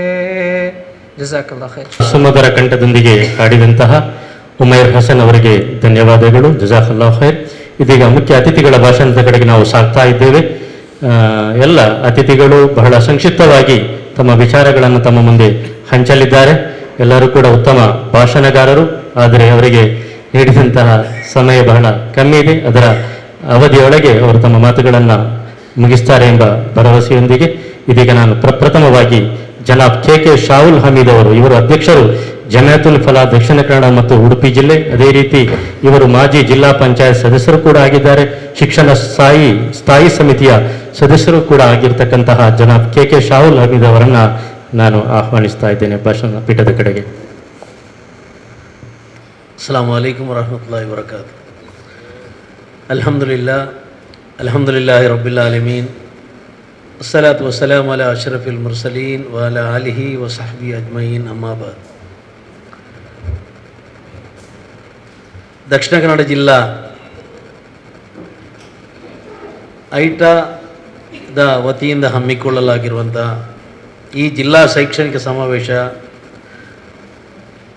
ಅದಕ್ಕೆ ಹೊಂದಿಕೊಂಡಾಗೆ ನಿವೃತ್ತ ಶಿಕ್ಷಕರಿಗೆ ಸನ್ಮಾನದ ಸಭಾ ಕಾರ್ಯಕ್ರಮದ ಅಧ್ಯಕ್ಷತೆಯನ್ನು ವಹಿಸಿಕೊಂಡಿರುವಂಥ ನಮ್ಮ ಈ ಸಂಸ್ಥೆಯ ರಾಜ್ಯಾಧ್ಯಕ್ಷರಾದಂಥ ಮೊಹಮ್ಮದ್ ರಜಾ ಮಾನ್ವಿ ಸಾಹೇಬರೇ, ವೇದಿಕೆಯಲ್ಲಿ ಆಸೀನರಾಗಿರುವಂತಹ ಎಲ್ಲ ನನ್ನ ಪ್ರೀತಿಯ ಗೌರವಾನ್ವಿತ ಅತಿಥಿಗಳೇ, ನನ್ನ ಎದುರು ಆಸೀನರಾಗಿರುವಂತಹ ಎಲ್ಲ ಶಿಕ್ಷಕ ಬಂಧುಗಳೇ, ಎಚ್ ಬಾಲಾರವರ ಹಾಗೆ ನಾನು ಸಹ ಒಂದು ಕುಟುಂಬದ ಕಾರ್ಯಕ್ರಮ ಉಂಟು, ನಾನು ಮನೆಯಲ್ಲಿ ನನ್ನ ಹೆಂಡತಿ ಮತ್ತು ಮಕ್ಕಳನ್ನು ನೀವು ರೆಡಿಯಾಗಿ ನಿಲ್ಲಿ, ನಾನೊಂದು ಹೋಗಿ ಮುಖ ತೋರಿಸ್ಕೊಂಡು ಬರ್ತೇನೆ ಅಂತೇಳಿ ಬಂದವ. ಇಲ್ಲಿ ಬಂದ ಮೇಲೆ ನನಗೆ ಅದನ್ನು ಹೇಳಲಿಕ್ಕೆ ಭಯ ಶುರುವಾಗಿದೆ, ನಿಜಕ್ಕೂ ಭಯ ಆಗಿದೆ. ಅಂದರೆ ಎಲ್ಲ ಶಿಕ್ಷಕರಿರುವಂಥದ್ದು ನಂತರ ಭಯ ಶುರುವಾಯಿತು. ಅಲ್ಲಿ ಕೂತಿದ್ದೆ ಅದರಡಿಯಲ್ಲಿ ಒಮ್ಮೆ ಹೊರಗೆ ಹೋಗಿ ಬಂದೆ, ಒಂದು ಫೋನ್ ಮಾಡಿ ಪರಿಸ್ಥಿತಿ ಸ್ವಲ್ಪ ಗಂಭೀರ ಇದೆ, ಹಾಗೆ ಬರಲಿಕ್ಕೆ ಸ್ವಲ್ಪ ತಡ ಆಗ್ಬೋದು ಅಂತ ಒಂದು ಸೂಚನೆಯನ್ನು ಕೊಟ್ಟು ಬಂದಿದ್ದೆ. ನಾನು ನಿಜಕ್ಕೆ ಹೇಳ್ತೇನೆ, ಒಂದು ಭಾಷಣಗಾರ ಅಂತೂ ಅಲ್ಲ, ಭಾಷಣಕ್ಕೆ ನನ್ನಲ್ಲಿ ಸರಕುಗಳಿಲ್ಲ. ಆದರೆ ಇಲ್ಲಿ ಮಾತ್ರ ಭಾಷಣ ಮಾಡಲಿಕ್ಕೆ ಒಂದು ಸ್ವಲ್ಪ ಗಂಡದೆ ಬೇಕು ಅಂತ ನನಗೆ ಗೊತ್ತಿದೆ, ಸ್ವಲ್ಪ ಭಯ ಇದೆ ನನ್ನ ಹತ್ರ. ಇದು ಸಾಧಾರಣವಾಗಿ ನೀವೆಲ್ಲ ದಿನಕ್ಕೂ ನೀವು ಭಾಷಣ ಮಾಡುವವರು, ಬಾಕಿ ಎಲ್ಲ ನಿಮಗೆ ಹೇಳಲಿಕ್ಕೆ ಮಾತ್ರ ಇರುವಂಥದ್ದು, ಕೇಳಲಿಕ್ಕೆ ಬೇರೆ ಒಂದು ಜನ ಇರ್ತಾರೆ ನಿಮ್ಮ ಎದುರು. ಇವತ್ತು ನೀವು ಕೇಳುವವರು, ನಿಮ್ಮ ಹತ್ರ ಹೇಳುವವರು ಇಲ್ಲಿ ಇದ್ದಾರೆ, ನೀವು ಇವತ್ತು ವಿದ್ಯಾರ್ಥಿಗಳಾಗಿದ್ದೀರಿ. ನನಗೆ ಸತ್ಯ ಹೇಳಬೇಕು ಅಂತ ಹೇಳಿದರೆ ಇವತ್ತಿನ ಟಾಪಿಕ್ ಬಹಳ ಇಂಟ್ರೆಸ್ಟಿಂಗ್, ಅತ್ಯಂತ ಕುತೂಹಲವಾದ ವಿಷಯ. ಇವತ್ತು ಒಬ್ಬ ಆದರ್ಶ ಶಿಕ್ಷಕ ಅವನ ಅನುಭವದಲ್ಲಿ ಹೇಗಾಗಬೇಕು, ಬಹಳ ಮಾತಾಡಲಿಕ್ಕಿದ್ರೆ ಅದ್ಭುತವಾಗಿ ಮಾತಾಡುವಂಥ ಬೇಕಾದಷ್ಟು ಸರಕುಗಳಿವೆ ಇದರ ಹಿಂದೆ. ಉತ್ತಮವಾಗಿ 3 ಜನ ಅವರ ಅನುಭವಗಳನ್ನು ಹಂಚಿಕೊಂಡಿದ್ದಾರೆ. ಒಳ್ಳೊಳ್ಳೆಯ ಅಂಶಗಳನ್ನು ಪ್ರಸ್ತುತಪಡಿಸಿದ್ದಾರೆ. ನಾನು ಶಾಲೆಗೆ ಹೋಗ್ತಾ ಇರುವಾಗ ಪ್ರಾಥಮಿಕ ಶಾಲೆಯಲ್ಲಿ ಸಾಧಾರಣವಾಗಿ ಈ ಪ್ರಶ್ನೆ ಎಲ್ರಿಗೂ ಬರುವಂಥದ್ದೇ, ನೀವು ದೊಡ್ಡದಾದ ಮೇಲೆ ಏನಾಗಬೇಕು ಅಂತ ಬಯಸ್ತೀರಿ ಅಂತ. ಈ ಪ್ರಶ್ನೆಯನ್ನು ಸಾಧಾರಣ ನೀವೆಲ್ಲ ಮಕ್ಕಳಲ್ಲಿ ಕೇಳಿರ್ತೀರಿ. ನಾವು ಎಷ್ಟು ಸಂಕುಚಿತವಾಗಿ ಯೋಚನೆ ಮಾಡದಿದ್ದರಿಂದ ನನ್ನ ಹತ್ರ ಪ್ರಶ್ನೆ ಕೇಳಿದಾಗ ನಾನು ಹೇಳಿದ್ದೆ ನೀನು ದೊಡ್ಡದಾದ ಮೇಲೆ ಏನಾಗ್ತಿದ್ದೆ ಹೇಳಿದರೆ ನಾನು ಲಾರಿ ಡ್ರೈವರ್ ಆಗ್ತೇನೆ ಅಂತ ಹೇಳಬೇಕು. ಯಾಕೆ ಅಂತ ಹೇಳಿದೆ, ಸತ್ಯ. ನನಗೆ ಲಾರಿ ಡ್ರೈವರ್ನಷ್ಟು ದೊಡ್ಡ ಜನ ಈ ಪ್ರಪಂಚದಲ್ಲಿ ಬೇರೆ ಇಷ್ಟವರೆಗೆ ಯಾರೂ ಕಾಣಲಿಲ್ಲ. ಯಾಕೆಂತ ಹೇಳಿದರೆ ಮನೆಯಲ್ಲಿ ಕಿತ್ತು ತಿನ್ನೋ ಬಡತನ, ಊಟಕ್ಕೆಲ್ಲ ಬಹಳ ಕಷ್ಟ ಇತ್ತು ನಮ್ಮದು. ನನ್ನ ತಾಯಿ ಬೀಡಿ ಕಟ್ಟಿ ನಮ್ಮನ್ನು ಶಾಲೆಗೆ ಕಳಿಸ್ತಾ ಇದ್ರು. ನೀನು ಶಾಲೆಗೆ ಹೋಗಿದ್ದೆ ಅಂತ ಕೇಳುವಂಥ ಒಂದು ಪರಿಸ್ಥಿತಿ ಇರಲಿಲ್ಲ. ಅಲ್ಲಿ ಏನಾಗಿದೆ ಅಂತ ಇಷ್ಟವರೆಗೆ ನನ್ನ ಬ್ಯಾಗನ್ನು ಓಪನ್ ಮಾಡಿ ನೋಡಿದವರು ಯಾರಿಲ್ಲ. ಯಾಕೆಂತ ಹೇಳಿದರೆ ನನ್ನ ತಾಯಿ ಅಕ್ಕಂದಿರು ಅವರು ಯಾರೂ ಶಾಲೆಗೆ ಹೋದವರಲ್ಲ. 1ನೇ 2ನೇ ಕ್ಲಾಸ್ನಲ್ಲಿ ಡ್ರಾಪ್ ಔಟ್ ಆಗಿ ಮನೆಯಲ್ಲಿ ಕೂತಂಥವ್ರು. ಶಿಕ್ಷಣದ ಮಹತ್ವದವರಿಗೆ ಗೊತ್ತಿಲ್ಲ, ಏನಾದರೂ ಆಗಬೇಕು ಅಂತ ಕಲ್ಪನೆ ಇಲ್ಲ. ನನ್ನ ಬಾವ ಒಬ್ಬರಿದ್ದರು, ಅವರು ಲಾರಿ ಡ್ರೈವರ್ ಆಗಿದ್ದರು. ನಾನು ರಜೆಯಲ್ಲಿ ಅವರೊಟ್ಟಿಗೆ ನಾನು ಲಾರಿಯಲ್ಲಿ ಹೋಗ್ತಾ ಇದ್ದೆ. ಹೋದಾಗ ಲಾರಿ ಡ್ರೈವ್ ಮಾಡಿಕೊಂಡು ಹೋಗೋದು, ಸಿಂಹಾಸನದ ಮೇಲೆ ಲಾರಿ ಡ್ರೈವರ್ ಕೂತಿರ್ತಾರೆ, ಅವರು ಲಾರಿ ಇಟ್ಟುಕೊಂಡು ಹೋಗೋದು, ಮಾರ್ಗದ ಬದಿಯಲ್ಲಿ ಕೈ ಹೀಗೆ ನಿಲ್ಲಿಸುವುದು, ಕೆಲವರು ಅವರನ್ನು ಹತ್ತಿಸಿಕೊಳ್ಳುವುದು, ಅವರಿಂದ ದುಡ್ಡು ತಗೊಳ್ಳುವುದು, ಬೇಕಾದಲ್ಲಿ ನಿಲ್ಲಿಸಿ ಹೋಟ್ಲ್ ಹತ್ರ ನಿಲ್ಲಿಸುವುದು, ಹೊಟ್ಟೆಗೆ ತುಂಬ ತಿನ್ನುವುದು. ಡ್ರೈವರ್ಗಳು ನೀವು ತಿನ್ನುವುದು ನೋಡಿದಿರಲ್ಲ, ಗಟ್ಟಿ ತಿನ್ನುವುದು, ಅವರೊಟ್ಟಿಗೆ ನಾನು ಸತ್ತೇರಿ ತಿನ್ನುವುದು, ಮತ್ತೊಂದು ಕಡೆ ನಿಲ್ಲಿಸುವುದು, ಅಲ್ಲಿ ಚಹಾ ಕುಡಿಯುವುದು, ಇನ್ನೊಂದು ಕಡೆ ಕತ್ತಲಾದ ಕೂಡಲೇ ಅಲ್ಲಿ ಸಹ ನಿಲ್ಲಿಸುವುದು, ಗಟ್ಟಿ ತಿನ್ನುವುದು. ಇದನ್ನು ನೋಡಿದ ಮೇಲೆ ನನಗೆ ಇದಕ್ಕಿಂತ ದೊಡ್ಡ ಸುಖ ಪ್ರಪಂಚದಲ್ಲಿ ಬೇರೆ ಯಾವುದಿಲ್ಲ, ನಾನು ಆದರೆ ಲಾರಿ ಡ್ರೈವರ್ ಆಗಬೇಕು ಅಂತ ಕನಸು ಕಂಡ. SLCಯಲ್ಲಿ ಫೇಲ್ ಆದೆ. ಮನೆಯಲ್ಲಿ ಶಾಲೆಯ ಆಸೆ ಬಿಟ್ಟಿದ್ದಲ್ಲಿಗೆ ನೀರು ಬಿಟ್ಟೆ. ಉಪ್ಪಿನಂಗಡಿ ಜೂನಿಯರ್ ಕಾಲೇಜಲ್ಲಿ ಅಬ್ದುಲ್ ಖಾದರ್ ಅಂತ ಪ್ರಾಂಶುಪಾಲರಿದ್ದರು. ಇಕನಾಮಿಕ್ಸ್ ಲೆಕ್ಚರರ್ ಅಬ್ದುಲ್ ಖಾದರ್ ನಿಮ್ಗೆ ಗೊತ್ತಿರ್ಬೋದು, ಒಬ್ಬ ಅದ್ಭುತವಾದ ಉಪನ್ಯಾಸಕ. ಆಮೇಲೆ ಉಪ್ಪಿನಗಡಿಯಿಂದ ಅವರು ಬದ್ರಿಯಾಕ್ಕೆ ಬಂದು ಪ್ರಾಂಶುಪಾಲರಾಗಿದ್ದರು. 1992ರಲ್ಲಿ ಅವರು ತೀರ್ಕೊಂಡ್ರು. ನಾನು ಶಾಲೆ ಬಿಟ್ಟೆ, ಗುಜರಿ ವ್ಯಾಪಾರ ಮಾಡ್ತಾಯಿದ್ದೆ, ಹಳೆಯ ಚಪ್ಪಲಿ ಇಂಥದ್ದನ್ನು ವ್ಯಾಪಾರ ಮಾಡ್ತಾಯಿದ್ದೆ. ವಾರದ ಸಂತೆಗಳಿಗೆ ಹೋಗಿ ಅಲ್ಲಿ ವ್ಯಾಪಾರ ಮಾಡಲಿಕ್ಕೆ ನನ್ನೊಬ್ಬರು ಒಟ್ಟಿಗೆ ಸೇರಿಕೊಂಡು ನಾನು ಸಹ ಹೋಗ್ತಾ ಇದ್ದೆ. ಇದರಲ್ಲಿ ಅವರು ಅಚಾನಕ್ಕಾಗಿ ಖಾದರ್ ಮಾಸ್ಟರ್ ಅವರು ನನ್ನ ತಂದೆಗೆ ಒಮ್ಮೆ ಪೇಟೆಯಲ್ಲಿ ಸಿಕ್ಕಿದ್ರು. ಮಗ ಏನು ಮಾಡ್ತಾ ಅಂತ ಹೇಳಿದರೆ ಹೀಗೆ ಹೇಳಿದರು, ಅವನನ್ನೊಮ್ಮೆ ಕರ್ಕೊಂಡು ಬನ್ನಿ, ಅವನ ಹತ್ರ ಒಂದು ಟ್ಯಾಲೆಂಟ್ ಇದೆ, ಅವ ಕಲೀಲಿಕ್ಕೆ ಹುಷಾರಿದ್ದಾನೆ ಹೇಳಿದ ಕೂಡಲೇ ಅವನಿಗೆ ತಲೆಗೆ ಹೋಗ್ತದೆ, ಬೇರೆ ಎಲ್ಲದರಲ್ಲಿ ಬಹಳ ಆ್ಯಕ್ಟಿವ್ ಇದ್ದಾನೆ ಅವ. ಒಮ್ಮೆ ಅವನನ್ನು ಕರ್ಕೊಂಡು ಬನ್ನಿ ಅಂತೇಳಿ ಮತ್ತೆ ನನ್ನ ತಂದೆ ಒಮ್ಮೆ ನನ್ನನ್ನು ಖಾದರ್ ಮಾಸ್ಟರ್ ಹತ್ರ ಕರ್ಕೊಂಡು ಬಂದರು. ಖಾದರ್ ಮಾಸ್ಟರು ನನ್ನ ಹತ್ರ ಒಂದಷ್ಟು ಹೊತ್ತು ಕೂತು ನನ್ನ ಹತ್ರ ಹೇಳಿದರು. ಅವರು ಒಬ್ಬ ಅದ್ಭುತವಾದ ಕಾರ್ಯಕ್ರಮ ನಿರ್ವಾಹಕ, ಒಳ್ಳೆ ಭಾಷಣಗಾರ. ಕ್ಲಾಸಿಗೆ ಟೈ ಎಲ್ಲ ಹಾಕ್ಕೊಂಡೇ ಬರೋದು, ಕೋಟೆಲ್ಲ ಹಾಕ್ಕೊಂಡು ಬರೋದು. ನನಗೆ ಅವರನ್ನು ನೋಡುವಾಗ ಒಂದು ಅದ್ಭುತ, ಅದನ್ನು ಹೇಳಿ ಪ್ರಯೋಜನ ಇಲ್ಲ, ಅಷ್ಟು ಒಂದು ಇದಿತ್ತು. ನಾನು ಅವ್ರ ಹತ್ರ ಕೂತೆ, ಯಾಕೆ ಶಾಲೆ ನೀನು ಡ್ರಾಪ್ ಔಟ್ ಮಾಡಿ ಏನು ಮಾಡ್ತಾ ಇದ್ದೀವಿ ಹೇಳಿದಾಗ, ಹೀಗೆ ನಾನು ಸಣ್ಣ ವ್ಯಾಪಾರಕ್ಕೆಲ್ಲ ಹೋಗ್ತಾ ಇದ್ದೇನೆ ಸರ್ ಹೇಳಿದೆ. ಅದಕ್ಕೆ ಹೇಳಿದರು, ಅದರಲ್ಲಿ ದುಡ್ಡಾಗ್ತದೆ ಸರ್ ಅಂತ ಹೇಳಿದೆ. ಅದರಲ್ಲಿ ದುಡ್ಡಾಗ್ತದೆ.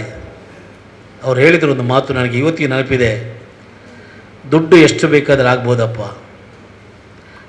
ದುಡ್ಡಿನಿಂದ ನೀನು ಆಸ್ತಿಯನ್ನು ಸಂಪಾದಿಸ್ಬೋದು, ಬೇಕಾದಷ್ಟು ಚಿನ್ನ ಕೊಂಡ್ಕೊಳ್ಬೋದು, ಎಷ್ಟು ಬೇಕಾದರೆ ಮಾಡ್ಬೋದು, ಮಾಡಿದವರು ಅನೇಕ ಇದ್ದಾರೆ. ಆದರೆ ಇದು ಯಾವುದು ನಿನ್ನ ಹೆಸರಿನ ಎದುರು ಬರುವುದಿಲ್ಲ, ನೆನಪಿಟ್ಟುಕೋ ನೀನು. ಮೊಹಮ್ಮದ್ ತುಂಬೆ ಅವರಿದ್ದಾರೆ.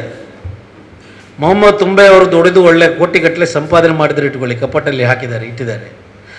ಒಂದು 100 ಕೋಟಿ ರೂಪಾಯಿ ಆಸ್ತಿ ಮಾಡಿಟ್ರೆ ಮೊಹಮ್ಮದ್ ತುಂಬೆ 100 ಕೋಟಿ ರೂಪಾಯಿಂದ ಅವರ ಹೆಸರನ್ನ ಎದುರು ಹಾಕುವುದಿಲ್ಲ ಯಾರು ಸಹ. ನಮ್ಮ ಶಿಕ್ಷಕಿ ಒಬ್ಬರಿದ್ದಾರೆ, ಒಂದು 100-150 ಪೌಂಡ್ ಚಿನ್ನ ರೆಡಿ ಮಾಡಿ ಇಟ್ಟಿದ್ದಾರೆ ಕಪಟಲ್ಲಿ. ಶಿಕ್ಷಕಿಯರ ಹೆಸರು ಬರುವಾಗ 100 ಪೌಂಡ್ ಚಿನ್ನ ಅಂತ ಬರುವುದಿಲ್ಲ. ನಮ್ಮ ಹಾಶ್ಮಿ ಅವರಿದ್ದಾರೆ, ಒಂದು 50 ಎಕರೆ ಜಾಗ ಪರ್ಚೇಸ್ ಮಾಡಿ ಬೇಕಾದಷ್ಟು ಮಾಡಿದ್ದಾರೆ. ಹಾಶ್ಮಿ 50 ಎಕರೆ ಜಾಗ ಅಂತ ಹೆಸರಿನ ಎದುರು ಬರುವುದಿಲ್ಲ. ನೀನು ಕಲಿತು ದೊಡ್ಡವನಾದ ಮೇಲೆ ನಿನ್ನ ಹೆಸರಿನ ಎದುರು BA, MA ಚಿನ್ನದಂತ 2 ಅಕ್ಷರ ಬರ್ತದೆ, ನೀನು ಕಲಿತ ಮೇಲೆ ಡಿಗ್ರಿ ಬರ್ತದೆ. ಇದು ನೀನು ಸಾಯುವವರೆಗೂ ನಿನ್ನ ಹೆಸರಿನ ಎದುರುತ್ತದೆ. ನಾನೀಗ ಎಸ್ ಅಬ್ದುಲ್ ಖಾದರ್ MA. ಇಡೀ ಪ್ರಪಂಚ ನನ್ನನ್ನು ಒಬ್ಬ ಲೆಕ್ಚರರ್ ಆಗಿ ಗುರುತಿಸ್ತದೆ. ಹಾಗಾಗಿ ನೀನು ಯಾವುದೇ ಕಾರಣಕ್ಕೆ ಡ್ರಾಪ್ ಔಟ್ ಆಗಬೇಡ. ನಿನ್ನ ಹೆಸರಿನ ಎದುರು 1-2 ಶಬ್ದ ಆದರೂ ಬರುವಾಗಿ ನೀನು ಮಾಡಬೇಕು ಶಾಹುಲ್ ಅಹಮದ್ ಅಂತೇಳಿ ನನ್ನನ್ನು ನನಗೆ ಬೆನ್ನು ತಟ್ಟಿ ಪ್ರೋತ್ಸಾಹಿಸಿ ಮತ್ತೆ SLC ಸಪ್ಲಿಮೆಂಟರಿ ಪರೀಕ್ಷೆಗೆ ಬರೆದು ನಾನು ಪಾಸಾಗಿ ಮತ್ತೆ ಉಜಿರೆ ಕಾಲೇಜಿಗೆ ಹೋದೆ. ಮಂಗಳೂರಿಗೆ MSW ಮಾಡಿದೆ. ಖಾದರ್ ಮಾಸ್ಟ್ರೇ ರೋಶ್ನಿಯಲ್ಲಿ MSW ಮಾಡಿದೆ. ದುಡ್ಡಿರಲಿಲ್ಲ, SLCಯಲ್ಲಿ ಹೋಗಿ ದುಡ್ಡಿರಲಿಲ್ಲ. ಸರ್ ಫೀಸ್ ಕಟ್ಟಲಿಕ್ಕೆ ದುಡ್ಡಿಲ್ಲ ಅಂತ ಖಾದರ್ ಮಾಸ್ಟ್ರಿಗೆ ಬರೆದೆ. ಜಮ್ಮತ್ತುಲ್ ಫಲದ ಸ್ಥಾಪಕ ಪ್ರಧಾನ ಕಾರ್ಯದರ್ಶಿ ಆಗಿದ್ದರು ಅಬ್ದುಲ್ ಖಾದರ್ ಮಾಸ್ಟ್ರು. 500 ರೂಪಾಯಿಯನ್ನು ಸಂಸ್ಥೆಯ ವತಿಯಿಂದ ಫೀಸ್ ಕಟ್ಟಲಿಕ್ಕೆ ನನಗೆ ಕಳಿಸಿಕೊಟ್ಟು ನನಗೆ ಪ್ರೋತ್ಸಾಹ ಮಾಡಿದ ಎಸ್ ಅಬ್ದುಲ್ ಖಾದರ್ ಅಂತ ವ್ಯಕ್ತಿತ್ವಗಳುಂಟಲ್ಲ, ಅದು ನಿಜವಾಗಿ ಒಬ್ಬ ಆದರ್ಶ ಶಿಕ್ಷಕ ಅಂತ ಹೇಳಲಿಕ್ಕೆ ನನಗೆ ಅಭಿಮಾನ ಇದೆ. ಇದು ನನ್ನ ಅನುಭವದ ಪ್ರಕಾರ ಹೇಳ್ತಾ ಇದ್ದೀನಿ. ಒಂದು ಹೇಳ್ತೇನೆ, ಈಗ ಅವರು ಹೇಳಿದರು ದನ ಇದೆಲ್ಲ ನಮ್ಮ ಹತ್ರ ಇರಲಿಕ್ಕಿಲ್ಲ ಅಂತ. ಒಂದು ಹೇಳ್ತೇನೆ, ಯಾವತ್ತೂ ನಾವು ನಮ್ಮ ಮಕ್ಕಳ ಹತ್ರ ಹೇಳ್ತೇವೆ, ದುವಾ ಮಾಡಲಿಕ್ಕೆ ಹೇಳ್ತೇವೆ, ಹಲಾಲ್ ಅದು ಹರಾಮ್ ಅದು ತಿನ್ನುವಂಥ ಪರಿಸ್ಥಿತಿ ನಮ್ಮ ಮಕ್ಕಳಿಗೆ ಬರಬಾರ್ದು ಅಂತ ಹೇಳ್ತಾ ಇದ್ದೇವೆ. ನಿಜವಾಗಿ ಹೇಳ್ತೇನೆ, ಒಂದು ಲೆಕ್ಕದಲ್ಲಿ ನೀವು ಅತ್ಯಂತ ಪ್ರೀತಿಪರರು, ನಮ್ಮ ಅಲ್ಲಾಹನಿಗೆ ಅತ್ಯಂತ ಪ್ರೀತಿಪರರು. ಯಾಕೆಂತ ಹೇಳಿದರೆ ನಿಮ್ಮ ಜೀವಿತಾವಧಿಯಲ್ಲಿ ನೀವು ನಿಮ್ಮ ಹರಾಮಂತೂ ಮಾಡಿದವರಲ್ಲ. ಏನು ಸಂಪಾದನೆ ಇದ್ದು ಅದು ಹಲಾಲಿನಿಂದ ಬೆಳಿಗ್ಗೆಯಿಂದ ಸಂಜೆವರೆಗೆ ಹಲಾಲನ್ನೇ ಸಂಪಾದಿಸಿ ನಿಮ್ಮ ಮಕ್ಕಳಿಗೆ ತಿನ್ನಿಸಿದ್ದೀರಿ. ಅಷ್ಟರ ಮಟ್ಟಿಗೆ ನೀವು ಯಾವತ್ತೂ ಸಹ ಅಭಿಮಾನ. ನಿಮ್ಮ ಒಟ್ಟಿಗೆ ಕಾಲೇಜಿ ಕಲಿತಿರುವಂಥ ಇತರ ಸಹಪಾಠಿರ್ಬೋದು, ಒಂದು ಆಗಿ ಹೋದವ 4 ವರ್ಷದಲ್ಲಿ ಅದ್ಭುತವಾಗಿ ಕಾರ್ನಲ್ಲಿ ಓಡಾಡೋದನ್ನು ನಾವು ನೋಡ್ತಾ ಇದ್ದೇವೆ. ಆಫ್ಟರ್ ಆಲ್ ಒಂದು ಸಣ್ಣ ಸರ್ಕಾರಿ ಇಲಾಖೆಗೆ ಸೇರಿಕೊಂಡವ ಒಂದು ಸಣ್ಣ ಹುದ್ದೆಯಲ್ಲಿ, ಅದು ಸಣ್ಣ ಗುಮಾಸ್ತನ ಹುದ್ದೆ ಆಗಿರ್ಬೋದು, ಅತ್ಯಂತ ಕೆಳದರ್ಜೆಯ ಹುದ್ದೆಗೆ ಹೋದವರು ಸಹ 4-5 ವರ್ಷಗಳಲ್ಲಿ ದೊಡ್ಡ ಟ್ಯಾರಿಸ್ನ ಮನೆ ಕಟ್ಟಿಕೊಂಡು ಬಹಳ ಅದ್ಧೂರಿಯಾಗಿ ಜೀವನ ಸಾಗಿಸುವುದನ್ನು ನಿಮ್ಮ ಎದುರು ಕಂಡುಕೊಂಡು ಸಹ ನೀವು ಸಂತೃಪ್ತತೆಯಿಂದ ಒಂದು ಸಾರ್ಥಕವಾದ ಹುದ್ದೆಯಲ್ಲಿ ಇದ್ದೀರಿ ಅಂತ ಹೇಳಿದೆ. ನಿಜವಾಗಿ ಹೇಳ್ತೇನೆ, ನಿಮಗೆ ವಿಶೇಷ ಅಲ್ಲಾಹನ ಅನುಗ್ರಹ ಖಂಡಿತ ಇದೆ. ಇದಕ್ಕೆ ನಿಮಗೆ ಇಹದಲ್ಲಲ್ಲದ್ರೆ ಪರದಲ್ಲಾದರೂ ಇದರ ಫಲ ದೇವರು ಕೊಟ್ಟೇ ಕೊಡ್ತಾನೆ. ಅಷ್ಟರ ಮಟ್ಟಿಗೆ ನಮಗೆ ನಾನು ಹೇಳ್ತಾ ಇದ್ದೆ, ನಮ್ಮ ಕಣ್ಣೆದುರು ಕಾಣ್ತಾ ಇದೆ. ಎಷ್ಟೋ ಜನ ನಿವೃತ್ತಿಯ ಶಿಕ್ಷಕರೆಲ್ಲ ಪಾಪ ಇವತ್ತು ನಡ್ಕೊಂಡು ಹಳೆಯ ಚಪ್ಪಲಿನ ಹೋಗೋದನ್ನು ನೋಡುವುದನ್ನು ನಮ್ಮ ಕಣ್ಣೆದುರು ಕಂಡಿದ್ದೇವೆ.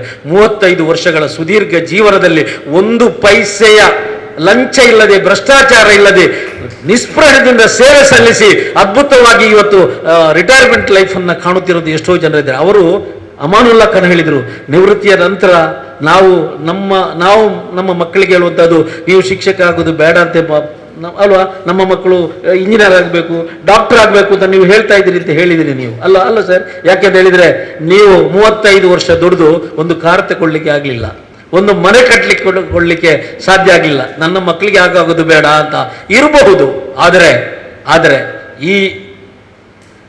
ನಾವು ಒಂದು ಹೇಳ್ತಾರೆ, ಜೀವಮಾನದಲ್ಲಿ ಅತ್ಯಂತ ಹೆಚ್ಚು ನೆನಪಿನಲ್ಲಿ ಬರುವಂಥದ್ದು, ನಮ್ಮ ಜೀವನದಲ್ಲಿ ಬರುವಂಥದ್ದು, ನಾವೆಷ್ಟೋ ಪ್ರೊಫೆಸರ್ಗಳನ್ನು ನಾವು ಕಂಡುಕೊಂಡಿರ್ತೇವೆ. ಆದರೆ ಪ್ರಾಥಮಿಕ ಶಾಲೆಯಲ್ಲಿ ನಮ್ಮ ಮನಸ್ಸಿಗೆ ಪ್ರೀತಿಯಿಂದ ಅನುಭವಗಳನ್ನು ಹಂಚಿಕೊಂಡಂಥ ಯಾರು ಪ್ರಾಥಮಿಕ ಶಾಲಾ ಅಧ್ಯಾಪಕರಿದ್ದಾರೆ ಅವರು ಯಾವತ್ತೂ ಸಹ ನಿತ್ಯ ಸ್ಮರಣೀಯರು. ನಮಗೆ ಅವರನ್ನು ಮರಲಿಕ್ಕೆ ಸಾಧ್ಯವಿಲ್ಲ. ಎಂಥ ಜೀವನದಲ್ಲಿ ಯಾರನ್ನು ಬೇಕಾದರೆ ಮರಿಬೋದು, ಅದು ಪ್ರಾಥಮಿಕ ಶಾಲೆಯಲ್ಲಿ. ನನಗೆ ಇವತ್ತಿಗೂ ಗೊತ್ತಿದೆ, ನನ್ನ ಪ್ರಾಥಮಿಕ ಶಾಲೆಯಲ್ಲಿ ನನಗೆ ಗಣೇಶ ಮಾಸ್ಟ್ರು ಕಲಿಸ್ತಾ ಇದ್ದದ್ದು.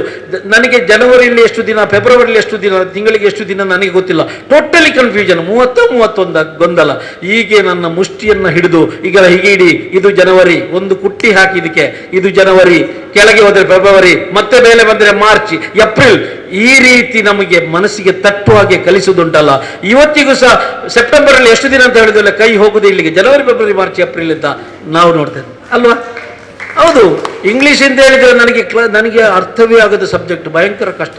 ನನಗೆ ಇವತ್ತು ನನ್ನ ಅನುಭವಗಳನ್ನು ಹೇಳ್ತಾ ಇದ್ದೆ. ಕ್ಲಾಸಲ್ಲಿ ಕೂತಿದ್ದೆ, ಒಮ್ಮೆ ಇನ್ಸ್ಪೆಕ್ಟರ್ ಬಂದರು. ನಮ್ಮ ಮಾಸ್ಟರ್ ಎಲ್ಲ ಅವತ್ತು ಇನ್ಸ್ಪೆಕ್ಟರ್ ಬರ್ತಾರೆ, ಇವತ್ತು ಒಳ್ಳೆ ಬಟ್ಟೆ ಎಲ್ಲ ಹಾಕೊಂಡು ಬರಬೇಕು, ಎದುರಿನಲ್ಲಿ ಒಳ್ಳೆಯ ಮಕ್ಕಳನ್ನೆಲ್ಲ ಸ್ವಲ್ಪ ಹುಷಾರಿದ್ದವರೆಲ್ಲ ಕೂತ್ಕೊಳಿಸಿ ಪ್ರಶ್ನೆ ಕೇಳಲಿಕ್ಕೆ ಅಂತ. ಬೋರ್ಡಲ್ಲಿ ಇನ್ಸ್ಪೆಕ್ಟರ್ ಬಂದರು, ನಾನು ಕೂತಿದ್ದೆ. ಬಂದರು, ಬೋರ್ಡಲ್ಲಿ ಅವರು ಇಂಗ್ಲೀಷ್ ಬರೆದ್ರು, ಕೆಲವು ಇದೆಲ್ಲ ಬರೆದ್ರು. ವಿದ್ಯಾರ್ಥಿಗಳ ಕೇಳಿದರು, ಕರೆಕ್ಟ್ ಆನ್ಸರ್ ಹೇಳಿದರು. ನನ್ನ ಹತ್ರ ಹೇಳಿದರು COULD ಅಂತ ಏನು ಅಂತ ಕೇಳಿದರು. ನಾನು ಕುಲ್ಲುಡು ಅಂತ ಹೇಳಿದೆ. ನನ್ನ ಕಿವಿಯನ್ನು ಹೀಗೆ ಹಿಡ್ಕೊಂಡು ಕುಲ್ಲುಡು ಲಕ್ಕುಡು ಕುಲ್ಲುಡು ಲಕ್ಕುಡು ಅಂತ 3 ಸಲ ಕೂತ್ಕೊಳಿಸಿ 3 ಸಲ ಎಬ್ಬಿಸಿ ಅದು ಕುಲ್ಲುಡಲ್ಲ, ಏನು ಕುಡ್ ಅಂತ. ಅದು ಕುಡು ಹೇಳುವಾಗ ಕುಡು ಇದಕ್ಕೆ ಕೊಳಕೆ ಕುಡುದು ಮಂಗದಲ್ಲಿ ಒಂದು ಟಪ್ ಅಂತ ಬಿಟ್ಟು ಮತ್ತೆ ಹೀಗೆಲ್ಲ ಕಲಿಸಿದ ಅನುಭವ ನಮಗೆ. ಇದನ್ನು ಮರೀಲಿಕ್ಕೆ ಸಾಧ್ಯ ಇಲ್ಲ. ಒಂದೊಂದು ಕೊನೆ ನನ್ನ ಸಮಯ ಆಗ್ತಾ ಬಂದು ನಮ್ಗೆ ಗೊತ್ತಿದೆ, ತಾಳ್ಮೆ ಇಲ್ಲ, ನಮಗೆ ಕೇಳುವಂಥ ತಾಳ್ಮೆ ಇಲ್ಲ. ತುಂಬ ಉದ್ದದ ಭಾಷಣಗಳಾದವು, ಆದರೆ ಒಳ್ಳೊಳ್ಳೆಯ ಹಾಶ್ಮಿ ಅವರದ್ದು ಅದ್ಭುತವಾಗಿ ಮಾತಾಡಿದ್ದು ಭಾಳ ಸಂತೋಷ ಆಯಿತು. ಇತ್ತೀಚೆಗೆ ವಾಟ್ಸಪ್ ನೋಡುವಾಗ ನಿಮ್ಗೆ ಗೊತ್ತಿರ್ಬೋದು, ಕೆಲವು ಒಂದು ಸಣ್ಣ ಸಣ್ಣ ಮಾತುಗಳೆಲ್ಲ ಮಕ್ಕಳ ಮನಸ್ಸಿನಲ್ಲಿ ತಟ್ಟಿ ಎಂಥ ಅದ್ಭುತವಾದ ಒಂದು ಚರಿತ್ರೆಯಲ್ಲಿ ನಿರ್ಮಾಣ ಆಗ್ತದೆ ಅಂತ ಹೇಳಲಿಕ್ಕೆ. ನೀವೆಲ್ಲ ನೋಡಿದಿರಿ, ಇದನ್ನು ವಾಟ್ಸಪ್ಪಲ್ಲಿ ನೋಡಿರ್ಬೋದು. ಆ ಕಥೆಯನ್ನು, ಟೆಡ್ಡಿಯ ಕಥೆ ಉಂಟಲ್ಲ, ಅದನ್ನು ನೋಡಿದಿರಿ.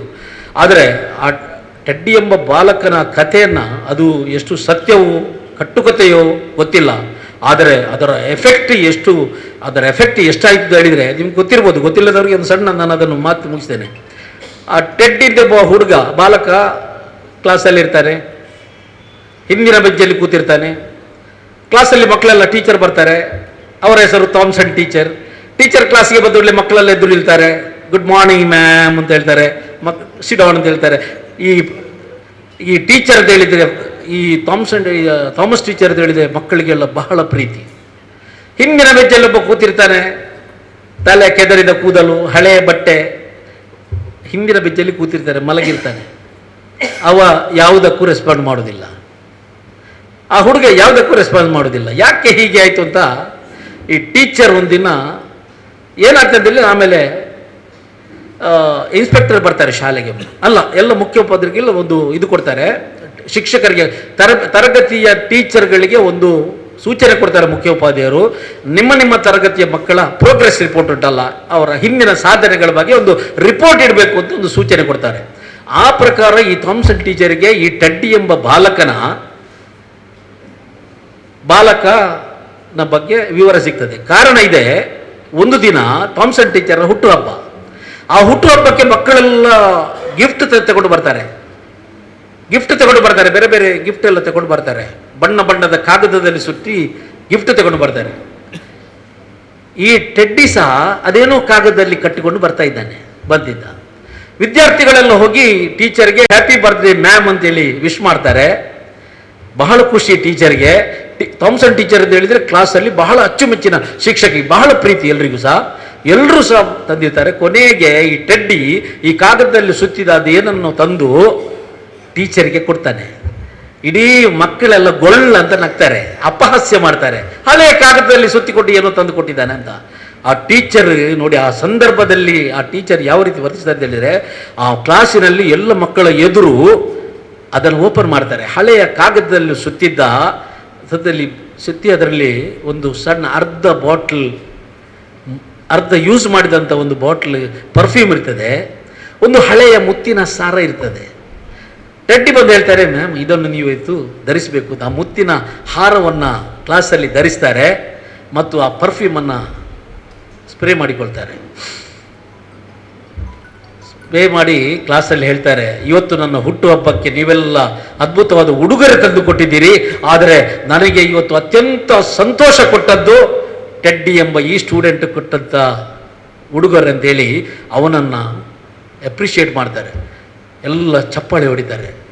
ಟೀಚರ್ ಕ್ಲಾಸ್ ಮುಗಿದು ಹೊರಗೆ ಹೋಗುವಾಗ ದಾರಿಯಲ್ಲಿ ಕಾಯ್ತಾ ಇರ್ತಾನೆ, ಟೆಡ್ಡಿ ಕಾಯ್ತಾ ಇರ್ತಾನೆ. ಏನಾಗ್ತದೆ ಹೇಳಿದರೆ, ನಡ್ಕೊಂಡು ಹೋಗಬೇಕಾದ್ರೆ ಓಡಿಕೊಂಡು ಬರ್ತಾನೆ, ಬಂದು ಅಪ್ಪಿ ಹಿಡಿತಾನೆ ಟೀಚರನ್ನು. ಕಾರಣ ಇಷ್ಟೇ, ಆ ಸ್ಟೂಡೆಂಟ್ನ ಪ್ರೋಗ್ರೆಸ್ಸನ್ನು ತೆಗೆದು ನೋಡುವಾಗ 1ನೇ ತರಗತಿಯಲ್ಲಿ ಟೆಡ್ಡಿಯ ಇದು ಪ್ರೋಗ್ರೆಸ್ ರಿಪೋರ್ಟಲ್ಲಿ ಟೆಡ್ಡಿ ಒಬ್ಬ ಅದ್ಭುತವಾದ ಸ್ಟೂಡೆಂಟ್, ಎಲ್ಲದರಲ್ಲಿ A+, ಅತ್ಯಂತ ಇಂಟೆಲಿಜೆಂಟ್, ಎಕ್ಸಲೆಂಟ್ ಅಂತೇಳಿ ಅವರಿಗೆ ಮಾಡಿದರು. 2ನೇ ತರಗತಿಯಲ್ಲಿ ಸಹ ಅವರ ಬಗ್ಗೆ ಟೀಚರ್ ಬರೆದಿದ್ರು, ಅದ್ಭುತವಾದ ಸಾಧನೆ ಇದೆ ಅಂತ. 3ನೇ ತರಗತಿಯಲ್ಲಿರುವಾಗ ಟೆಡ್ಡಿಯ ತಾಯಿ ಕ್ಯಾನ್ಸರ್ ರೋಗದಿಂದ ಬಳಲುತ್ತಿದ್ದ ಕಾರಣ ಟೆಡ್ಡಿಯನ್ನು ಮನೆಯಲ್ಲಿ ಅವನ ಅಭ್ಯಾಸವನ್ನು ನೋಡಲು ಯಾರಿಲ್ಲ. ಅವನ ತಂದೆ ಅವನ ಬಗ್ಗೆ ಗಮನ ಹರಿಸಿದ ಕಾರಣ ಅವನ ಇದು ಸಾಧನೆಯಲ್ಲಿ ಸ್ವಲ್ಪ ಹಿಂದೆ ಬೀಳ್ತಾ ಇದ್ದೇನೆ ಅಂತ ಬರ್ತಾ ಇದೆ. 4ನೇ ತರಗತಿಯ ಅವನ ಪ್ರೋಗ್ರೆಸ್ ತಗೊಂಡಾಗ ಕ್ಯಾನ್ಸರ್ ರೋಗದಿಂದ ಅವನ ತಾಯಿ ಸತ್ತು ಹೋದ ಕಾರಣ ಅವ ಸ್ವಲ್ಪ ಶಿಕ್ಷಣದಿಂದ ವಿಮುಖನಾಗ್ತಾ ಇದ್ದಾನೆ ಹಾಗೆಲ್ಲ ರಿಪೋರ್ಟ್ ಬರೆದಿತ್ತು. 5ನೇ ಕ್ಲಾಸ್ ಬರೆದಿದ್ರು, ಅವ ಯಾವುದರಲ್ಲೂ ಸಹ ಆಸಕ್ತಿ ತೋರ್ತಾ ಇಲ್ಲ ಅಂತ ಹೇಳಿ ರಿಪೋರ್ಟಲ್ಲಿ ಬರೆದಿದ್ರು. ಇದನ್ನು ಥಾಮ್ಸನ್ ಟೀಚರ್ ನೋಡಿರ್ತಾರೆ. ಅಪ್ಪಿಕೊಂಡು ಹಿಡಿದ ಬಾಲಕ ಹೇಳ್ತಾನೆ, ಟೀಚರ್, ನನಗೆ ಇವತ್ತು ನನ್ನ ತಾಯಿಯನ್ನು ನೋಡಿದಾಗೆ ಆಯಿತು. ನನ್ನ ತಾಯಿ ಧರಿಸ್ತಾ ಇದ್ದ ಮುತ್ತಿನ ಮಾಲೆ ಅದು, ನನ್ನ ತಾಯಿ ಯಾವತ್ತೂ ಸಿಂಪಡಿಸಿದಂಥ ಸೆಂಟ್ ಅದು, ಅದರ ಪರಿಮಳ ನೋಡಿದಾಗ ನನ್ನ ತಾಯಿಯ ಸಾಕ್ಷಾತ್ ನನಗೆ ಬಂದಾಗೆ ಆಯಿತು ಅಂತ ಹೇಳಿ ಅಪ್ಪಿ ಹಿಡ್ಕೊಳ್ತಾರೆ. ಮುಂದಿನ ದಿನಗಳೆಲ್ಲ ಅದ್ಭುತವಾದ ದಿನಗಳು. 7ನೇ ತರಗತಿಯಲ್ಲಿ ಕ್ಲಾಸಲ್ಲಿ ಫಸ್ಟ್ ಬರ್ತಾನೆ, SLCಯಲ್ಲಿ ಟಾಪರ್, PUCಯಲ್ಲಿ ಟಾಪರ್, ಮೆಡಿಕಲ್ ಕಾಲೇಜ್ ಹೋಗ್ತಾರೆ, ಕ್ಯಾನ್ಸರ್ ರೋಗಕ್ಕೆ ಮದ್ದು ಕಂಡು ಅದ್ಭುತವಾದ ಡಾಕ್ಟರ್ ಆಗಿ ಹೀಗೆಲ್ಲ ಬರ್ತದೆ. ಒಂದಿನ ಥಾಮ್ಸನ್ ಟೀಚರ್ಗೆ ಒಂದು ಪತ್ರ ಬರ್ತದೆ. ಕಾನ್ವೊಕೇಶನ್ನ ದಿನ ಟೆಡ್ಡಿಯ ಪೇರೆಂಟ್ಸ್ ಬರಬೇಕು, ಗೋಲ್ಡ್ ಮೆಡಲ್ ತಗೊಳ್ಳಿಕ್ಕೆ ಬರಬೇಕು ಅಂತ ಥಾಮ್ಸನ್ ಟೀಚರ್ಗೆ ಪತ್ರ ಬರ್ತದೆ. ಥಾಮ್ಸನ್ ಟೀಚರ್ ಆ ಕಾರ್ಯಕ್ರಮಕ್ಕೆ ಹೋಗ್ತಾರೆ. ಅಲ್ಲಿ ಅವರು ಆ ಟೆಡ್ಡಿಯ ಹೆತ್ತವರ ಸಾಲಿನಲ್ಲಿ ನಿಲ್ತಾರೆ, ಚಿನ್ನದ ಪದಕವನ್ನು ಪಡ್ಕೊಳ್ತಾರೆ. ಆ ಅಪೂರ್ವವಾದ ಕ್ಷಣಗಳನ್ನೆಲ್ಲ ಇದು ಯೂಟ್ಯೂಬ್ನಲ್ಲಿ ಯಾವುದರಲ್ಲಿ ಬಂದದ್ದನ್ನು ನೋಡಿದ್ದು. ಆದರೆ ಎಷ್ಟು ಮಾರ್ಮಿಕವಾಗಿತ್ತು ಅಂತ ಹೇಳಿದರೆ, ಅದನ್ನು ನಾನು ಒಂದೆರಡು ಕಡೆ ಇದನ್ನು ಹೇಳಿದ್ದೆ. ಒಬ್ಬ ಶಿಕ್ಷಕಿಗೆ ಆ ಮಗುವಿನ ಭಾವನೆಗಳನ್ನು ಅರ್ಥ ಮಾಡಿಕೊಂಡು ಅವನಿಗೆ ಒಂದು ಸ್ವಲ್ಪ ಬೆನ್ನು ತಟ್ಟಿದರೆ ಏನು ಅದ್ಭುತವಾದ ಸಾಧನೆಯನ್ನು ಮಾಡಬಹುದು ಎಂಬುದಕ್ಕೆ ಒಂದು ಒಳ್ಳೆಯ ಕತೆ ಇದು. ಮನಸ್ಸಿನಲ್ಲಿ ನಿಮಗೆಲ್ಲ ಅರ್ಥ ಆಯಿತು ಅಂತ ಭಾವಿಸಿಕೊಂಡಿದ್ದೇನೆ. ಈಗ ನಾನು ಮಾತಾಡಿದ ಸ್ವಲ್ಪ ಉದ್ದಾಯಿತು, ದಯವಿಟ್ಟು ಕ್ಷಮಿಸಿ.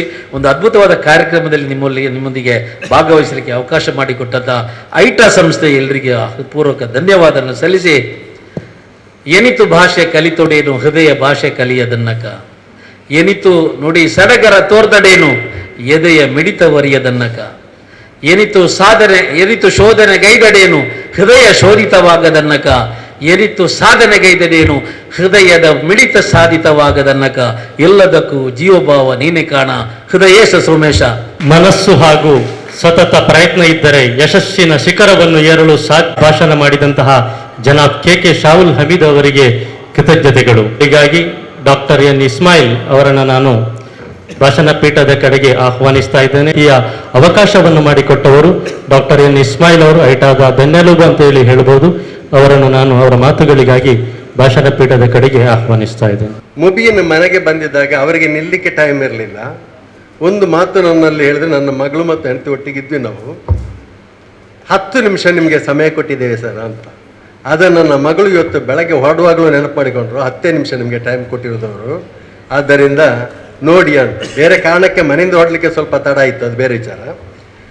ಸ್ನೇಹಿತರೆ, ಈ ಆದರ್ಶ ಶಿಕ್ಷಕ ಬಂಧುಗಳ ಬಗೆಗೆ ನಾನು ಒಬ್ಬ 5 ವರ್ಷದ ಹಿಂದೆ ಒಬ್ಬ ವಿದ್ಯಾರ್ಥಿ ಶಿಕ್ಷಕನಾಗಿ ನಿವೃತ್ತಿ ಹೊಂದಿದ ದಿನದಿಂದ ಇಲ್ಲಿಯವರೆಗೆ ನಾನು ಅನುಭವಿಸಿದ ನನ್ನ ಅನುಭವಗಳು ಮತ್ತು ನನ್ನ 35 ವರ್ಷದ ಅಧ್ಯಾಪಕ ವೃತ್ತಿಯಲ್ಲಿ ನಾನು ಅನುಭವಿಸಿದ ಅನುಭವಗಳು, ಇವುಗಳನ್ನು ನಾನು ಒಂದು ಗೆರೆಯಾಗಿ ಚಿತ್ರಿಸಿದರೆ 10 ನಿಮಿಷಕ್ಕೆ ನಿಲ್ಲಿಸಲಿಕ್ಕೆ ನೋಡ್ತೇನೆ.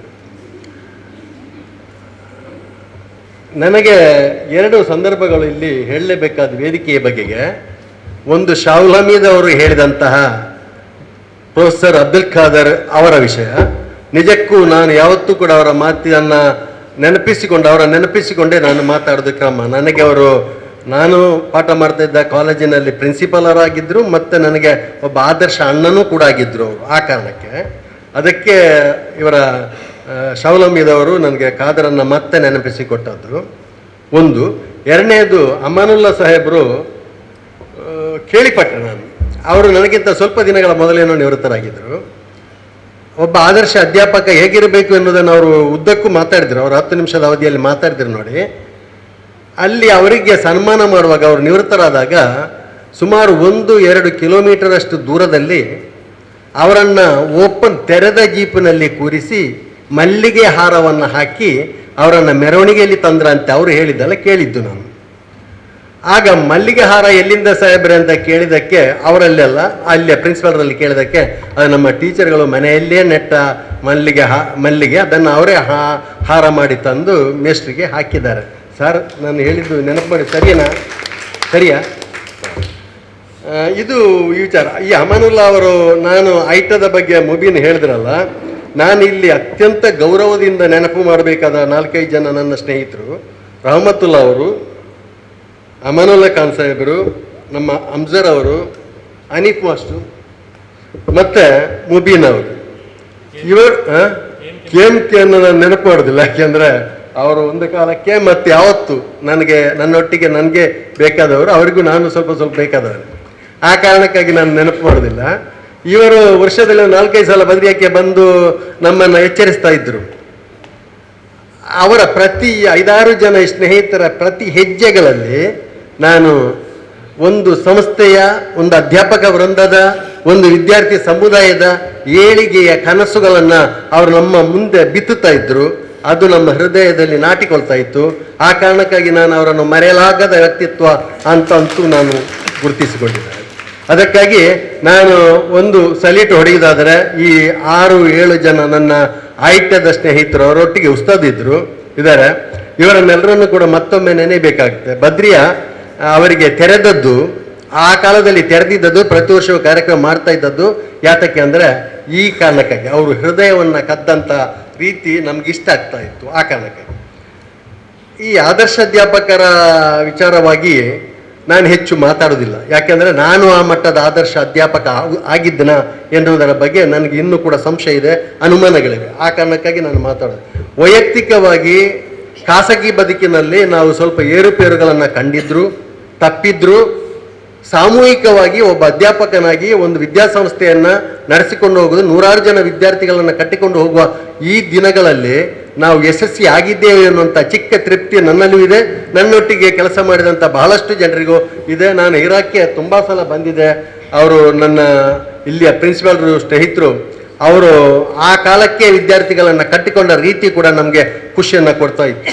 ಕೊರೋನಾ ಸಂದರ್ಭದಲ್ಲಿ ಸ್ವಾವಲಂಬಿದ್ರೆ ತಾವು ಸಾರ್ವಜನಿಕ ಬದುಕಿನಲ್ಲಿ ತಮ್ಮ ಬದುಕನ್ನು ತೆರೆದಿಟ್ಟುಕೊಂಡವರು. ಒಂದು ನೆನಪು ಮಾಡಬೇಕು, ನಾನು ಕೊರೋನಾ ಸಂದರ್ಭದಲ್ಲಿ ಒಂದು ಕಾಲೇಜಿಗೆ ನಾನು ಹೋಗಿದ್ದೆ. ಕೊರೋನಾ ನಡೀತಾ ಇತ್ತು, ಅದು ಆಗ ದಿಗ್ಬಂಧನಗಳು ಎಲ್ಲ, ಲಾಕ್ಡೌನ್ ಎಲ್ಲ ಇತ್ತು. ಒಬ್ಬ ರಿಕ್ಷಾ ಡ್ರೈವರ್ ಆ ಕಾಲೇಜಿನ ಮ್ಯಾನೇಜ್ಮೆಂಟಿಗೆ 1,000 ರೂಪಾಯಿ ತಂದು ಕೊಡ್ತಾರೆ. ಹಾಗೇನೆ ನಾನು ಕೂತಿದ್ದೆ, ಅಲ್ಲಿಯ ಮೇಡಮ್ ಹತ್ರ ಮಾತಾಡ್ತಾ ಇದ್ದೆ. ಹಾಗೆ ಮತ್ತೊಬ್ಬರು ಮಹಾನಗರ ಪಾಲಿಕೆಯಲ್ಲಿ ಕೆಲಸ ಮಾಡುವಂತಹ ಒಬ್ಬರು ಸಾಮಾನ್ಯ ಜಡಮಾಲಿ ಕೆಲಸವನ್ನು ಮಾಡ್ತಾ ಇರುವಂಥ ಒಬ್ಬ ಹೆಣ್ಣು ಮಗಳು 500 ರೂಪಾಯಿ ತಂದು ಕೊಟ್ಟರು ಟೀಚರ ಕೈಯಲ್ಲಿ. ಹೀಗೆ ಸುಮಾರು ಇದೆ, ಇದು ಪಟ್ಟಿ ಬೆಳೆಯುತ್ತದೆ. ಯಾಕೆ ನಾನು ನೆನಪು ಮಾಡಿಕೊಂಡೆ ಅಂದರೆ, ನಮ್ಮ ಸಮುದಾಯದ ಅತ್ಯಂತ ಆರ್ಥಿಕವಾಗಿ ತೊಂದರೆಯಲ್ಲಿರುವ, ಅತ್ಯಂತ ಆರ್ಥಿಕವಾಗಿ ಹಿಂದುಳಿದಿರತಕ್ಕಂಥ ಜನರಿಗೆ ಶಿಕ್ಷಣದ ಮೇಲೆ ಒಲವಿತ್ತು.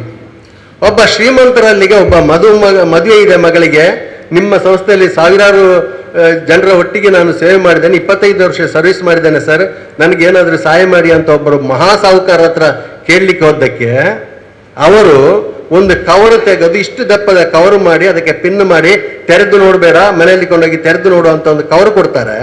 ಆ ಪಾಪದ ಮನುಷ್ಯ 30 ವರ್ಷ ಕೆಲಸ ಮಾಡಿದಂತಹ ವ್ಯಕ್ತಿ, ಆ ಕಾಲೇಜಿನ ವ್ಯಕ್ತಿ, ಆತ ಮನೆಯಲ್ಲಿ ಕೊಂಡೋಗಿ ತೆರೆದು ನೋಡ್ತಾನೆ. 50 ರೂಪಾಯಿ, 1,000 ರೂಪಾಯಿ ಇತ್ತು. ನಾನು ಹೇಳಲಿಕ್ಕೆ ಹೊರಟದ್ದು, 1,000 ರೂಪಾಯಿ ಶಾಲೆಯನ್ನು ಮುಂದುವರಿಸಿಕೊಂಡು ಹೋಗ್ಲಿಕ್ಕೆ ಕೊಟ್ಟ ಈ ರಿಕ್ಷಾ ಡ್ರೈವರ್ ಜಾಡಮಾಲಿ ಮುಖ್ಯನು ಅಥವಾ ಮಹಾ ಸಾಹುಕಾರ ಅಂತ ಹೇಳಿಕೊಂಡ, ಎಲ್ಲವನ್ನು ಕಟ್ಟಿ ಇಲ್ಲಿ ತೆರಿಬೇಡ, ಮನೆಯಲ್ಲಿ ಕೊಂಡೋಗಿ ತೆರೆಯ ಅಂತ ಹೇಳಿದ ಆ ಮಹಾ ಶ್ರೀಮಂತ ಮುಖ್ಯನ ಅಂತ ನಾವು ಆಲೋಚನೆ ಮಾಡೋದು. ವಿದ್ಯೆಯ ಮೇಲೆ ಪ್ರೀತಿ ಇರಬೇಕಾದ್ದು ಯಾರಲ್ಲಿ ಅಂದರೆ, ನಾವು ಏನೆಲ್ಲ ಮಾತಾಡ್ತೇವೆ, ಶಿಕ್ಷಕರಲ್ಲಿ ಆದರ್ಶತನ ಇಲ್ಲ, ಶಿಕ್ಷಕರು ಕೆಲಸ ಮಾಡೋದಿಲ್ಲ, ಬೇಗ ಲೇಟಾಗಿ ಬರ್ತಾರೆ, ಬೇಗ ಹೋಗ್ತಾರೆ, ಇದೆಲ್ಲ ಮಾತಾಡ್ತೇವೆ. ಸರ್ಕಾರದ ಉದ್ಯೋಗದ ಮುಖ ಒಂದು. ಸಾಮಾನ್ಯವಾಗಿ ರಮತಲ್ ಅವರು, ನಾವು ಹಿಂದೆ ತುಂಬ ಈ ವಿಚಾರದಲ್ಲಿ ಚರ್ಚೆ ಮಾಡ್ತಾ ಇದ್ವಿ. ಸಾಮಾನ್ಯವಾಗಿ ಒಂದು ಅನ್ಎಯ್ಡೆಡ್ ಶಾಲೆ ಒಬ್ಬ ಟೀಚರಿಗೆ ಒಂದು ತಿಂಗಳಿಗೆ 5,000 ರೂಪಾಯಿ, 6,000 ರೂಪಾಯಿ, 7,000 ರೂಪಾಯಿ ನಾವು ಸಂಬಳ ಕೊಟ್ಟರೆ ಎಷ್ಟು ಅವರು ಪಾಠ ಮಾಡ್ಯಾರು? ಹಸಿದ ಹೊಟ್ಟೆ ಇದೆಯಲ್ಲ, ಹಸಿದ ಹೊಟ್ಟೆಯಲ್ಲಿ ಪಾಠ ಮಾಡಲಿಕ್ಕೆ ಸಾಧ್ಯ ಇಲ್ಲ ಸ್ನೇಹಿತರೆ.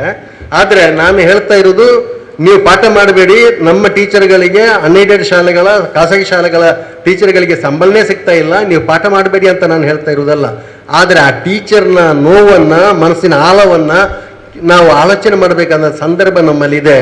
ಅಂಥ ಸಂದರ್ಭಗಳಲ್ಲಿ ನಮ್ಮ ಶ್ರೀಮಂತಿಕೆ ಅಥವಾ ನಮ್ಮ ಮನಸ್ಸಿನ ಅಹಂಕಾರ, ನಮ್ಮ ದೌಲತ್ತುಗಳಿವೆಯಲ್ಲ, ಇವು ಯಾವತ್ತೂ ಕೂಡ ಮನುಷ್ಯರನ್ನ ಹತ್ತಿರ ಮಾಡುವುದಿಲ್ಲ, ಅದನ್ನು ದೂರ ದೂರ ಮಾಡ್ಕೊಂಡು ಹೋಗ್ತಾರೆ. ಆಗ ಆ ಮಕ್ಕಳಿಗೆ, ಆ ಯುವ ಜನಾಂಗಕ್ಕೆ ಕೈ ಹಿಡಿದು ನಡೆಸಬೇಕಾದ್ದು ನಮ್ಮ ಟೀಚರ್ಗಳು. ಆ ಕೆಲಸವನ್ನು ನಮ್ಮ ಟೀಚರ್ಗಳು ಮಾಡಬೇಕು. ಅವರು ಊಟ ಮಾಡಿದಾರೋ ಅಲ್ಲೂ ಬೇರೆ ವಿಚಾರ, ಅವರ ಮಕ್ಕಳಿಗೆ ಸರಿಯಾದಂಥ ಡ್ರೆಸ್ ತೆಗೆದು ಕೊಟ್ಟಿದ್ದಾರೋ ಬೇರೆ ವಿಚಾರ. ಆದರೆ ಬೆಳಗಿಂದ ಸಂಜೆವರೆಗೆ ಒಂದು ಶಾಲೆಯಲ್ಲಿ ಬಂದು ಅಂಥ ವಾತಾವರಣದಲ್ಲಿ ಅವರು ಕೆಲಸ ಮಾಡ್ತಾರಲ್ಲ, ಅವ್ರಿಗೆಷ್ಟು ಸಲ್ಯೂಟ್ ಹೊಡಿಬೇಕು ಸ್ನೇಹಿತರೆ. ಅವುಗಳನ್ನು ನಾವು ಆಲೋಚನೆ ಮಾಡ್ತಾ ಇದ್ರೆ ಅದು ಆದರ್ಶ ಅಧ್ಯಾಪಕ ಆಗ್ತಾನೆ ಎನ್ನುವುದನ್ನು ನಾನಂತೂ ಖಂಡಿತ ಗೌರವಪೂರ್ವಕವಾಗಿ ಹೇಳ್ತೇನೆ. ನಾವಂತೂ ಸರ್ಕಾರದ ಸಂಬಳ ತಗೊಂಡಿದ್ದೀವಿ, ಇವತ್ತು ಸರ್ಕಾರದ ಪೆನ್ಷನ್ ತಗೊಳ್ತಾ ಇದ್ದೇವೆ, ನಾವೇನೋ ಬಗ್ತಾ ಇದ್ದೇವೆ ಅಂತ ಆದರೂ ಇವತ್ತು ನನ್ನೊಟ್ಟಿಗೆ ಕೆಲಸ ಮಾಡ್ತಾ ಇದ್ದ ನನ್ನ ಆಸುಪಾಸಿನ ಎಲ್ಲ ಬಹಳಷ್ಟು ಜನ ಅಧ್ಯಾಪಕರು ಕೊರಗ ನೋಡಿದರೆ ನಮ್ಮನ್ನು ಮತ್ತೊಮ್ಮೆ ನಾವು ಆಲೋಚನೆ ಮಾಡಬೇಕಾದ್ರೆ ನಮ್ಮೆಲ್ಲರ ಮುಂದೆ ಇದೆ. ಒಂದು ದಿನ ನಾನು ವಾಚಿಲ್ಲ ನನ್ನ ಕೈಯಲ್ಲಿ, ಆಯಿತಾ, ಒಂದು ದಿನ ಸತ್ಯಕ್ಕೂ ಇಲ್ಲ, ಒಂದು ದಿನ ಒಬ್ಬರು ಬಹಳ ಒಬ್ಬ ಅಧ್ಯಾಪಕನ ಕಥೆಯ ಬಗ್ಗೆ ಒಂದು ಚಿಕ್ಕ ಉದಾಹರಣೆ ಸಹಿತ ಒಂದು ವಿಚಾರವನ್ನು, ತಮಿಳುನಾಡಿನ ಒಂದು ಹಳ್ಳಿ ಗಾಡಿನಲ್ಲಿ ಒಂದು ದಿನ ಒಂದು 11-11:30 ಗಂಟೆಯ ಸಮಯಕ್ಕೆ ಮಳೆಗಾಲದಲ್ಲಿ ಅಲ್ಲಿಯ ಜಿಲ್ಲಾಧಿಕಾರಿಯ ಕಾರು ಬಂದು ನಿಲ್ಲುತ್ತೆ. ಆಯ್ತಾ, ಜಿಲ್ಲಾಧಿಕಾರಿ ಯುವಕ, ಈಗಾಗಲೇ IAS ಆಗಿ 1-2 ವರ್ಷ ಸರ್ವಿಸ್ ಆಗಿ ಬಂದ ಯುವಕ, ಅಬ್ಬಬ್ಬ ಅಂದರೆ ಒಂದು 30 ವರ್ಷದ ಒಳಗಿನವ. ಆ ಜಿಲ್ಲಾಧಿಕಾರಿಯನ್ನು ಬರಮಾಡಿಕೊಳ್ಳಿಕ್ಕೆ ಶಾಲೆಯ ಹೆಡ್ ಮಾಸ್ಟ್ರು ಮತ್ತು ಅಲ್ಲಿರುವ ಎಲ್ಲ ಬಹಳಷ್ಟು ಮೇಸ್ಟ್ರುಗಳು, ಸ್ಟೂಡೆಂಟ್ ಲೀಡರ್ಸ್ ಎಲ್ಲ ಹೋಗಿ ಬರಮಾಡಿಕೊಳ್ತಾರೆ. ಆಗ ಅವರು ಹೆಡ್ ಮಾಸ್ಟರ್ ಚೇಂಬರ್, ಅದು ಪ್ರಾಥಮಿಕ ಶಾಲೆ, ಹೆಡ್ ಮಾಸ್ಟರ್ ಚೇಂಬರ್ಗೆ ಬರ್ತಾರೆ. ಹಳ್ಳಿಯ ಶಾಲೆ ಹೇಗಿರೋದು ಚೇಂಬರ್ ಅದು ಬೇರೆ ವಿಚಾರ.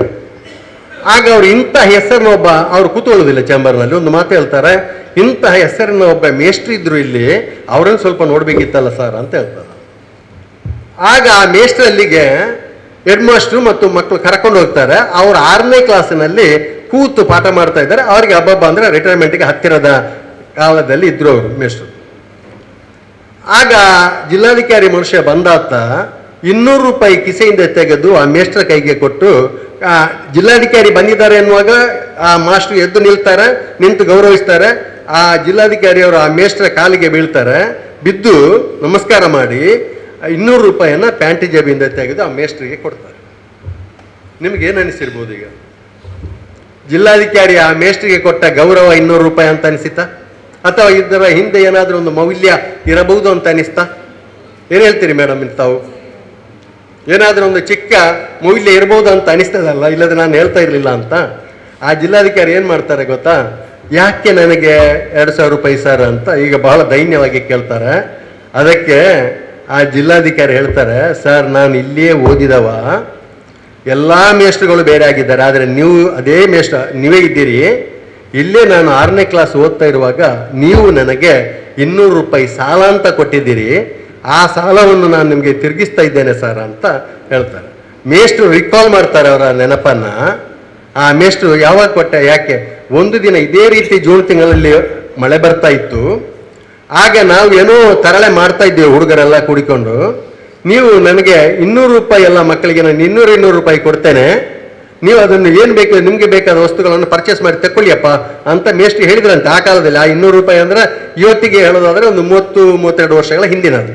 200 ರೂಪಾಯಿ ಕೊಡ್ತೇನೆ, ನೀನು ಖರ್ಚು ಮಾಡಿಕೊಳ್ಳಿ ಅಂತ, ಏನಾದರೂ ಬೇಕಾದ ಒಳ್ಳೆ ವಸ್ತುಗಳನ್ನ ತಗೊಳ್ಳಿ. ಮಕ್ಕಳಿಗೆಲ್ಲ ಖುಷಿ ಅಂತೆ, ಮೇಸ್ಟ್ರು 200 ರೂಪಾಯಿ ಕೊಟ್ಟಿದ್ದಾರೆ ಅಂತ.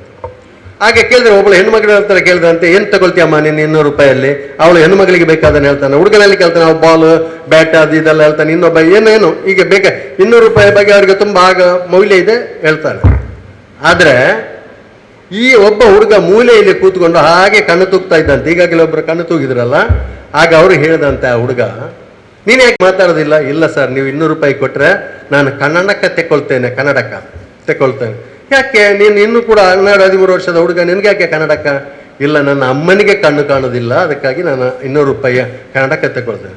ಅಮ್ಮನಿಗೆ ಕೊಡ್ಲಿಕ್ಕೆ ನಾನು ಕೊಡೋದಲ್ಲಪ್ಪ, ನಿನಗೆ ಬೇಕಾ? ಇಲ್ಲ, ಅಮ್ಮ ನೂಳ್ತಾರೆ, ಬಟ್ಟೆ ಹೊಲಿತಾರೆ, ಅದರಿಂದ ಬಂದ ಹಣದಲ್ಲಿ ನನಗೆ ಶಾಲೆ ಕಳಿಸ್ತಾರೆ. ಈಗ ಅವ್ರಿಗೆ ಕಣ್ಣು ಕಾಣೋದಿಲ್ಲ, ನೂಲು ಹಾಕ್ಲಿಕ್ಕೆ ಬರುವುದಿಲ್ಲ, ಆದ್ದರಿಂದ ಕನ್ನಡಕ ತೆಗೆದು ಕೊಟ್ಟರೆ ಮಾತ್ರ ಅವ್ರು ತಗೊಳ್ತಾರೆ. ಆಗ ಈ ಮೇಷ್ಟ್ರು ಹೇಳ್ತಾರೆ, ಸರಿಯಪ್ಪ 200 ರೂಪಾಯಿ ಕೊಟ್ಟೆ ಕೊಡ್ತೇನೆ, 200 ರೂಪಾಯಿ ಸಾಲ ಹಾಕಿ ಕೊಡ್ತೇನೆ, ಅಮ್ಮನಿಗೆ ಕನ್ನಡಕ ತಂದು ಕೊಡು. ನಿನಗೂ ಆ ಕನ್ನಡಕ ಇಷ್ಟೊಂದು ಆತ್ಮೀಯತೆ ಯಾಕೆ ಅಂತ ಕೇಳಿದ್ರೆ ಹೇಳ್ತಾನೆ, ನನಗೂ ಓದಿ ದೊಡ್ಡ ಮನುಷ್ಯನಾಗಬೇಕು ಅಂತ ಆಸೆ ಇದೆ, ಅದಕ್ಕಾಗಿ ನಾನು ಅಮ್ಮನನ್ನ ಪೋಷಿಸಿದರೆ ಅಮ್ಮ ನನಗೆ ಸಹಾಯ ಮಾಡ್ತಾರೆ ಅಂತ. ಅದೇ ಹುಡುಗ ಜಿಲ್ಲಾಧಿಕಾರಿ ಆಗ್ತಾನೆ. ಅದೇ ಹುಡುಗ ಆ ಜಿಲ್ಲೆಗೆ ಜಿಲ್ಲಾಧಿಕಾರಿ ಆಗ್ತಾನೆ. ಆ ಹುಡುಗ ಅವ ತಿರುಗಿಸಿ ಕೊಟ್ಟ 200 ರೂಪಾಯಿ ಯಾವುದು ಹೇಳಿ?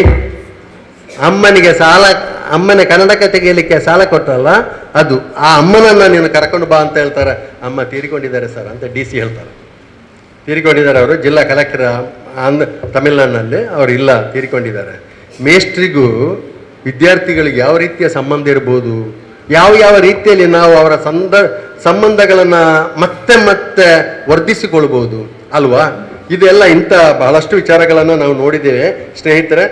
ಅಮಲ್ ಸಾಗರ್ ಕೊನೆಗೆ ಒಂದು ಮಾತು ಹೇಳಿದರು, ನಾವು ಮಕ್ಕಳನ್ನೆಷ್ಟು ಪ್ರೀತಿಸ್ತೇವೆ, ಎಷ್ಟು ಗೌರವಿಸ್ತೇವೆ, ಅವರ ಪೇರೆಂಟ್ಸನ್ನೆಷ್ಟು, ಸಮಾಜವನ್ನೆಷ್ಟು, ಎಲ್ಲಕ್ಕಿಂತಲೂ ಹೆಚ್ಚಾಗಿ ನಾನು ನನ್ನ ಎಲ್ಲ ಅಧ್ಯಾಪಿಕೆ ಸ್ನೇಹಿತರಲ್ಲಿ ಕೇಳಿಕೊಳ್ತಾ ಇದ್ದೇನೆ,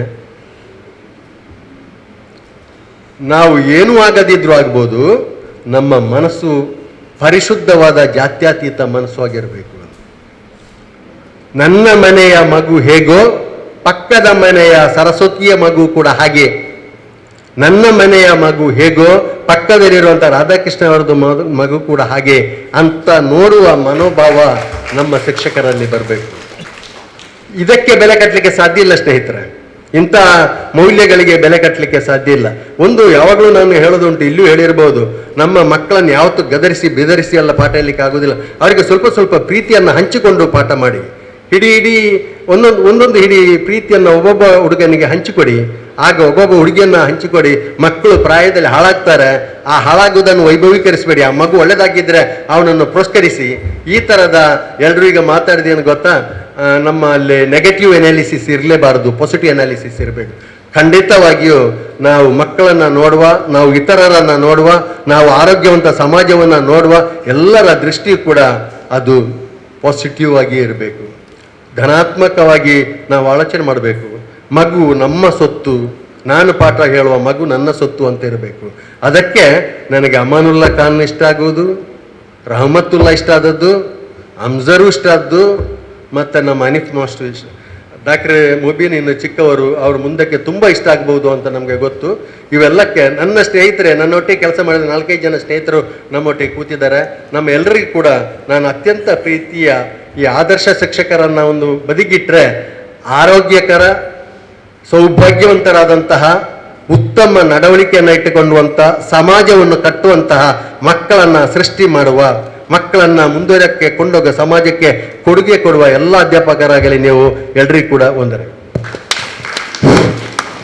ಶಿಕ್ಷಕರ ಗುಣ ನಡತೆಗಳು ಆರೋಗ್ಯಪೂರ್ಣ ಸಮಾಜ ನಿರ್ಮಾಣಕ್ಕೆ ಪೂರಕ ಆಗಿರಬೇಕು ಎಂಬ ನಿಟ್ಟಿನಲ್ಲಿ ಬಹಳಷ್ಟು ವಿಚಾರಪ್ರದ ಮಾತುಗಳನ್ನಾಡಿದಂತಹ ಡಾಕ್ಟರ್ ಎನ್ ಇಸ್ಮಾಯಿಲ್ ಅವರಿಗೆ ತುಂಬ ಹೃದಯದ ಧನ್ಯವಾದಗಳನ್ನು ಅರ್ಪಿಸ್ತಾ, ಇದೀಗ ಮುಂದೆ ಮಾತನಾಡಲಿಕ್ಕಾಗಿ ಸಮನ್ವಯ ಶಿಕ್ಷಕರ ಸಂಘ ದಕ್ಷಿಣ ಕನ್ನಡ ಜಿಲ್ಲೆ ಇದರ ಅಧ್ಯಕ್ಷರಾದಂತಹ ಜನಾಬ್ ಅಬ್ದುಲ್ ಮಜೀದ್ ಎಸ್ ಅವರನ್ನು ನಾನು ಬಹಳ ಪ್ರೀತಿಪೂರ್ವಕವಾಗಿ ಪೋಡಿಯಂ ಕಡೆಗೆ ಆಹ್ವಾನಿಸ್ತಾ ಇದ್ದೇನೆ. ಬಿಸ್ಮಿಲ್ಲಾಹಿರ್ ರಹಮಾನಿರ್ ರಹೀಂ. ಅಲ್ಹಮ್ದುಲಿಲ್ಲಾಹಿ ರಬ್ಬಿಲ್ ಆಲಮೀನ್ ವಸ್ಸಲಾತು ವಸ್ಸಲಾಮು ಅಲಾ ಅಶ್ರಫಿಲ್ ಮುರ್ಸಲೀನ್ ಅಮ್ಮಾ ಬಅದ್. ಬೆಳಕೇ ಇಲ್ಲದ ಬಾಂಧನದಲ್ಲಿ ಮೂಡುತ್ತಿರಲಿ ವಿದ್ಯಾರವಿ, ಅಂಧಕಾರವ ಹೊಡೆದೋಡಿಸಿ ಸುಜ್ಞಾನ ದೀಪವು ಬೆಳಗಲಿ. ಶಿಕ್ಷಕರೆಲ್ಲರೂ ಒಂದಾಗಿ ಸೇರಿ ಅಜ್ಞಾನ ಪುಡುಗ ನೋಡಿಸಿ ನವ ಸಮಾಜ ಕಟ್ಟೋಣ ಬನ್ನಿ. ಇದೊಂದು ನಿಮ್ಮನ್ನೆಲ್ಲ ನೋಡುವಂತಹ ಸಂದರ್ಭದಲ್ಲಿ ಒಂದು ಕವನದ ಸಾಲು ನೆನಪಾಯಿತು. ವೇದಿಕೆಯಲ್ಲಿ ಆಸೀನರಾಗಿರತಕ್ಕಂತಹ ಇವತ್ತಿನ ಈ ಸಮಾರಂಭದ ಅಧ್ಯಕ್ಷರೇ, ಹಾಗೆ ಎಲ್ಲ ನನ್ನ ಗೌರವಾನ್ವಿತ ಅತಿಥಿಗಳೇ, ವೇದಿಕೆಯ ಮುಂಭಾಗದಲ್ಲಿರುವಂತಹ ಎಲ್ಲ ಶಿಕ್ಷಕರೇ, ವೇದಿಕೆಯಲ್ಲಿರುವಂತಹ ಅತ್ಯಂತ ಕಿರಿಯ ಅತಿಥಿಗಳಲ್ಲಿ ನಾನು ಒಬ್ಬ. ನನ್ನ ಏಜನ್ನು ನೋಡಿ ಅವರು ಅತಿಥಿಯಾಗಿ ಕರೆದದ್ದಲ್ಲ, ನನಗೆ ಇರುವಂತಹ ಒಂದು ಪೋಸ್ಟನ್ನು ನೋಡಿ ಸಮನ್ವಯ ಶಿಕ್ಷಕರ ಸಂಘದ ಅಧ್ಯಕ್ಷರೆನ್ನುವಂತಹ ನೆಲೆಯಲ್ಲಿ ನನ್ನನ್ನು ಕರೆದಿದ್ದಾರೆ. ವಂದನೆಗಳನ್ನು ಸಲ್ಲಿಸ್ತಾ ಇದ್ದೇನೆ. ಇಲ್ಲಿರುವಂತಹ ಯಾವ ವ್ಯಕ್ತಿಗೂ ನಾನು ಸಮಾನನಲ್ಲ. ನನಗೆ ಶಿಕ್ಷಣ ಮತ್ತು ರೀತಿ ವಿಧಿವಿಧಾನಗಳು ಎನ್ನುವಂತಹ ಟಾಪಿಕಲ್ಲಿ ಒಂದು 20 ನಿಮಿಷ ಮಾತನಾಡಬೇಕು ಅಂತ ಹೇಳಿದರು. ಆದರೆ ಈಗ 10 ನಿಮಿಷ ಇದೆ, ಅದಕ್ಕಿಂತ ಬೇಗ ಮುಗಿಸ್ಲಿಕ್ಕೆ ನಾನು ಪ್ರಯತ್ನ ಪಡ್ತೇನೆ. ಯಾಕಂತ ಹೇಳಿದರೆ ವಿಧಿವಿಧಾನಗಳ ಬಗ್ಗೆ ಮಾತನಾಡುವಂಥ ಅರ್ಹ ವ್ಯಕ್ತಿ ನಾನಲ್ಲ. ಯಾಕಂತ ಹೇಳಿದರೆ ಇಲ್ಲಿ ವೇದಿಕೆಯಲ್ಲಿರುವಂಥವರು ಎಲ್ಲರೂ ಅಜಾನುಭಾವರು, ಶರೀರದಲ್ಲಿ ಮಾತ್ರ ಅಲ್ಲ, ನಾಲೆಜಲ್ಲಿ ಕೂಡ, ಜ್ಞಾನದಲ್ಲಿ ಕೂಡ ಅಜಾನುಭಾವರಾಗಿದ್ದಾರೆ. ವೇದಿಕೆಯಲ್ಲಿ ನನ್ನ ಗುರುಗಳಿದ್ದಾರೆ, ವೇದಿಕೆಯ ಮುಂಭಾಗದಲ್ಲಿ ಕೂಡ ನನಗೆ ಕಳಿಸಿದಂತಹ 2 ಗುರುಗಳಿದ್ದಾರೆ. 8ನೇ ತರಗತಿಯಲ್ಲಿ ನನಗೆ ದೈಹಿಕ ಶಿಕ್ಷಕರಾಗಿರತಕ್ಕಂತಹ ಇಬ್ರಾಹಿಂ ಕಂಡಿಮಾರ್ ಸರ್ ಇದ್ದಾರೆ. ಅದೇ ರೀತಿ ನನ್ನ ಈ ಒಂದು ಹಂತಕ್ಕೆ ಬೆಳೆಯುವಲ್ಲಿ ನನಗೆ ಸಹಕರಿಸಿದಂತಹ ಅಬ್ದುಲ್ ರಹಮಾನ್ DB ಇದ್ದಾರೆ. ವೇದಿಕೆಯಲ್ಲಿ ನನ್ನ ಜೊತೆಗೆ ಇರುವಂತಹ BM ತುಂಬೆ ಇದ್ದಾರೆ, KMK ಮಂಜನಾಡಿ ಇದ್ದಾರೆ. ಅವರನ್ನೆಲ್ಲ ಎದುರಿಡ್ಕೊಂಡು ನಾನು ಮಾತನಾಡುವುದು ಎಷ್ಟು ಸಮಂಜಸ ಅಂತ ಹೇಳಿ. ಆದರೆ ಈ ಶಿಕ್ಷಣ ಅಂತೇಳಿ ಬರುವಾಗ 1-2 ವಿಚಾರಗಳನ್ನು ನಾವು ಮಾತನಾಡಲೇಬೇಕು. ಶಿಕ್ಷಣ ಮತ್ತು ಇಸ್ಲಾಂ, ಇದಕ್ಕೆ ಯಾವ ರೀತಿಯಾದಂತಹ ಮಹತ್ವ ಇದೆ ಅಂತ ಹೇಳಿ. ನಾನು ತಿಳಿದ ಮಟ್ಟಿಗೆ, ನಾನು ಕೇಳಿಕೊಂಡ ಮಟ್ಟಿಗೆ, ಈ ಜಗತ್ತಿನಲ್ಲಿ ಪ್ರಪ್ರಥಮವಾಗಿ ಸೃಷ್ಟಿಸಲ್ಪಟ್ಟಂತಹ ವಸ್ತು ಯಾವುದು ಅಂತ ಹೇಳಿದ್ರೆ, ನಾನು ಕೇಳಿರುವಂಥದ್ದು ಅದು ಲೇಖನಿ ಅಂತ ಹೇಳಿ. ಲೇಖನಿ ಅಂತ ಹೇಳಿದ್ರೆ ಪೆನ್, ಕಲಂ ಅಂತ ಹೇಳ್ತಾರೆ. ಅದೇ ರೀತಿಯಾಗಿ ನಮ್ಮ ಇಸ್ಲಾಮಿನ ಅಥವಾ ನಮ್ಮ ಕುರ್ಆನಿನ ಮೊದಲ ಆಯತ್ತು ಸೂಕ್ತ ಇಕ್ರ ಅಂತ ಹೇಳಿದರೆ ಓದು. ಇಷ್ಟು ದೊಡ್ಡದಾದಂತಹ ಆಲೋಚನೆ ನಮಗೆ ಕೊಡುವಂಥದ್ದು ಪವಿತ್ರ ಕುರ್ಆನ್ ಆಗಿದೆ. 1440 ವರ್ಷದ ಹಿಂದೆ, ಅದಕ್ಕಿಂತ ಮೊದಲು ಬೇರೆ ಬೇರೆ ಪ್ರವಾದಿಗಳು ಬಂದಿದ್ದಾರೆ. ಆದರೆ ನಮ್ಮ ಅಂತ್ಯ ಪ್ರವಾದಿ ಕೊಟ್ಟಂತಹ ಒಂದು ಸಲಹೆ ಇಕ್ರ, ಅಲ್ಲಾಹನ ಮುಖಾಂತರ ಬಂದಿರುವಂತಹ ವರ್ಡ್ ಇಕ್ರ. ಅದೇ ರೀತಿಯಾಗಿ ನಾವು ಆಲ್ಫಾಬೆಟಿಕಲ್ ಅನ್ನ ನಾವು ಎಕ್ಸಾಂಪಲ್ ಆಗಿ ತಗೊಳ್ಳುವಾಗ ಇಂಗ್ಲಿಷ್ ಆಲ್ಫಾಬೆಟಿಕಲ್ಲಿ A ಫಾರ್ ಆಪಲ್ ಅಂತ ಹೇಳ್ತೇವೆ. ಕನ್ನಡ ಆಲ್ಫಾಬೆಟಿಕಲ್ಲಿ ಆ ಅಂತ ಹೇಳಿದ್ರೆ ಅರ ಅಂತ ಹೇಳ್ತೇವೆ, ಅಗಸ ಅಂತ ಹೇಳ್ತೇವೆ, ಅರಸ ಅಂತ ಹೇಳ್ತೇವೆ. ಆದರೆ ಕುರ್ಆನಲ್ಲಿ ಬರುವಂತಹ ಮೊದಲ ಲೆಟರ್ ಅಲಿಫ್, ಅದಬನ್ ಅಂತ ಹೇಳ್ತಾರೆ. ಅದಬನ್ ಅಂತ ಹೇಳಿದ್ರೆ ರೆಸ್ಪೆಕ್ಟ್ ಅಥವಾ ಗೌರವ ಅಂತ ಹೇಳಿ.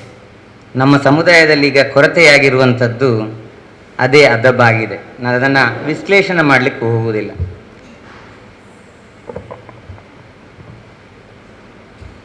ಈ ಸಾಚಾರ್ ಸಮಿತಿ ಅಂತ ಕೇಳಿರ್ಬೋದು. ನೀವೆಲ್ಲ ಮಾತನಾಡಿದ ವಿಚಾರಗಳಿಗೆ ನಾನು ಮುಂದಡಿ ಇಡುವುದಿಲ್ಲ. ಅದನ್ನ ಹೊರತುಪಡಿಸಿದಂತೆ 2 ವಿಚಾರಗಳು. ಸಾಚಾರ್ ಸಮಿತಿ, ನಮ್ಮ ಮನಮೋಹನ್ ಸಿಂಗ್ ಅವರು ಪ್ರಧಾನಮಂತ್ರಿ ಆಗಿದ್ದಂತಹ ಸಂದರ್ಭದಲ್ಲಿ ಒಂದು ಸಾಚಾರ್ ಸಮಿತಿ ಆಗುತ್ತೆ. ಅದರಲ್ಲಿ ನಮ್ಮ ಸಮುದಾಯದ ಲಿಟ್ರಸಿ ರೇಟ್, ಸಾಕ್ಷರತಾ ರೇಟ್, ಅದನ್ನು ನೀವು ಅವರೊಂದು 4-5 ವರ್ಷ ಇಡೀ ನಮ್ಮ ಭಾರತದಾದ್ಯಂತ ಸಂಚರಿಸಿ ಒಂದು ರಿಪೋರ್ಟನ್ನು ರೆಡಿ ಮಾಡಿದರು. ಆ ವರದಿಯ ಪ್ರಕಾರ ನಮ್ಮ ಮುಸ್ಲಿಂ ಸಮುದಾಯದಲ್ಲಿರುವಂತಹ ಲಿಟ್ರಸಿ ರೇಟ್ ಎಷ್ಟು ಅಂತ ಹೇಳಿದ್ರೆ 59%. ಈ 59% ಯಾವುದು ಅಂತ ಹೇಳಿದ್ರೆ 1ರಿಂದ 7ನೇ ತರಗತಿವರೆಗಿಂದು. 1ರಿಂದ 7ನೇ ತರಗತಿವರೆಗಿನ ಲಿಟ್ರಸಿ ರೇಟ್ ಎಷ್ಟು ಅಂತ ಹೇಳಿದ್ರೆ 59%. ಆನಂತರ 8ನೇ ತರಗತಿ ಹೈಸ್ಕೂಲ್ PUC ಅಂತ ಹೇಳುವಾಗ ನಮ್ಮ ಮಕ್ಕಳೆಲ್ಲ ಡ್ರಾಪ್ ಔಟ್. ನಾವಿಲ್ಲಿ ಹೆಚ್ಚಿನ ಸಂಖ್ಯೆಯಲ್ಲಿ ನಮ್ಮ ಸಮುದಾಯದ ಶಿಕ್ಷಕರಿದ್ದಾರೆ, ಅದರ ಜೊತೆಗೆ ಬೇರೆ ಶಿಕ್ಷಕರು ಇದ್ದಾರೆ. ಇದರಲ್ಲಿ ನಮ್ಮ ಜವಾಬ್ದಾರಿಗಳೇನು, ನಾವೇನು ಮಾಡಬಹುದು? ಕಳೆದ 10-15 ವರ್ಷದಿಂದ ಈ ಒಂದು ಚಟುವಟಿಕೆಯಲ್ಲಿ ತೊಡಗಿಸಿಕೊಂಡಂತಹ ನಾವು, ಮೊಹಮ್ಮದ್ ಸರ್ ಹೇಳಿದ ಹಾಗೆ, ಈ ಒಂದು ಮಟ್ಟದ ಮಹಿಳಾ ಶಿಕ್ಷಕಿಯರನ್ನು ನಾವು ಇಲ್ಲಿ ಕಾಣಲಿಕ್ಕೆ ಸಾಧ್ಯ ಆಗ್ತದೆ. ಅದೇ ರೀತಿಯಾಗಿ ನಮ್ಮ ಪುರುಷ ಶಿಕ್ಷಕರನ್ನು ಕೂಡ ನಮಗೆ ಕಾಣಲಿಕ್ಕೆ ಸಾಧ್ಯ ಆಗ್ತದೆ. ಇದು ಮುಂದುವರಿದು ನಾವು ಹೋಗಬೇಕಾಗ್ತದೆ. ವಿದ್ಯೆಯ ಮಹತ್ವದ ಬಗ್ಗೆ ಸರ್ವಜ್ಞ ಈ ರೀತಿ ಹೇಳಿದ್ದಾರೆ: ವಿದ್ಯೆ ಉಳ್ಳವನ ಮುಖವು ಮುದ್ದು ಬರುವಂತಿಕ್ಕು, ವಿದ್ಯೆ ಇಲ್ಲದವನ ಮುಖವು ಹಾಲೂರ ಹದ್ದಿನಂತಿಕ್ಕು ಸರ್ವಜ್ಞ ಅಂತ ಹೇಳಿ. ವಿದ್ಯೆ ಇರುವವನ, ಅದು ಯಾವುದೇ ಇಲ್ಮ ಆಗಿರಲಿ, ಅದು ಕುರ್ಆನ್ ಆಗಿರ್ಬೋದು, ನಮ್ಮ ಭೌತಿಕ ವಿದ್ಯಾಭ್ಯಾಸಗಳಾಗಿರ್ಬೋದು, ನಮ್ಮ ಮುಖಗಳು ಹೇಗಿರ್ತದೆ ಅಂತ ಹೇಳಿದ್ರೆ ಮುದ್ದು ಮಾಡಬೇಕು ಎನ್ನುವಂಥ ರೀತಿಯಲ್ಲಿ ಇರ್ತದೆ. ಇದು ಯಾವಾಗ ಒಂದಾನೊಂದು ಕಾಲದಲ್ಲಿ ಸರ್ವಜ್ಞ ಹೇಳಿರುವಂಥದ್ದು, ಪ್ರಸ್ತುತ ಈಗಿನ ವಿಚಾರಗಳಲ್ಲ. ಆದರೆ ಯಾರಲ್ಲಿ ವಿದ್ಯಾಭ್ಯಾಸ ಇರುವುದಿಲ್ವೋ ಅವನನ್ನ ಹಾಲೂರ ಹದ್ದಿನಂತಿಕ್ಕು, ಹಾಲೂರು ಅಂತ ಹೇಳಿದ್ರೆ ಮಸನ ಅಂತ ಅರ್ಥ. ಈ ಮಸನದಲ್ಲಿ ಹದ್ದುಗಳು ಯಾವ ರೀತಿಯಾಗಿರ್ತದ ಆ ರೀತಿಯಾಗಿ ನಮ್ಮ ಮುಖಗಳಿರ್ತವೆ ಎನ್ನುವಂಥದ್ದನ್ನ ಸರ್ವಜ್ಞ ಹೇಳಿರುವಂಥದ್ದು. ಈಗ ಶಿಕ್ಷಣದ ರೀತಿ ಮತ್ತು ನೀತಿ ಎನ್ನುವಂಥ ವಿಷಯಕ್ಕೆ ಬಂದಾಗ ಎರಡು ರೀತಿಯಾದಂತಹ ಶಿಕ್ಷಣ ಪದ್ಧತಿ ಇದೆ. ಒಂದು ಧನಾತ್ಮಕ ಶಿಕ್ಷಣ, ಮತ್ತೊಂದು ಗುಣಾತ್ಮಕ ಶಿಕ್ಷಣ ಅಂತ ಹೇಳಿ. ಋಣಾತ್ಮಕ ಶಿಕ್ಷಣ ಅಲ್ಲ, ಅದು ಆಲ್ರೆಡಿ ಸರ್ಫರಾಜ್ ಸರ್ ಹೇಳಿದರು. ಋಣಾತ್ಮಕ ಅಂತ ಹೇಳಿದ್ರೆ ನಾವು ಯಾವುದನ್ನ ಬೇಡ ಅಂತ ಹೇಳಿದ್ರೆ ಹೌದು ಹೌದು ಅಂತ ಹೇಳ್ತೇವೆ, ಯಾವುದನ್ನು ನಾವು ನೆಗೆಟಿವ್ ಅಂತ ತಿಳ್ಕೊಳ್ತೇವೆ ಅದು ಹೌದು ಹೌದು ಅಂತೇಳಿ ನಮ್ಮ ಮೈಂಡ್ ಹೇಳ್ತದೆ ಅಂತೇಳಿ. ಶಿಕ್ಷಣದಲ್ಲಿ ಆ ಮೆಥಡೇ ಇಲ್ಲ. ಶಿಕ್ಷಣದಲ್ಲಿರುವಂಥದ್ದು positive and quality education, positive education ಮತ್ತು ಕ್ವಾಲಿಟಿ ಎಜುಕೇಷನ್. ಪಾಸಿಟಿವ್ ಎಜುಕೇಷನ್ ಅಂತ ಹೇಳಿದ್ರೆ ಏನು, ಕ್ವಾಲಿಟಿ ಎಜುಕೇಷನ್ ಏನು ಅಂತ ಹೇಳಿದ್ರೆ ಏನು ಅಂತ ಹೇಳಿದ್ರೆ ಅದನ್ನ ವಿವರವಾಗಿ ವಿವರಿಸುವಂತಹ ಅಗತ್ಯ ನಮ್ಮಲ್ಲಿರುವಂತಹ ಶಿಕ್ಷಕರಿಗೆ ಅಗತ್ಯ ಇಲ್ಲ ಅಂತ ನಾನು ತಿಳ್ಕೊಳ್ತೇನೆ. ಅದರ ಕಡೆ ವಿವರಣೆಗೆ ನಾನು ಹೋಗುವುದಿಲ್ಲ. ಹಾಗಾದ್ರೆ ಶಿಕ್ಷಕ, ವಿದ್ಯಾರ್ಥಿ, ಪೋಷಕರ ಮಧ್ಯೆ ಅಥವಾ ಶಿಕ್ಷಣದ ಮಧ್ಯೆ ಶಿಕ್ಷಕನ ಪಾತ್ರ ಏನು? ಶಿಕ್ಷಕನ ಬಹುದೊಡ್ಡ ಪಾತ್ರ ಇದೆ ಏನಂತ ಹೇಳಿದ್ರೆ ಸಂವಾಹಕ ಅಥವಾ ಚಾಲಕ ಅಂತ ಹೇಳ್ತೇವೆ. ಚಾಲಕ ಅಂತ ಹೇಳಿದ್ರೆ ಡ್ರೈವರ್. ಡ್ರೈವರ್ ಎನ್ನುವ ಪದ ಎನ್ನುವಂಥದ್ದು ನಮಗೆ ತುಂಬಾ ಕೆಳಗೆ ಆದರೆ ನಾವು ಅದನ್ನ ಸಂವಾಹಕ ಅಂತ ಹೇಳ್ತೇವೆ. ನಾವು ಹೇಗಿರಬೇಕು ವಿದ್ಯಾರ್ಥಿಗಳಲ್ಲಿ, ಹೇಗಿರಬೇಕು ಪೋಷಕರಲ್ಲಿ ಅಂತ ಹೇಳಿದ್ರೆ ಅದೊಂದು ಟ್ರಯಾಂಗ್ಯುಲರ್ ಇರುವಂತಹ ಒಂದು ಸಿಸ್ಟಮ್. ವಿದ್ಯಾರ್ಥಿ, ಶಿಕ್ಷಣ, ಶಿಕ್ಷಕ, ಪೋಷಕ ಎನ್ನುವಂಥ ಕಾನ್ಸೆಪ್ಟ್ ಬರ್ತದೆ. ಪ್ರವಾಹ ಸಲ್ಲಲ್ಲಾಹು ಅಲೈಹಿ ವಸಲ್ಲಂರು ಹೇಳಿದ್ದಾರೆ ಈ ಹಿಂದೆ. ಅದೇ ರೀತಿಯಾಗಿ ನಮ್ಮ ಕವಿ ಕುವೆಂಪುರವರು ಕೂಡ ಒಂದು ಕಡೆ ಹೇಳಿದ್ದಾರೆ. ಹೇಗೆ ಯಾವ ರೀತಿಯಾಗಿ ವಿದ್ಯಾಭ್ಯಾಸ ಇರಬೇಕು ಅಂತ ಹೇಳಿದ್ರೆ ವಿಶ್ವ ಮಾನವತಾವಾದವನ್ನ ಬೆಂಬಲಿಸುವಂತಹ ಹ್ಯುಮ್ಯಾನಿಸಮ್ ಅಂತ ಹೇಳ್ತೇವೆ, ಮಾನವತಾವಾದ ಅಂತ ಹೇಳ್ತೇವೆ. ಅದೇ ರೀತಿ ಕಯ್ಯಾರ್ ಕಿಞ್ಞನ್ ರಾಯ್ ಹೇಳಿದ್ದಾರೆ ಐಕ್ಯತೆಯೊಂದೇ ಮಂತ್ರ ಅಂತ ಹೇಳಿ. ಈ ರೀತಿಯಾದಂತಹ ಎಜುಕೇಶನ್ ಅನ್ನ ನಾವು ಕೊಡಬೇಕು. ನಾವೀಗ ಏನ್ ಮಾಡಿದ್ದೇವೆ ಅಂತ ಹೇಳಿದ್ರೆ ಡಿವೈಡ್ ಆಗ್ತಾ ಇದ್ದೇವೆ. ಮುಸ್ಲಿಂ ವಿದ್ಯಾಸಂಸ್ಥೆಗಳಲ್ಲೆಲ್ಲ ಮುಸ್ಲಿಂ ಮಕ್ಕಳು, ಕ್ರಿಶ್ಚಿಯನ್ ವಿದ್ಯಾಸಂಸ್ಥೆಗಳಲ್ಲಿ ಸಾಧಾರಣ ಮ್ಯಾಕ್ಸಿಮಮ್ ಕ್ರಿಶ್ಚಿಯನ್ ಮಕ್ಕಳು, ಅಥವಾ ಇನ್ನಿತರ ಮ್ಯಾನೇಜ್ಮೆಂಟ್ಗಳಲ್ಲಿ ಎಲ್ಲ ಅವರ ಸಮುದಾಯದ ಮಕ್ಕಳು. ಈ ರೀತಿಯಾಗಿ ಬೆಳವಣಿಗೆ ಆದರೆ ಖಂಡಿತವಾಗಿಯೂ ನಾವು ಸೆಕ್ಯುಲರಿಸಮ್ ಅನ್ನ, ಜಾತ್ಯತೀತತೆಯನ್ನ ಬೋಧಿಸಲಿಕ್ಕೆ ನಮಗೆ ಖಂಡಿತವಾಗಿಯೂ ಸಾಧ್ಯ ಇಲ್ಲ. ಅದರಿಂದ ಪ್ರತಿಯೊಂದು ವಿದ್ಯಾರ್ಥಿಯು, ಪ್ರತಿಯೊಂದು ಸಂಸ್ಥೆಯನ್ನು ನಾವು ಆಯ್ಕೆ ಮಾಡುವಾಗಲೂ ಕೂಡ ನಮ್ಮ ಸಮುದಾಯದವರಿದ್ದಾರೆ ಎನ್ನುವ ಕಾರಣಕ್ಕಾಗಿ ನಾವು ಆಯ್ಕೆ ಮಾಡಬಾರ್ದು. ಅಲ್ಲಿ ಯಾವ ರೀತಿಯಾದಂತಹ ಕ್ವಾಲಿಟಿ ಎಜುಕೇಶನ್ ಇದೆ, ಯಾವ ರೀತಿಯಾದಂತಹ ಧನಾತ್ಮಕವಾದಂತಹ ಎಜುಕೇಶನ್ ಇದೆ, ಅವರು ನಮ್ಮ ವಿದ್ಯಾಭ್ಯಾಸಕ್ಕೆ ಎಷ್ಟು ಸಪೋರ್ಟ್ ಕೊಡ್ತಾರೆ ಎನ್ನುವಂಥದ್ದನ್ನು ನೋಡಿಕೊಂಡು ನಾವು ಆಯ್ಕೆ ಮಾಡಬೇಕೇ ಹೊರತು ನಾವು ಮ್ಯಾನೇಜ್ಮೆಂಟ್ ಅನ್ನು ನೋಡಿಕೊಂಡು, ಸಮುದಾಯದ ಕಾಲೇಜ್ ಅಂತ ಹೇಳಿ ನೋಡಿಕೊಂಡು ಖಂಡಿತವಾಗಿಯೂ ನಾವು ಆ ಆಯ್ಕೆಯನ್ನ ಮಾಡಬಾರ್ದು. ಶಿಕ್ಷಣ ಅಂತ ಹೇಳಿದ್ರೆ ಅಕ್ಷರವನ್ನ ಅಭ್ಯಸಿಸುವುದು ಮಾತ್ರ ಅಲ್ಲ. ಅಕ್ಷರ A for apple, B for ball ಎನ್ನುವಂಥದ್ದು ಹೇಳಿಕೊಡುವಂಥದ್ದು ಮಾತ್ರ ಶಿಕ್ಷಣ ಅಲ್ಲ. ಜ್ಞಾನವನ್ನು ವೃದ್ಧಿಸುವಂತಹ, ನಾಲೆಜನ್ನ ಇನ್ಕ್ರೀಸ್ ಮಾಡುವಂತಹ, ಪರಸ್ಪರ ಪ್ರೀತಿ, ವಿಶ್ವಾಸ, ಮನೋವೈಜ್ಞಾನಿಕ, ವಿಶ್ಲೇಷಣಾತ್ಮಕವಾದಂತಹ ಅಥವಾ ವ್ಯಕ್ತಿತ್ವ ವಿಕಸನಕ್ಕೆ ಪೂರಕವೆನಿಸುವಂತಹ ನೈತಿಕ ಸಂಸ್ಕಾರಯುತ ಶಿಕ್ಷಣ, ಆರೋಗ್ಯಪೂರ್ಣವಾದ ಶಿಕ್ಷಣ, ಕ್ರಿಯಾಶೀಲವಾದಂತಹ ಶಿಕ್ಷಣವನ್ನು ನೀಡಬೇಕು. ಅದೇ ರೀತಿಯಾಗಿ ಇನ್ ಬಿಟ್ವೀನ್ ಅದೆಷ್ಟು ಸಮಂಜಸ ಅಂತ ನಾನು ಗೊತ್ತಿಲ್ಲ ನನಗೆ, ಲೈಂಗಿಕ ಶಿಕ್ಷಣವನ್ನ ಕೂಡ ಆ ಅವಧಿಯಲ್ಲಿ ನಾವು ನೀಡಬೇಕು. ಯಾಕಂತ ಹೇಳಿದ್ರೆ ಬ್ಯಾಡ್ ಟಚ್ ಅಂಡ್ ಗುಡ್ ಟಚ್ ಎನ್ನುವಂಥದ್ದು ಸಾಧಾರಣ ಮಹಿಳಾ ಶಿಕ್ಷಕಿಯರಿಗೆ ಇದು ನೀವು ಹೇಳಿಕೊಡ್ಬೇಕು. ನಾನೊಂದು ಕಾಲದಲ್ಲಿ ಈ ಒಂದು ರೀತಿಯಾದಂತಹ ಒಂದು ಶಿಕ್ಷಣವನ್ನು ಕೊಡಬೇಕು ಅಂತ ಹೇಳಿ ಆಲೋಚನೆ ಮಾಡಿದ್ರು, ಆದರೆ ಅದು ಮತ್ತೆ ಕೈಬಿಟ್ರು ಸರ್ಕಾರ. ಅದು ಬೇರೆ ಬೇರೆ ಕಾರಣಗಳಿರ್ಬೋದು. ಶಿಕ್ಷೆಯೇ ಶಿಕ್ಷಣ ಅಲ್ಲ, ಪನಿಷ್ಮೆಂಟ್ ಕೊಡುವುದು ಅಂತ ಹೇಳಿ. ಆಕ್ಚುಲಿ ಪನಿಷ್ಮೆಂಟ್ ಎನ್ನುವಂಥದ್ದು ಶಿಕ್ಷಣ ಅಲ್ಲ. ಸರ್ಫರಾಜ್ ಸರ್ ಹೇಳಿದ್ರು, ಇಸ್ಮಾಯಿಲ್ ಸರ್ ಹೇಳಿದ್ರು, ಅಮಾನುಲ್ಲಾ ಖಾನ್ ಸರ್ ಹೇಳಿದ್ರು, BM ತುಂಬೆ ಸರ್ ಹೇಳಿದ್ರು, ಶಿಕ್ಷೆ ಕೊಡುವಂಥದ್ದು ಶಿಕ್ಷಣ ಅಲ್ಲ. ಯಾವ ರೀತಿಯಾಗಿ ನಾವು ವಿದ್ಯಾರ್ಥಿಗಳನ್ನ ಅವರ ಆಸಕ್ತಿಗೆ ಅನುಗುಣವಾದಂತಹ ಪಾಠಗಳನ್ನು ಬೋಧಿಸ್ತೇವ. 1 ಗಂಟೆಯ ಅವಧಿಯನ್ನು ಕೊಟ್ಟಿದ್ದಾರೆ, ನಮಗೆ 55 ಮಿನಿಟ್ಸ್ ಟೈಮ್ ಅನ್ನು ಕೊಟ್ಟಿದ್ದಾರೆ, ನಾವು ಸಿಲೆಬಸ್ ಅನ್ನು ಮುಗಿಸುವಂಥದ್ದು ಮಾತ್ರ ಶಿಕ್ಷಣ ಅಲ್ಲ. ಅಟ್ಲೀಸ್ಟ್ ಒಂದು 10 ಮಿನಿಟ್ಸ್ 10 ನಿಮಿಷಗಳು ಮೋರಲ್ ವ್ಯಾಲ್ಯೂಸ್ ಕೊಡಬೇಕು. ಅವರಿಗೆ ನಾಲೆಜ್ ಅನ್ನು ಇನ್ಕ್ರೀಸ್ ಮಾಡುವಂತಹ ಅವಕಾಶಗಳನ್ನು ಕೊಡಬೇಕು. 2-3 ಆಸಕ್ತಿದಾಯಕವಾದಂತಹ ಕ್ವಶ್ಚನ್ಗಳನ್ನು ಕೇಳಬೇಕು, ಒಂದು ಪ್ರೈಸ್ ಅನ್ನು ಕೊಡಬೇಕು. ಈ ರೀತಿಯಾಗಿ ನಾವು ಮಾಡಿದ್ರೆ ಆ ಮಕ್ಕಳಿಗೆ ನಮ್ಮ ಮೇಲೆ ಆತ್ಮೀಯತೆ ಬರ್ತದೆ, ನಮ್ಮ ಮೇಲೆ ಪ್ರೀತಿ ಬರ್ತದೆ. ಇದರ ಬಗ್ಗೆ ಸ್ಟೋರಿಗಳನ್ನು ಹೇಳ್ತಾ ಹೋದರೆ 1 ಗಂಟೆಯಲ್ಲ, ಒಂದು ದಿವಸದಷ್ಟು ಮಾತನಾಡುವಂತಹ ವಿಷಯಗಳಿದೆ. ಆ ಕಡೆಗೆ ನಾನು ಗಮನ ಕೊಡುವುದಿಲ್ಲ. ಒಂದು ಒಬ್ಬರು ಪತ್ರಕರ್ತರ ಒಂದು ವಿಡಿಯೋವನ್ನು ನಾನು ನೋಡಿದೆ. ರವೀಂದ್ರ ಅಂತ ಹೇಳಿ ಅವರು ವಿಶ್ಲೇಷಕರು. ಅವರೊಂದು ಮಾತು ಹೇಳ್ತಾರೆ, ಈ 2002 ಮತ್ತು 2003 ಅವಧಿಯಲ್ಲಿ SM ಕೃಷ್ಣ ಸರ್ಕಾರ ಇತ್ತು. ಎಚ್ ವಿಶ್ವನಾಥ್ ಪ್ರೌಢ ಮತ್ತು ಇದರದ್ದು ಪ್ರಾಥಮಿಕ ಶಿಕ್ಷಣ ಸಚಿವರಾಗಿದ್ದರು. ಆಗೊಂದು ಆಲೋಚನೆ ಮಾಡಿದ್ರು ಅವರು, ಈ ಸರ್ಕಾರಿ ಪ್ರಾಥಮಿಕ ಶಾಲೆ ಮತ್ತು ಪ್ರೌಢಶಾಲೆಯಲ್ಲಿರುವಂತಹ ಶಿಕ್ಷಕರಿಗೆ ಒಂದು ಟ್ರೈನಿಂಗ್ ಕೊಡಬೇಕು ಅಂತ ಹೇಳಿ. ಆ ಸಂದರ್ಭದಲ್ಲಿ ಅಜಿಮ್ ಪ್ರೇಮ್ಜಿ ಫೌಂಡೇಶನ್ ಅನ್ನು ಆಯ್ಕೆ ಮಾಡ್ತಾರೆ ಅವರು. ಯಾಕಂತ ಹೇಳಿದ್ರೆ ಅಜಿಮ್ ಪ್ರೇಮ್ಜಿ ಫೌಂಡೇಶನ್ ಎನ್ನುವಂಥದ್ದು ಶಿಕ್ಷಕರನ್ನ ಸೃಷ್ಟಿ ಮಾಡುವಂತಹ ಒಂದು ಮಹೋನ್ನತ ಕಾರ್ಯವನ್ನು ಮಾಡ್ತಾ ಇತ್ತು. ಅವಾಗ ಕೆಲವೊಂದು ಜಿಲ್ಲೆಗಳನ್ನು ಮಾತ್ರ ಸರ್ಕಾರ ಅವರಿಗೆ ವಹಿಸಿತ್ತು. ಆ ಸಂದರ್ಭದಲ್ಲಿ ಅಜಿಮ್ ಪ್ರೇಮ್ಜಿ ಅವ್ರು ಏನ್ ಮಾಡ್ತಾರೆ ಅಂತ ಹೇಳಿದ್ರೆ, ಅವರ ಸ್ವತಃ ಆಸಕ್ತಿಯಿಂದ ಇನ್ನೂ ಕೆಲವು ಜಿಲ್ಲೆಗಳನ್ನು ಅವರು ಆಯ್ಕೆ ಮಾಡ್ಕೊಳ್ತಾರೆ. ಸ್ವತಃ ಅವರ ಟೀಮನ್ನು ಮಾಡಿಕೊಂಡು ಸಮೀಕ್ಷೆ ಮಾಡ್ತಾರೆ. ಸಮೀಕ್ಷೆ ಮಾಡುವಂತಹ ಸಂದರ್ಭದಲ್ಲಿ ಅವರಿಗೆ ಕಂಡುಕೊಂಡಂತಹ ಸತ್ಯ ಏನು ಅಂತ ಹೇಳಿದ್ರೆ, ನಮ್ಮ ವಿದ್ಯಾರ್ಥಿಗಳಿಗೆ, ಅದು ಯಾವುದೇ ಸಮುದಾಯ ಇರಬಹುದು, ಅದು ಮುಸ್ಲಿಂ ಸಮುದಾಯ ಅಂತ ಹೇಳಿ ಅಲ್ಲ, ಈ ನಮ್ಮ ಸೊಸೈಟಿಯಲ್ಲಿ ಇರುವಂತಹ ವಿದ್ಯಾರ್ಥಿಗಳಿಗೆ ಬೋಧಿಸುವಂತಹ ಶಿಕ್ಷಕರ ಕ್ವಾಲಿಟಿ ಯಾವ ಲೆವೆಲ್ ಇದೆ ಅನ್ನುವಂಥದ್ದನ್ನು ಅರ್ಥಕೊಳ್ತಾರೆ. ಇವರಿಗೆ ತುಂಬಾ ಏನ್ ಬೇಕು ಅಂತ ಹೇಳಿದ್ರೆ ಟ್ರೈನಿಂಗ್ನ ಅಗತ್ಯ ಇದೆ. ನಾ ಎಲ್ಲ ವಿಚಾರಗಳನ್ನು ಹೇಳ್ಕೊಳ್ತಾ ಹೋಗುದಿಲ್ಲ ನಾನು.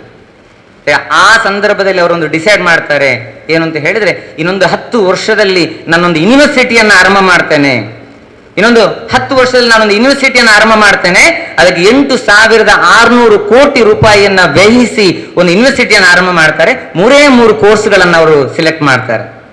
ಆಗ ಪತ್ರಕರ್ತರು ಅವ್ರ ಹತ್ರ ಕೇಳ್ತಾರಂತೆ, ಈಗಿನ ಯುಗದಲ್ಲಿ, ಟೆಕ್ನಾಲಜಿಕಲ್ ಯುಗದಲ್ಲಿ ಇಂಜಿನಿಯರಿಂಗ್, MBBS, ಆ ಕೋರ್ಸ್ ಈ ಕೋರ್ಸ್ ಮಾಡುವಂತಹ ಹಣ ಮಾಡುವಂತಹ ಭರಟೆಯಲ್ಲಿ ನೀವು ಕೇವಲ 3 ಕೋರ್ಸ್ಗಳನ್ನು ಮಾಡ್ತಾ ಇದ್ದೀರಲ್ಲ, ಇದರ ಹಿಂದಿನ ಗುಟ್ಟೇನು ಅಂತ ಹೇಳಿ. ಆಗ ಆ 3 ಕೋರ್ಸ್ಗಳು ಯಾವುದು ಅಂತ ಹೇಳಿದ್ರೆ, 2 ವರ್ಷದ B.Ed ಕೋರ್ಸ್, 2 ವರ್ಷದ M.Ed ಕೋರ್ಸ್, ಅದೇ ರೀತಿಯಾಗಿ MA in development, education development ಎನ್ನುವಂತಹ course, MA in development education ಎನ್ನುವಂತಹ 3 ಕೋರ್ಸ್. ಅವರಲ್ಲಿ ಕೇಳಿದಂತಹ ಪ್ರಶ್ನೆಗೆ ಅವರ ಉತ್ತರ ಏನು ಅಂತ ಹೇಳಿದ್ರೆ, ನಾಳೆಯ ನಮ್ಮ ಮಕ್ಕಳ ಭವಿಷ್ಯವನ್ನು ನಿರ್ಧಾರ ಮಾಡುವಂತಹ ಕ್ವಾಲಿಟಿ ಇರುವಂತಹ ಟೀಚರ್ಸ್ಗಳನ್ನ ನಾನು ಈ ಸಮಾಜಕ್ಕೆ ಕೊಡಬೇಕು ಎನ್ನುವಂತಹ ನನ್ನ ಮಹತ್ವಾಕಾಂಕ್ಷೆಯಾಗಿತ್ತು ಎನ್ನುವಂಥದ್ದನ್ನು ಅವರು ಹೇಳ್ತಾರೆ.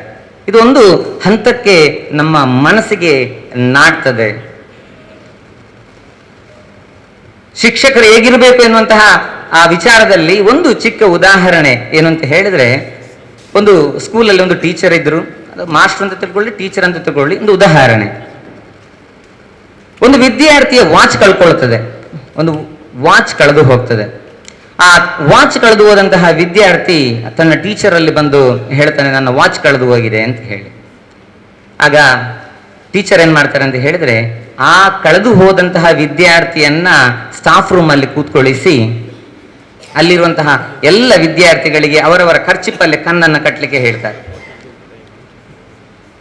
ಕಟ್ಟಲಿಕ್ಕೆ ಹೇಳಿ, ಯಾರು ಅದನ್ನ ಪಡ್ಕೊಂಡಿದ್ದೀರಾ, ಅಲ್ಲಿ ಕೂಡ ಕಳ್ಳತನ ಎನ್ನುವಂತಹ ನೆಗೆಟಿವ್ ವರ್ಡ್ ಅವರು ಯೂಸ್ ಮಾಡಲಿಲ್ಲ. ಕಳ್ಳತನ ಎನ್ನುವಂತಹ ನೆಗೆಟಿವ್ ವರ್ಡ್ ಅನ್ನು ಯೂಸ್ ಮಾಡಲಿಲ್ಲ. ಯಾರು ಬೈ ಮಿಸ್ಟೇಕ್ ಆಗಿ ಅದನ್ನ ತಗೊಂಡಿದ್ದೀರಾ, ಅದನ್ನ ತಂದು ನನ್ನ ಟೇಬಲ್ ಮೇಲೆ ಇಡಿ ಅಂತ ಹೇಳಿ ಹೇಳ್ತಾರೆ. ಹಾಗೆ ಎಲ್ಲ ಮಕ್ಕಳು, ಯಾರು ಅದನ್ನ ತೆಗೆದಿದ್ದಾನೆ, ಒಂದು ಸ್ಟೂಡೆಂಟ್ ಅದನ್ನ ಟೇಬಲ್ ಮೇಲೆ ಇಡ್ತಾನೆ. ಇಟ್ಟಾದ ನಂತರ ಎಲ್ಲ ವಿದ್ಯಾರ್ಥಿಗಳು ಅವರವರ ಪ್ಲೇಸಿಗೆ ಹೋಗ್ತಾರೆ. ಆ ವಾಚನ್ನ ತೆಗೆದು ಆ ವಿದ್ಯಾರ್ಥಿಗೆ ಕೊಟ್ಟು ಬಿಡ್ತಾರೆ. ಆ ನಂತರದ ಅವಧಿ, 10-20 ವರ್ಷದ ನಂತರ ಒಂದ್ ಕಡೆ ಆ ವಿದ್ಯಾರ್ಥಿಗೆ ಈ ಗುರುಗಳು ಸಿಗ್ತಾರೆ. ಸಿಕ್ಕಿದಂತಹ ಸಂದರ್ಭದಲ್ಲಿ ದೊಡ್ಡ ಮಟ್ಟಕ್ಕೆ ಬೆಳೆದಿದ್ದಾನೆ. ಯಾರು ಕಳ್ಳತನ ಮಾಡಿದ ಅಂತ ಹೇಳಿ ಏನೋ ವಿಷಯ ಬಂತಲ್ವಾ, ಅಥವಾ ಬೈ ಮಿಸ್ಟೇಕ್ ಆಗಿ ತೆಗೆದಂತಹ ವಿದ್ಯಾರ್ಥಿ ದೊಡ್ಡ ವ್ಯಕ್ತಿಯಾಗಿ ಸಮಾಜದಲ್ಲಿ ಗುರುತಿಸ್ಕೊಳ್ತಾನೆ. ಅವಾಗ ಆ ಟೀಚರನ್ನ ಏನು ಹೇಳ್ತೇವೆ, ಭೇಟಿಯಾಗುವಂತ ಒಂದು ಸಂದರ್ಭ ಸಿಗ್ತದೆ.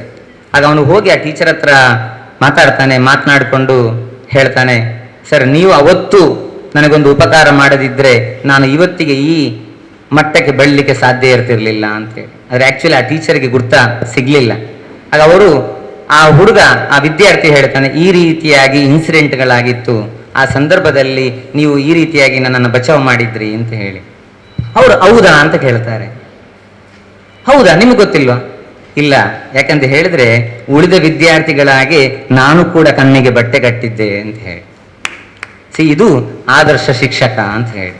ಈಗ ಈಗಿನ ಸಿಚುವೇಶನ್ ಏನು ಅಂತ ಹೇಳಿದ್ರೆ, ಒಂದನ್ನು 10 ಪಟ್ಟು ಸೇರಿಸಿ ನಾವು ಏನ್ ಮಾಡ್ತೇವೆ ಅಂತ ಹೇಳಿದ್ರೆ, ಅದಕ್ಕೆ ವರ್ಡ್ಸ್ಗಳನ್ನು ಸೆಲೆಕ್ಟ್ ಮಾಡಿ ಹೇಳ್ತಾರೆ.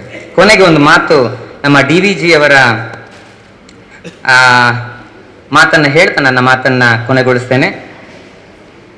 ಹುಲ್ಲಾಗು ಬೆಟ್ಟದಡಿ ಮನೆಗೆ ಮಲ್ಲಿಗೆಯಾಗು, ಕಲ್ಲಾಗು ಕಷ್ಟಗಳ ಮಳೆವಿದೆಯೇ ಸುರಿಯೇ, ಬೆಳ್ಳ ಸಕ್ಕರೆಯಾಗು ದೀನ ದುರ್ಬಲರಿಗೆ. ಇಷ್ಟು ಹೇಳಿ ನನಗೆ ಅವಕಾಶ ಕೊಟ್ಟಂತಹ ಐಟದವರಿಗೆ ವಂದಿಸ್ತಾ ನನ್ನ ಮಾತನ್ನ ಮುಗಿಸ್ತಾ ಇದ್ದೇನೆ. ವಾಖರದವನ ಅಲ್ಹಮ್ದುಲಿಲ್ಲಾಹಿ ರಬ್ಬಿಲ್ ಆಲಮೀನ್. ಶಿಕ್ಷಣ ಕ್ಷೇತ್ರದಲ್ಲಿ ನಮ್ಮೆಲ್ಲರ ಜವಾಬ್ದಾರಿಕೆಗಳನ್ನು ನೆನಪಿಸಿಕೊಟ್ಟಂತಹ ಜನಾಬ್ ಅಬ್ದುಲ್ ಮಜೀದ್ ಎಸ್ ಅಧ್ಯಕ್ಷರು, ಸಮನ್ವಯ ಶಿಕ್ಷಕರ ಸಂಘ ದಕ್ಷಿಣ ಕನ್ನಡ ಜಿಲ್ಲೆ, ಇವರಿಗೆ ತುಂಬ ಹೃದಯದ ಧನ್ಯವಾದಗಳನ್ನು ಅರ್ಪಿಸ್ತಾ ಇದ್ದೀವಿ.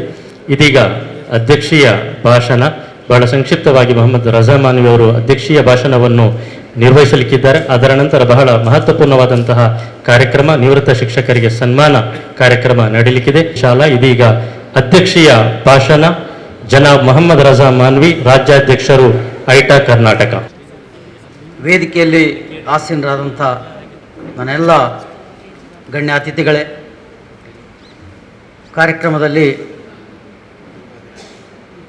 ತಾವೆಲ್ಲರೂ ಭಾಗವಹಿಸಿ ಒಂದು ಉತ್ತಮ ಸಮಾಜ ನಿರ್ಮಾಣಕ್ಕಾಗಿ ತಮ್ಮ ಕೊಡುಗೆಗಳನ್ನು ನೀಡುತ್ತಾ ಬಂದಿರುವಂಥ ನನ್ನೆಲ್ಲ ವೃತ್ತಿ ಬಾಂಧವರೇ, ಅಸ್ಸಲಾಮು ಅಲೈಕುಂ ವರಹಮತುಲ್ಲಾಹಿ ವಬರಕಾತು. ಅಧ್ಯಕ್ಷೀಯ ಭಾಷಣ ಅಂತಂದರೆ ಇದೊಂದು ಫಾರ್ಮಾಲಿಟೀಸ್ ಆಗಿ ಪೂರ್ಣ ಮಾಡುವಂಥದ್ದು ಅನ್ನುವಂಥ ಒಂದು ಕಾರ್ಯಕ್ರಮ ಇರ್ತದೆ. ಅದಕ್ಕೆ ಒಂದು ಸಭಾಧ್ಯಕ್ಷ ಇರ್ತಾರೆ. ಆ ಸಭಾಧ್ಯಕ್ಷರು ಕೊನೆಯಲ್ಲಿ ತಮ್ಮ ಮಾತುಗಳನ್ನು ಆಡ್ತಾರೆ. ಇಲ್ಲಿ ನಡೆದಂಥ ಎಲ್ಲ ಮಹನೀಯರು ಅವರೇನು ಈ ವೇದಿಕೆಯಿಂದ ತಮ್ಮ ಸಂದೇಶಗಳನ್ನು ಇಟ್ಟಿದ್ದಾರೆ, ಅದು ನಿಜಕ್ಕೂ ಮನಸ್ಸಿಗೆ ನಾಟುವಂಥ ಒಂದು ಸಂದೇಶಗಳು. ಹಾಗಾಗಿ ನಾವು ಶಿಕ್ಷಕರಾದವರು ಜ್ಞಾನವನ್ನು ವರ್ಗಾವಣೆ ಮಾಡಬೇಕಾದ್ರೆ ಅದು ವಿದ್ಯಾರ್ಥಿಗಳ ಮೈಂಡ್ ಮತ್ತು ಹಾರ್ಟಿಗೆ ಹೋಗುವಂಥ ಒಂದು ಮೈಂಡ್ ಮತ್ತು ಹಾರ್ಟಿಗೆ ಹೋಗುವಂಥ ಜ್ಞಾನವು ಅವನನ್ನು ಮನುಷ್ಯನಾಗಿ ರೂಪಿಸ್ತದೆ. ಮಾತುಗಳು ಹೃದಯವನ್ನು ತಟ್ಟಿದಾಗ ಮಾತ್ರ ಅವನ ಕಣ್ಣುಗಳು ಅದಕ್ಕೆ ಉತ್ತರ ಕೊಡ್ತವೆ. ಇಲ್ಲಿ ಕುಳಿತಂತ ಎಲ್ಲರೂ ಕೂಡ, ನಾನು ಕೂಡ ನಮ್ಮ ಅಲ್ ಫಲಾದ ಒಂದು ಶಾಹುಲ್ ಹಮೀದ್ ರವರು ಅವರು ಮಾತಾಡೋದಕ್ಕೆ ನಿಜಕ್ಕೂ ಕೂಡ ನಾನು ನೋಡ್ತಾ ಇದ್ದೆ, ಎಲ್ಲರ ಕಣ್ಣಲ್ಲಿ ನೀರು ಬರ್ತಾ ಇತ್ತು, ನನ್ನ ಕಣ್ಣಲ್ಲಿ ಕೂಡ ನೀರು ಬಂತು. ಯಾಕೆಂತಂದ್ರೆ ಅವರ ಮಾತುಗಳು ಮನಸ್ಸನ್ನು ಮುಟ್ಟಿದು, ಹೃದಯಗಳನ್ನು ತಟ್ಟಿದು. ಹಾಗಾಗಿ ಶಿಕ್ಷಕರಾದಂಥವರ ನಾವು ನಮ್ಮ ಕೆಲಸ ಏನಂತಂದ್ರೆ ನಮ್ಮ ಮಕ್ಕಳ ಮನಸ್ಸನ್ನು ಮುಟ್ಟುವಂತೆ ಕೆಲಸ ಮಾಡಬೇಕು. ನಾವು ಮೌಲ್ಯಗಳ ಬಗ್ಗೆ, ಆದರ್ಶಗಳ ಬಗ್ಗೆ ಬಹಳಷ್ಟು ಮಾತಾಡ್ತೇವೆ.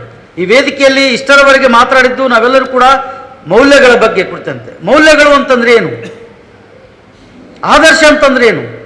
ಮೌಲ್ಯಗಳು ಅಂತಂದ್ರೆ ಮನುಷ್ಯನ ಬದುಕನ್ನು ರೂಪಿಸುವಂಥದ್ದು.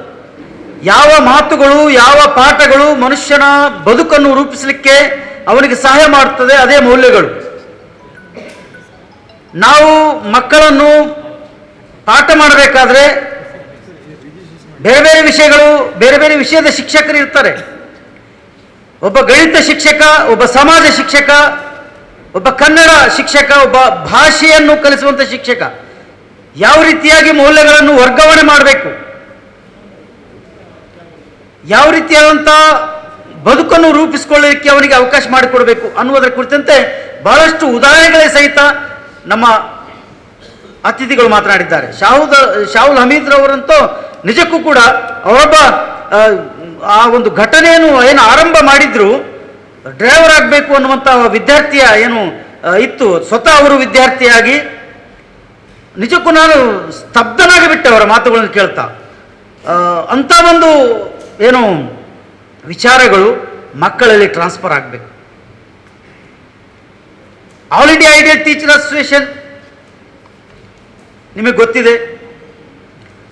ನಮ್ಮಲ್ಲಿ ಬಹಳಷ್ಟು ಶಿಕ್ಷಕರ ಸಂಘಟನೆಗಳಿದ್ದಾವೆ, ತುಂಬ ಸಂಘಟನೆಗಳಿದ್ದಾವೆ. ಪ್ರಾಥಮಿಕ ಶಾಲಾ ಶಿಕ್ಷಕರ ಸಂಘಟನೆ ಬೇರೆ, ಪ್ರೌಢಶಾಲಾ ಶಿಕ್ಷಕರ ಸಂಘಟನೆ ಬೇರೆ, ಕಾಲೇಜು ಶಿಕ್ಷಕರ ಸಂಘಟನೆ ಬೇರೆ, ಹೀಗೆ ವಿವಿಧ ರೀತಿಯಲ್ಲಿ ವಿವಿಧ ಹಂತಗಳಲ್ಲಿ ಶಿಕ್ಷಕರ ಸಂಘಟನೆಗಳಿದ್ದಾವೆ. ಆದರೆ ಐಟಾ ಒಂದು ರಾಷ್ಟ್ರೀಯ ಮಟ್ಟದ ಎಲ್ಲ ಹಂತದ ಶಿಕ್ಷಕರನ್ನು ಒಳಗೊಂಡಂಥ ನಿವೃತ್ತ ಶಿಕ್ಷಕರು ಕೂಡ ನೋಂದಾಯಿತ ಒಂದು ಶಿಕ್ಷಕರ ಸಂಘಟನೆ, ಪಿ ಜಿಯಿಂದ ಹಿಡಿದು ಕೆ ಜಿಯವರೆಗಿನ ಎಲ್ಲ ಹಂತದ ಶಿಕ್ಷಕರು ಇದರಲ್ಲಿದ್ದಾರೆ. ನಾವು ಹಕ್ಕುಗಳ ಕುರಿತಾಗಿ ಮಾತನಾಡುವುದಿಲ್ಲ, ನಾವು ಕರ್ತವ್ಯದ ಕುರಿತು ಮಾತಾಡ್ತೇವೆ, ನಾವು ಹೊಣೆಗಾರಿಕೆಗಳ ಕುರಿತು ಮಾತಾಡ್ತೇವೆ. ನಮ್ಮ ಶಿಕ್ಷಕ ಬಂಧುಗಳಲ್ಲಿ ಅವರ ಕರ್ತವ್ಯಗಳನ್ನು ನೆನಪಿಸ್ತೇವೆ, ಅವರ ಹೊಣೆಗಾರಿಕೆಗಳನ್ನು ನೆನಪಿಸ್ತೇವೆ. ನಿಮ್ಮ ಹೊಣೆಗಾರಿಕೆ ಏನು, ನಿಮ್ಮ ಕರ್ತವ್ಯಗಳೇನು? ನೀವು ನಿಮ್ಮ ಕರ್ತವ್ಯಗಳನ್ನು ಮಾಡಿ, ನಿಮ್ಮ ಹಕ್ಕುಗಳು ನಿಮಗೆ ತಾನಾಗಿ ಸಿಗ್ತವೆ. ಹಕ್ಕುಗಳಿಗಾಗಿ ಹೋರಾಡುವಂಥ ಸಂಘಟನೆಗಳು ನಮ್ಮದಲ್ಲ.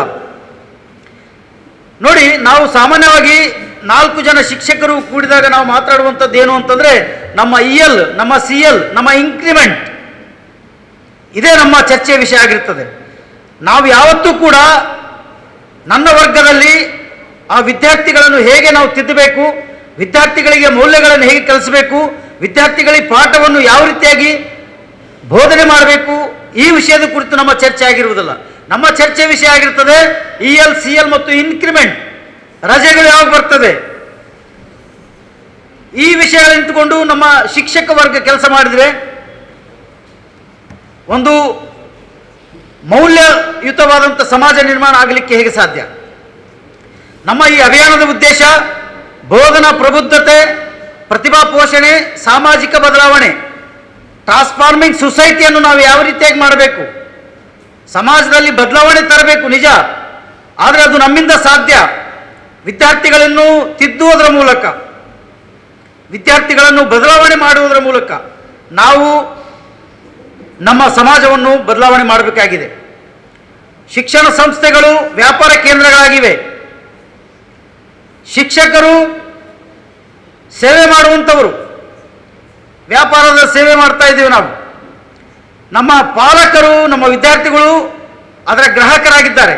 ಇದು ನಮ್ಮ ಈ ಅಭಿಯಾನದ ಮೂಲಕ ನಾವು ಜನರಿಗೆ ಸ್ಪಷ್ಟಪಡಿಸಲಿಕ್ಕೆ ನಾವು ಬಯಸ್ತಾ ಇದ್ದೇವೆ ಈ ಮಾತುಗಳನ್ನು. ಈ ದೃಷ್ಟಿಕೋನದಿಂದ ನಾವು ಹೊರಬರಬೇಕು, ನಮ್ಮ ಸಮಾಜವು ಕೂಡ ಹೊರಬರಬೇಕು. ನಾವು ಕೇವಲ ನಾಲ್ಕು ಗೋಡೆಗಳ ಮಧ್ಯೆ ಇದ್ದುಕೊಂಡು ನಮ್ಮ ಸಂಬಂಧವನ್ನು ಸಮಾಜದೊಂದಿಗೆ ಕನೆಕ್ಟ್ ಮಾಡಬೇಕು. ನಾವು ವಿದ್ಯಾರ್ಥಿಗಳನ್ನು ಸೊಸೈಟಿಯೊಂದಿಗೆ ಕನೆಕ್ಟ್ ಮಾಡುವಂಥ ಒಂದು ವ್ಯವಸ್ಥೆ ಆಗಬೇಕು. ಕೇವಲ 4 ಗೋಡೆಗಳ ಮಧ್ಯೆ ಸಂಜೆವರೆಗೆ ನಾನು ಕೆಲಸ ಮಾಡಿ ಸಂಜೆ ಆದ ನಂತರ ಮನೆಯಲ್ಲಿ ಟೈರ್ಡ್ ಆಗಿ ಕುಳಿತುಕೊಡ್ತೀನಿ ಅಂತಂದರೆ ಆಗಲ್ಲ. ನಾನು ನನ್ನ ಆ ಮನೆಯಿಂದ ಆ 4 ಗೋಡೆಗಳಿಂದ ಹೊರಬಂದು ಸಮಾಜದೊಂದಿಗೆ ನನ್ನ ಕನೆಕ್ಟಿವಿಟಿ ಆಗಬೇಕು, ನನ್ನ ಸಂಬಂಧ ಸಮಾಜದೊಂದಿಗೆ ಬೆಳೆಸ್ಕೊಳ್ಬೇಕು, ಪಾಲಕರೊಂದಿಗೆ ನೇರವಾಗಿ ಕನೆಕ್ಟ್ ಆಗಬೇಕು ನಾವು. ಆಗ ಮಾತ್ರ ಸಮಾಜದಲ್ಲಿ ಬದಲಾವಣೆ ಆಗಲಿಕ್ಕೆ ಸಾಧ್ಯ. ಅದರ ಹೊರತುಪಡಿಸಿ ಮತ್ತೇನನ್ನು ಕೂಡ ಮಾಡಲಿಕ್ಕೆ ಆಗುವುದಿಲ್ಲ. ಏಕೆಂತಂದರೆ ನಾವು ನಮ್ಮ ಮಾತುಗಳು ಕೇಳುತ್ತಾರೆ. ಮನೆಯಲ್ಲಿ ನಾನು ಹೇಳಿದಂಥ ಮಾತು ನನ್ನ ಮಗ ಕೇಳುವುದಿಲ್ಲ. ಅವನು ಹೇಳ್ತಾನೆ, ಇಲ್ಲ ನನ್ನ ಶಿಕ್ಷಕಿ, ನನ್ನ ಟೀಚರ್ ಹೀಗೆ ಹೇಳಿದ್ದಾರೆ, ಅದು ಹೀಗೇನೆ ಸರಿ ಅಂತೇಳಿ ಆ ಮಗು ಹೇಳುತ್ತದೆ. ಅಷ್ಟು ಪ್ರಭಾವ, ಶಿಕ್ಷಕರ ಪ್ರಭಾವ ಮಕ್ಕಳ ಮೇಲೆ ಇರ್ತದೆ. ಸೊ ನಮ್ಮ ಒಂದು ನಡೆ,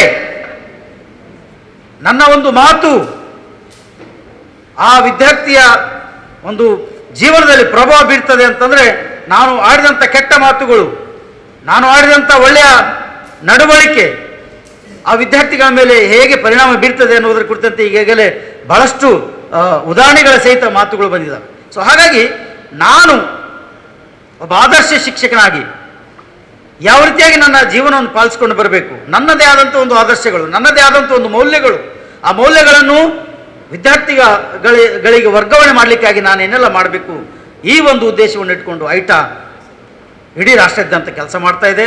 ಈಗಾಗಲೇ ಒಂದು ಲಾಸ್ಟ್ ವೀಕ್ ಇದೇ ರವಿವಾರ ಗುಲ್ಬರ್ಗದಲ್ಲಿ ಒಂದು ಅತ್ಯುತ್ತಮವಾದಂಥ ರಾಜ್ಯ ಮಟ್ಟದ ಸಮ್ಮೇಳನ ಮಾಡಿದ್ದೇವೆ.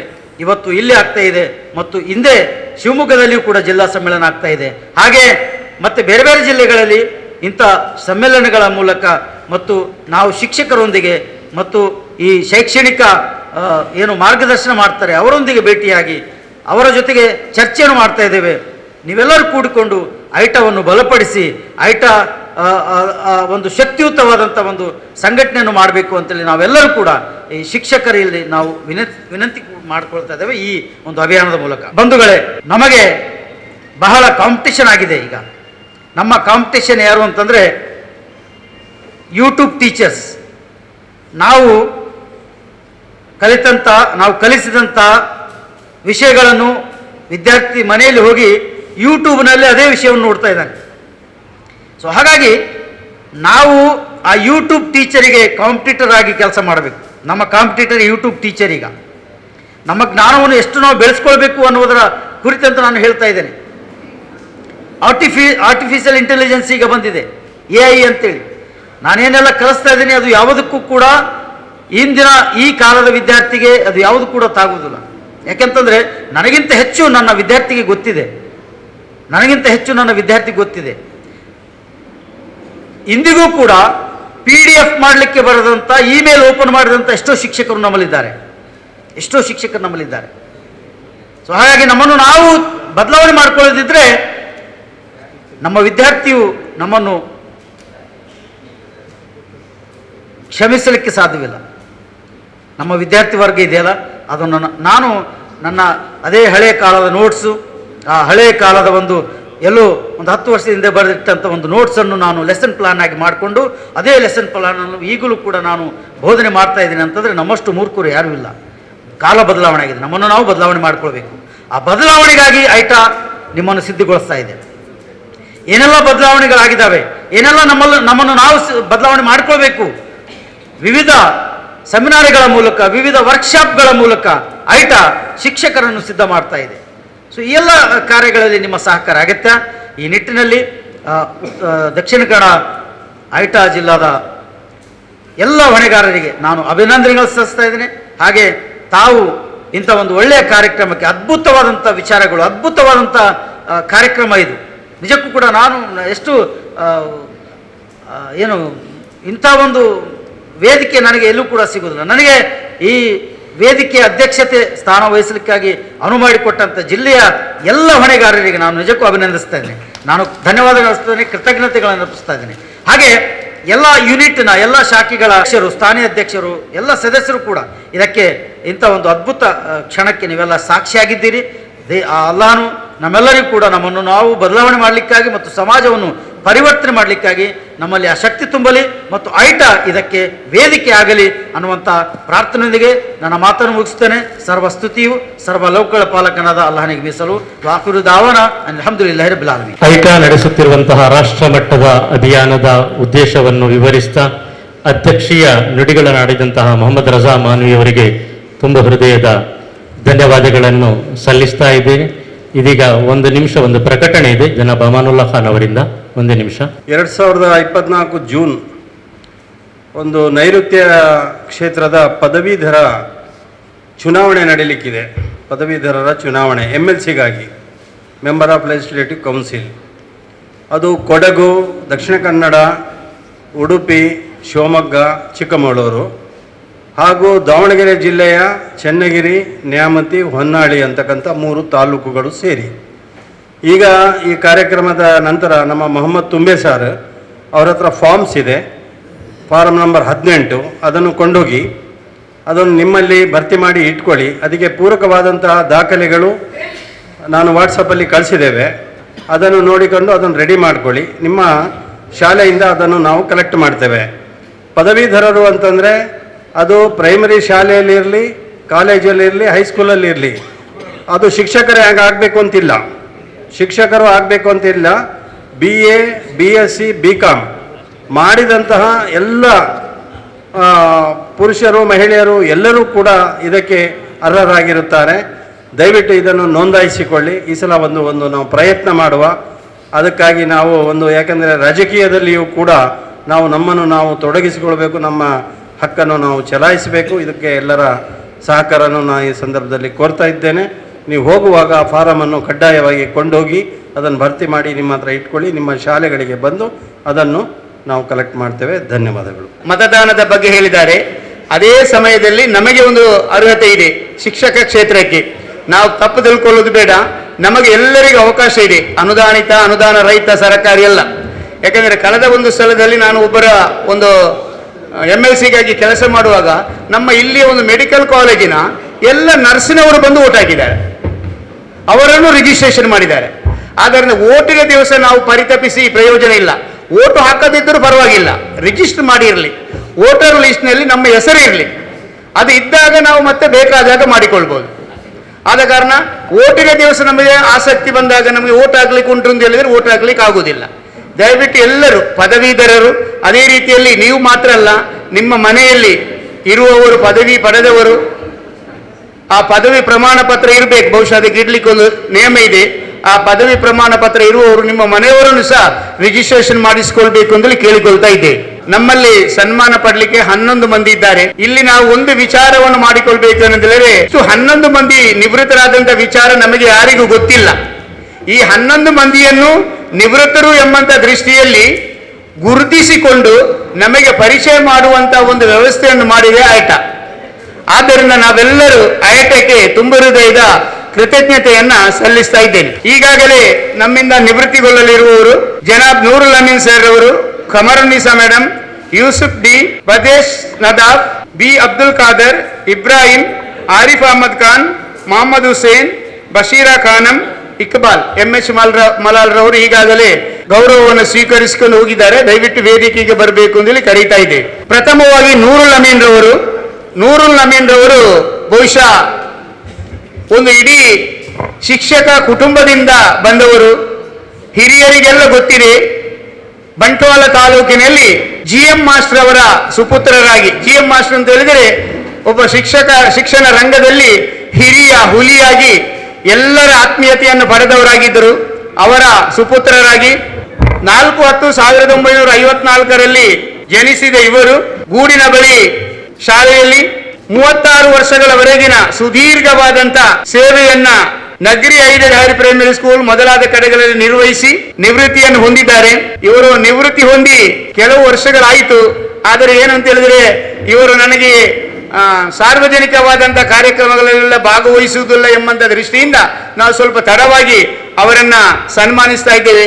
ಅಷ್ಟೇ ಅಲ್ಲ, ಒಂದು ಸುಖಿ ಜೀವನವನ್ನು ನಡೆಸ್ತಾ ಇದ್ದಾರೆ. ಮಗ ಡಾಕ್ಟ್ರು, ಇಬ್ಬರು ಸೊಸೆಯಂದಿರು ಡಾಕ್ಟ್ರು, ಮಗ ಒಬ್ಬ ಇಂಜಿನಿಯರ್. ಹೀಗೆ ಶೈಕ್ಷಣಿಕವಾಗಿ ತಮ್ಮ ಎಲ್ಲ ಕುಟುಂಬವನ್ನು ತೊಡಗಿಸಿಕೊಂಡವರು ನೂರುಲ್ ಅಮೀನ್ ರವರು.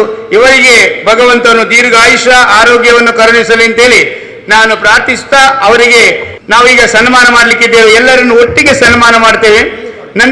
ನಂತರ ಬದ್ದೇಶ ನದಾಪುರವರು 22/3/1997ರಂದು ಇವರು ಸೇವೆಗೆ ಸೇರ್ತಾರೆ. 31/7/2020ರಂದು ನಿವೃತ್ತರಾದ ಇವರೀಗ ನಾವು ಆಯಟ ವತಿಯಿಂದ ಶುಭವನ್ನು ಹಾರೈಸ್ತಾ ಇದ್ದೇವೆ. ಅದೇ ರೀತಿಯಲ್ಲಿ ನಮ್ಮೊಟ್ಟಿಗೆ ಇದ್ದಾರೆ ಸಹೋದರಿ ಖಮರುನ್ನಿಸಾ ಅವರು. 30/9/2019ರಂದು ಈ ಶಿಕ್ಷಕ ಹುದ್ದೆಗೆ ಪಾದಾರ್ಪಣೆಗೈದವರು. ಇವರು ಕಾವಲ್ಕಟ್ಟೆಯಲ್ಲಿ ನಿವೃತ್ತಿಯನ್ನು ಹೊಂದು ಸುಖಿ ಜೀವನವನ್ನ ನಡೆಸುತ್ತಿದ್ದಾರೆ. ಶ್ರೀ ಅಬ್ದುಲ್ ಖಾದರ್ ಅವರು ಜನನ 31/5/1963ರಲ್ಲಿ 31/3/2023ರಂದು ಸೇವಾ ನಿವೃತ್ತಿಯನ್ನು ಹೊಂದಿರುತ್ತಾರೆ. ಅದೇ ರೀತಿಯಲ್ಲಿ ಶ್ರೀ ಇಬ್ರಾಹಿಂ ರವರು ಸರ್ಕಾರಿ ಪ್ರೌಢಶಾಲೆ ಕೊಲ್ನಾಡು ಕಾಡುಮಠ ಇಲ್ಲಿ ಅಧ್ಯಾಪಕರಾಗಿದ್ದು ನಿವೃತ್ತಿಯನ್ನ ಹೊಂದಿರುತ್ತಾರೆ. ಹಾಗೇನೆ ಯೂಸುಫ್ ಡಿ ನಮಗೆಲ್ಲರಿಗೂ ಚಿರಪರಿಚಿತರು, ಬಹುಶಃ ಆಯಟಾದ ಒಂದು ಅಂಗವೂ ಆಗಿದ್ದವರು. ಅವರು ಬದ್ರಿಯಾ ಕಾಲೇಜಿನಲ್ಲಿ 30/9/1986ರಲ್ಲಿ ಸೇವೆಗೆ ಸೇರಿ 34/2023ರಲ್ಲಿ ನಿವೃತ್ತಿಯಾಗಿದ್ದಾರೆ.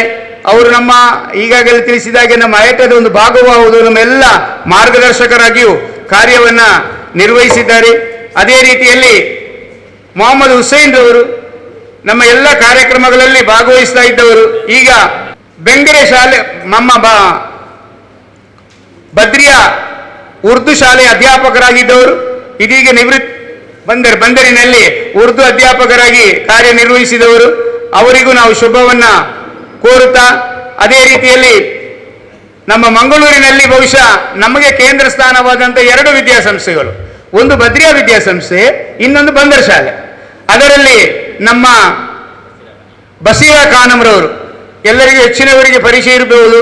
ಅವರ ಪತಿಯವರು ನಮ್ಮ ಉಳ್ಳಾಳ ಮೇಲಂಗಡಿಯಲ್ಲಿ, ಅದೇ ರೀತಿಯಲ್ಲಿ ಕಲ್ಲಾಪಿನಲ್ಲಿ ಇಲ್ಲಿ ಎಲ್ಲ ಅಧ್ಯಾಪಕರಾಗಿ ನಮಗೆಲ್ಲ ಚಿರಪರಿಚಯರಾದ ಆದಮ್ರವರು.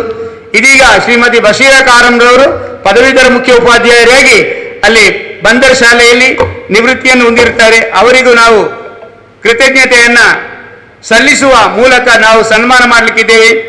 ಹಾಗೆಯೇ ಇಕ್ಬಾಲ್ ಸರ್ ಅವರು ಬದ್ರಿಯಾದಲ್ಲಿ ಮುಖ್ಯೋಪಾಧ್ಯಾಯರಾಗಿ, ನಾನು ಹೈಸ್ಕೂಲಿಗೆ ಹೋಗುವಾಗ ಅಲ್ಲಿ ಸಿಬ್ಬಂದಿಯಾಗಿ ಕಾರ್ಯನಿರ್ವಹಿಸ್ತಾ ಇದ್ದವರು, ಅದರ ನಂತರ ಅಧ್ಯಾಪಕರಾಗಿದ್ದು ನಮಗೆ ಮಾರ್ಗದರ್ಶನ ಎಲ್ಲ ನೀಡ್ತಾ ಇದ್ದವರು ಇಕ್ಬಾಲ್ ಸರ್ ಅವರು, ಅವರಿಗೂ ನಾನು ಈ ಸಂದರ್ಭದಲ್ಲಿ ಅಭಿನಂದನೆಯನ್ನ ಸಲ್ಲಿಸ್ತಾ ಇದ್ದೇವೆ. ಹೀಗೆ ನಾವು ಇಷ್ಟು ಮಂದಿಯನ್ನು ಇವತ್ತು ಗುರುತಿಸಿಕೊಳ್ಳುವಂಥದ್ದು. ನಾನೊಬ್ಬ ಅಧ್ಯಾಪಕರ ನೆನೆಯಲ್ಲಿ ಮಾತನಾಡಬೇಕು ಅಂತ ಹೇಳಿದ್ರೆ 2 ನಿಮಿಷ ಮಾತಾಡಬೇಕಾಗ್ತದೆ. ಯಾಕಂತ ಹೇಳಿದ್ರೆ ನಾವು ಸಮ್ಮೇಳನದಲ್ಲಿ ಭಾಗವಹಿಸುವುದು ಮುಖ್ಯ ಅಲ್ಲ, ಇವತ್ತು ಅರ್ಧ ದಿವಸವನ್ನು ವ್ಯಯ ಮಾಡುವುದು ಮುಖ್ಯ ಅಲ್ಲ, ಇದರ ಹಿಂದೆ ಶ್ರಮಪಟ್ಟವರ ಶ್ರಮ ಮುಖ್ಯ ಅಲ್ಲ. ನಾವೆಲ್ಲರೂ ಹೆಮ್ಮೆ ಪಟ್ಟುಕೊಳ್ಬೇಕು ಅಂತ ಹೇಳಿದ್ರೆ ನಾವೆಲ್ಲರೂ ಇವತ್ತೊಮ್ಮೆ ನಮ್ಮ ಸಮುದಾಯದಲ್ಲಿ ಇಷ್ಟು ಮಂದಿ ಅಧ್ಯಾಪಕರುಗಳು ನಿವೃತ್ತರಾಗಿದ್ದಾರೆ, ಇವರು ನಮಗೆ ಮಾರ್ಗದರ್ಶಕರಾಗಿದ್ದಾರೆ, ಇವರಾಗಿ ನಾವು ಸಹ ಒಮ್ಮೆ ಮೇಲೆ ಕೂತುಕೊಳ್ಬೇಕು ಎಂಬಂತ ಚಿಂತನೆಯನ್ನು ಮಾಡುವಂತ ಅವಕಾಶವನ್ನು ಆಯತ ನಮಗೆ ಕಲ್ಪಿಸಿಕೊಟ್ಟಿದೆ ಎಂಬುದು ನಾವು ಚಿಂತಿಸಬೇಕು. ಅದನ್ನು ನಾವು ಚಿಂತಿಸಿಕೊಳ್ಬೇಕಾಗ್ತದೆ. ನಾವು ಯಾವಾಗಲೂ ಹೇಳುವುದು ಈಗ ನಮ್ಮಲ್ಲಿ ಬೇರೆ ಬೇರೆ ಸಂಘಟನೆಗಳಿವೆ. ನಮ್ಮ ರಾಜ್ಯಾಧ್ಯಕ್ಷರು ಹೇಳಿದಾಗೆ ಬೇರೆ ಬೇರೆ ಸಂಘಟನೆಗಳಿವೆ, ಹೋರಾಟ ಮಾಡುವಂತ ಸಂಘಟನೆಗಳಿವೆ, ಬೇಡಿಕೆಗೆ ಹೋರಾಟ ಮಾಡುವಂತ ಸಂಘಟನೆಗಳಿವೆ. ಆದರೆ ಆಯತ ಎಂಬುದು ಬೇಡಿಕೆಗಳಿಗೆ ಹೋರಾಟ ಮಾಡುವಂತ ಸಂಘಟನೆಯಲ್ಲ, ಅಧ್ಯಾಪಕರನ್ನು ಉತ್ತಮ ಅಧ್ಯಾಪಕರನ್ನಾಗಿ ಮಾಡುವಂತ ಸಂಘಟನೆ, ಮನುಷ್ಯನನ್ನು ಉತ್ತಮ ಮನುಷ್ಯನನ್ನಾಗಿ ಮಾಡುವಂತ ಸಂಘಟನೆ. ಆದುದರಿಂದ ಈ ಸಂಘಟನೆಯ ಎಲ್ಲ ಕಾರ್ಯಕ್ರಮಗಳಲ್ಲಿ ನಾವು ಭಾಗವಹಿಸಬೇಕಾಗಿದೆ. ನಿಮ್ಮೆಲ್ಲರ ಶುಭ ಹಾರೈಕೆ ನಮ್ಮ ನಿವೃತ್ತ ಅಧ್ಯಾಪಕರುಗಳಿಗೆ ಇರಲಿ. ಕರುಣಾಮಯನಾದ ಅಲ್ಲಾಹನು ಎಲ್ಲರಿಗೂ ಉತ್ತಮ ಆರೋಗ್ಯವನ್ನು ಕೊಡಲಿ, ದೀರ್ಘ ಆಯುಷ್ಯವನ್ನು ಕೊಡಲಿ ಎಂಬಂತ ಪ್ರಾರ್ಥನೆಯೊಂದಿಗೆ ವೇದಿಕೆಯಲ್ಲಿರುವಂತಹ ಎಲ್ಲ ಗಣ್ಯರು ಇವರನ್ನು ಗೌರವಿಸಬೇಕು ಅಂತಲೇ ಕೇಳಿಕೊಳ್ಳುತ್ತಾ ಇದ್ದೇನೆ ಸರ್. ಎಲ್ಲ ಅತಿಥಿಗಳು ಈ ಒಂದು ಸನ್ಮಾನ ಕಾರ್ಯಕ್ರಮದಲ್ಲಿ ಭಾಗವಹಿಸಬೇಕು. ಎಲ್ಲರೂ ಕೂಡ ನಿವೃತ್ತಿ ಹೊಂದುತ್ತಿರುವಂತಹ ಎಲ್ಲ ನಿವೃತ್ತ ಶಿಕ್ಷಕರಿಗೆ ತಮ್ಮ ಮುಂದಿನ ಜೀವನವು ಆರೋಗ್ಯ, ನೆಮ್ಮದಿ, ಸುಖ ಸಂತೋಷದಿಂದ ಕೂಡಿರಲಿ ಎಂದು ಹಾರೈಸ್ತಾ ಇದ್ದೇವೆ. All India ideal teachers association Dakshina Kannada ಜಿಲ್ಲೆಯ ವತಿಯಿಂದ ಗೌರವಾರ್ಪಣೆಯನ್ನು ಸಲ್ಲಿಸ್ತಾ ಇದ್ದೇವೆ. ಶ್ರೀಮತಿ ಕಮರುನ್ನಿಸಾ, ಜನಾಬ್ ಯೂಸುಫ್ ಡಿ, ಜನಾಬ್ ಬುಟ್ಟೇಸಾ ನದಫ್, ಜನಾಬ್ ಬಿ ಅಬ್ದುಲ್ ಖಾದರ್, जनाब इब्राहिम वो, आरिफ अहमद खान, श्रीमती बसीरा खानम, जनाब मोहम्मद हुसैन, जनाब MH, जनाब मोहम्मद इकबाल.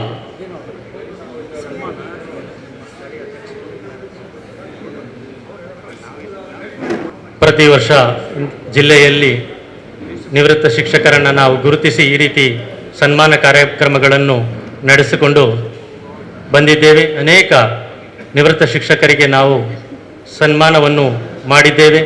ಈ ಒಂದು ಸಂದರ್ಭದಲ್ಲಿ 11 ನಿವೃತ್ತ ಶಿಕ್ಷಕರನ್ನು ಸನ್ಮಾನಿಸಲಿಕ್ಕೆ ನಮಗೆ ತುಂಬ ಹೆಮ್ಮೆಯಾಗ್ತಾ ಇದೆ, ಬಹಳ ಸಂತಸವಾಗ್ತಾ ಇದೆ.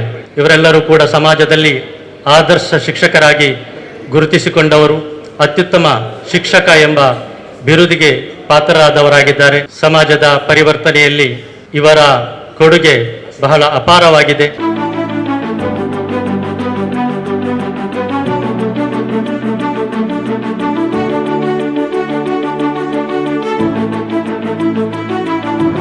जनाब मोहम्मद हुसैन,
ನಮ್ಮ ಈ ಕಾರ್ಯಕ್ರಮದ ಅಧ್ಯಕ್ಷತೆಯನ್ನು ವಹಿಸಿದಂತಹ ಜನಾಬ್ ಮೊಹಮ್ಮದ್ ರಜಾ ಮಾನ್ವಿ ಅಧ್ಯಕ್ಷರು ಐಟಾ ಕರ್ನಾಟಕ ಅವರಿಗೆ ಮೊಹಮ್ಮದ್ ಹನೀಫ್ ನಮ್ಮ ಜಿಲ್ಲಾಧ್ಯಕ್ಷರು ಸ್ಮರಣಿಕೆಯನ್ನು ನೀಡಿ ಅವರಿಗೆ ಕೃತಜ್ಞತೆಯನ್ನು ಸಲ್ಲಿಸಬೇಕು ಅಂತ ಹೇಳಿ ನಾನು ವಿನಂತಿಸ್ತಾ ಇದ್ದೇನೆ. ಅದೇ ರೀತಿ ಡಾಕ್ಟರ್ ಸರ್ಫರಾಜ್ ಜೆ ಹಾಶಿಮ್ ಅವರಿಗೆ ಐಟಾ ಉಳ್ಳಾಲದ ಕಾರ್ಯದರ್ಶಿ KMK ಮಂಜನಾಡಿ ಅವರು ಸ್ಮರಣಿಕೆಯನ್ನು ನೀಡಿ ಗೌರವಿಸಬೇಕು ಅಂತ ಹೇಳಿ ನಾನು ಕೇಳಿಕೊಳ್ತಾ ಇದ್ದೇನೆ. ಜನಾಬ್ ಬಿ ಮೊಹಮ್ಮದ್ ತುಂಬೆ ಅವರಿಗೆ ಜನಾಬ್ ಅಮಾನುಲ್ಲಾ ಖಾನ್ ರವರು ನೆನಪಿನ ಕಾಣಿಕೆಯನ್ನು ನೀಡಿ ಗೌರವಿಸಬೇಕು ಅಂತ ಹೇಳಿ ನಾನು ಕೇಳಿಕೊಳ್ತಾ ಇದ್ದೇನೆ.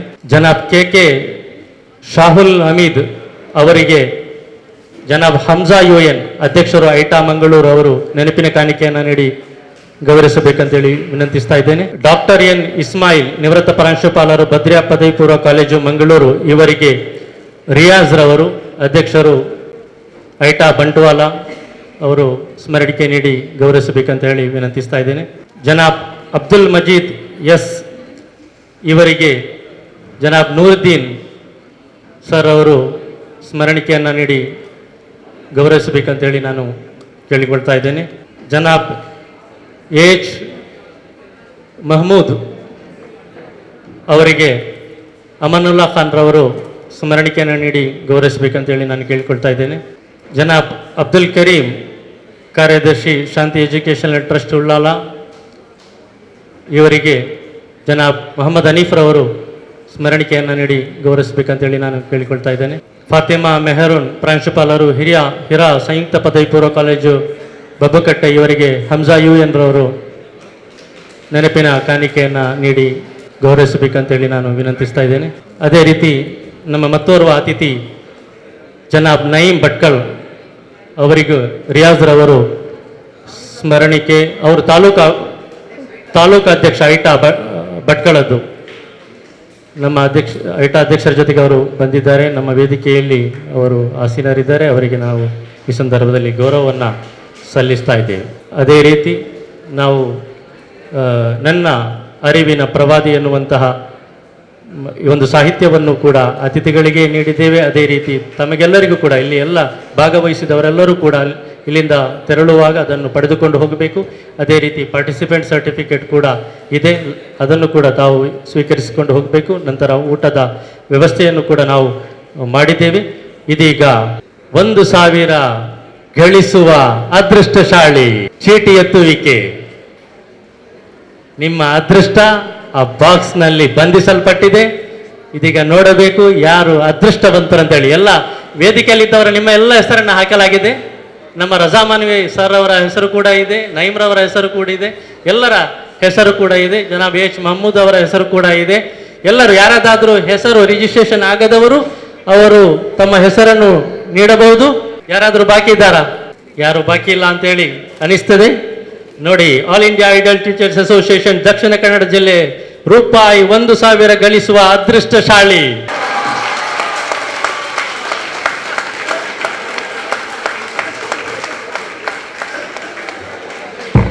ಇವತ್ತಿನ ಅದೃಷ್ಟಶಾಲಿ ವ್ಯಕ್ತಿ ಜನಾಬ್ KK ಶಾಹುಲ್ ಹಮೀದ್ ರವರು ಬಹಳ ಹೃದಯ ಸ್ಪರ್ಶಿ ಭಾಷಣವನ್ನ ಮಾಡಿ ಅದೃಷ್ಟಶಾಲಿಯಾಗಿ ಇವತ್ತು ಆಯ್ಕೆಯಾಗಿದ್ದಾರೆ.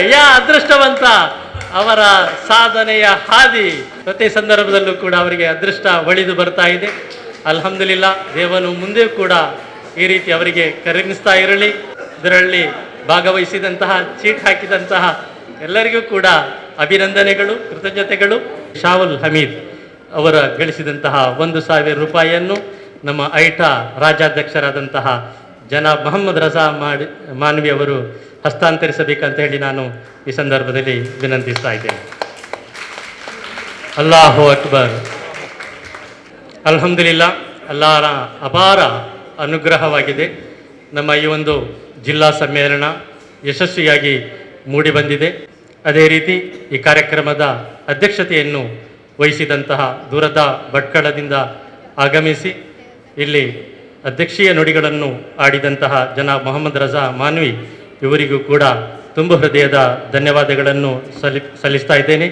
ಈ ಒಂದು ಜಿಲ್ಲಾ ಸಮ್ಮೇಳನದಲ್ಲಿ ಶೈಕ್ಷಣಿಕ ಮಾರ್ಗದರ್ಶನವನ್ನು ನೀಡಿದಂತಹ ಡಾಕ್ಟರ್ ಸರ್ಫರಾಜ್ ಜೆ ಹಾಶಿಮ್ ಪ್ರಾಂಶುಪಾಲರು PA ಪ್ರಥಮ ದರ್ಜೆ ಕಾಲೇಜು ಮಂಗಳೂರು ಇವರಿಗೂ ಕೂಡ ಹೃತ್ಪೂರ್ವಕ ಧನ್ಯವಾದಗಳು. ಅದೇ ರೀತಿ ಆದರ್ಶ ಶಿಕ್ಷಕ ತಮ್ಮ ಅನುಭವದ ಆಧಾರದಲ್ಲಿ ಎಂಬ ವಿಷಯದಲ್ಲಿ ಮಾತನಾಡಿದಂತಹ ಜನಾಬ್ MH ಮಲಾರ್, ನಿವೃತ್ತ ಮುಖ್ಯೋಪಾಧ್ಯಾಯರು, ಟಿಪ್ಪು ಸುಲ್ತಾನ್ ವಿದ್ಯಾಸಂಸ್ಥೆ ಕೋಟೆಪುರ, ಜನಾಬ್ B ಮೊಹಮ್ಮದ್ ತುಂಬೆ, ನಿವೃತ್ತ ಶಿಕ್ಷಕರು, ಸರಕಾರಿ ಪ್ರೌಢಶಾಲೆ ಸುಜೀರ್, ಜನಾಬ್ ಅಮಾನುಲ್ಲಾ ಖಾನ್, ನಿವೃತ್ತ ಶಿಕ್ಷಕರು, ಸರಕಾರಿ ಪ್ರೌಢಶಾಲೆ ಸಜೀಫಾ ಮೂಡ, ಇವರೆಲ್ಲರಿಗೂ ಕೂಡ ತುಂಬ ಹೃದಯದ ಕೃತಜ್ಞತೆಯನ್ನು ಸಲ್ಲಿಸ್ತಾ ಇದ್ದೇನೆ.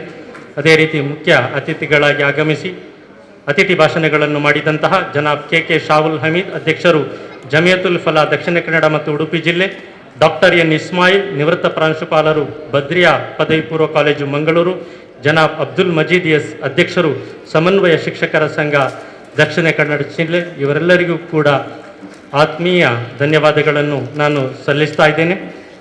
ಅದೇ ರೀತಿ ನಮ್ಮ ಈ ಸಮಾರಂಭದಲ್ಲಿ ಗೌರವ ಉಪಸ್ಥಿತಿಯಾಗಿರುವಂತಹ ಜನಾಬ್ AH ಮಹಮೂದ್, ಅಧ್ಯಕ್ಷರು ಶಾಂತಿ ಎಜುಕೇಷನಲ್ ಟ್ರಸ್ಟ್ ಉಳ್ಳಾಲ, ಜನಾಬ್ ಅಬ್ದುಲ್ ಕರೀಂ, ಕಾರ್ಯದರ್ಶಿ ಶಾಂತಿ ಎಜುಕೇಷನಲ್ ಟ್ರಸ್ಟ್ ಉಳ್ಳಾಲ, ಫಾತಿಮಾ ಮೆಹರೂನ್, ಪ್ರಾಂಶುಪಾಲರು ಹಿರಾ ಸಂಯುಕ್ತ ಪದವಿ ಪೂರ್ವ ಕಾಲೇಜು ಬಬ್ಬುಕಟ್ಟೆ, ಜನಾಬ್ ಮೊಹಮ್ಮದ್ ಹನೀಫ್, ಅಧ್ಯಕ್ಷರು ಐಟಾ ದಕ್ಷಿಣ ಕನ್ನಡ ಜಿಲ್ಲೆ, ಜನಾಬ್ ರಹಮತುಲ್ಲಾ, ಕರೆಸ್ಪಾಂಡೆಂಟ್ ಹಿರಾ ಶಿಕ್ಷಣ ಸಂಸ್ಥೆ ಬಬ್ಬುಕಟ್ಟೆ ಉಳ್ಳಾಲ, ಜನಾಬ್ ಹಮ್ಜಾ UN, ಅಧ್ಯಕ್ಷರು ಐಟಾ ಮಂಗಳೂರು, ಇವರೆಲ್ಲರಿಗೂ ಕೂಡ ತುಂಬ ಹೃದಯದ ಕೃತಜ್ಞತೆಯನ್ನು ಈ ಸಂದರ್ಭದಲ್ಲಿ ಸಲ್ಲಿಸ್ತಾ ಇದ್ದೇವೆ. ಅದೇ ರೀತಿ ಕಿರಾತ್ ನೆರವೇರಿಸಿದಂತಹ ಅಬ್ದುಲ್ ಲತೀಫ್ ಆಲಿಯಾ, ಪ್ರಾಸ್ತಾವಿಕ ಭಾಷಣ ಮಾಡಿದಂತಹ ರಿಯಾಜ್, ಇವರಿಗೂ ಕೂಡ ಧನ್ಯವಾದಗಳು. ವಿಶೇಷವಾಗಿ ನಮ್ಮ ಕರೆಗೆ ಒಗ್ಗಟ್ಟು ಬಂದು ಇಷ್ಟ ತನಕ ಬಹಳ ತಾಳ್ಮೆಯಿಂದ ಬಹಳ ಆಸಕ್ತಿಯೊಂದಿಗೆ ಈ ಕಾರ್ಯಕ್ರಮದಲ್ಲಿ ಭಾಗವಹಿಸಿದಂತಹ ಎಲ್ಲ ಶಿಕ್ಷಕರಿಗೂ ಶಿಕ್ಷಕೇತರರಿಗೂ ಧನ್ಯವಾದಗಳನ್ನು ಸಲ್ಲಿಸ್ತಾ ಇದ್ದೇನೆ. ಅದೇ ರೀತಿ ನಾತ್ ನೆರವೇರಿಸಿದಂತಹ ಉರ್ದು ಹಾಡನ್ನು ಹಾಡಿದಂತಹ ಉಮೇರ್ ಅವರಿಗೂ ಕೃತಜ್ಞತೆಗಳು. ಅದೇ ರೀತಿ ನನ್ನ ಎಲ್ಲ ಆತ್ಮೀಯ ಮಾಧ್ಯಮ ಮಿತ್ರರಿಗೂ ಕೂಡ ಈ ಸಂದರ್ಭದಲ್ಲಿ ನಾನು ಕೃತಜ್ಞತೆಯನ್ನು ಸಲ್ಲಿಸ್ತಾ ಇದ್ದೇನೆ. ಅದೇ ರೀತಿ ನಮ್ಮ ಈ ಕಾರ್ಯಕ್ರಮಕ್ಕೆ ಸ್ಥಳಾವಕಾಶವನ್ನು ಒದಗಿಸಿದಂತಹ ಹಿರಾ ವಿದ್ಯಾಸಂಸ್ಥೆಯ ಆಡಳಿತ ವೃಂದ, ಸಿಬ್ಬಂದಿ ವರ್ಗ, ಅದೇ ರೀತಿ ಇಲ್ಲಿನ ಪ್ರಾಂಶುಪಾಲರು, ಇಲ್ಲಿನ ಶಿಕ್ಷಕರು, ಅಧ್ಯಾಪಕರು, ಅದೇ ರೀತಿ ನಾನ್ ಟೀಚಿಂಗ್ ಸ್ಟಾಫ್ ಎಲ್ಲರಿಗೂ ಕೂಡ ತುಂಬ ಹೃದಯದ ಧನ್ಯವಾದಗಳನ್ನು ಸಲ್ಲಿಸ್ತಾ ಇದ್ದೇನೆ. ಅದೇ ರೀತಿ ವೇದಿಕೆಯಲ್ಲಿ ನಮ್ಮ ಐಟಾ ನಮ್ಮವರೇ ಆದಂತಹ ಐಟಾ ಉಳ್ಳಾಲದ ಕಾರ್ಯದರ್ಶಿಯಾಗಿದ್ದುಕೊಂಡು ಈ ಒಂದು ಸಮಾರಂಭಕ್ಕೆ ಹೆಚ್ಚು ಕೆಲಸ ಮಾಡಿದಂತಹ ಜನಾಬ್ KMK ಮಂಜನಾಡಿ ಅವರಿಗೂ ಕೂಡ ನಾನು ಈ ಸಂದರ್ಭದಲ್ಲಿ ತುಂಬ ಹೃದಯದ ಧನ್ಯವಾದಗಳನ್ನು ಸಲ್ಲಿಸ್ತಾ, ಅದೇ ರೀತಿ ಈ ಒಂದು ಸಂದರ್ಭದಲ್ಲಿ ನಮ್ಮ ಅಭಿನಂದನೆಗೆ ಪಾತ್ರರಾದಂತಹ, ನಮ್ಮ ಸನ್ಮಾನಕ್ಕೆ ಪಾತ್ರರಾದಂತಹ ಎಲ್ಲ ನಿವೃತ್ತ ಶಿಕ್ಷಕರಿಗೂ ನಾನು ತುಂಬ ಹೃದಯದ ಧನ್ಯವಾದಗಳು, ಅಭಿನಂದನೆಗಳನ್ನು ಸಲ್ಲಿಸ್ತಾ ಈ ಕಾರ್ಯಕ್ರಮವನ್ನು ಇಲ್ಲಿಗೆ ಕೊನೆಗೊಳಿಸ್ತಾ ಇದ್ದೇವೆ.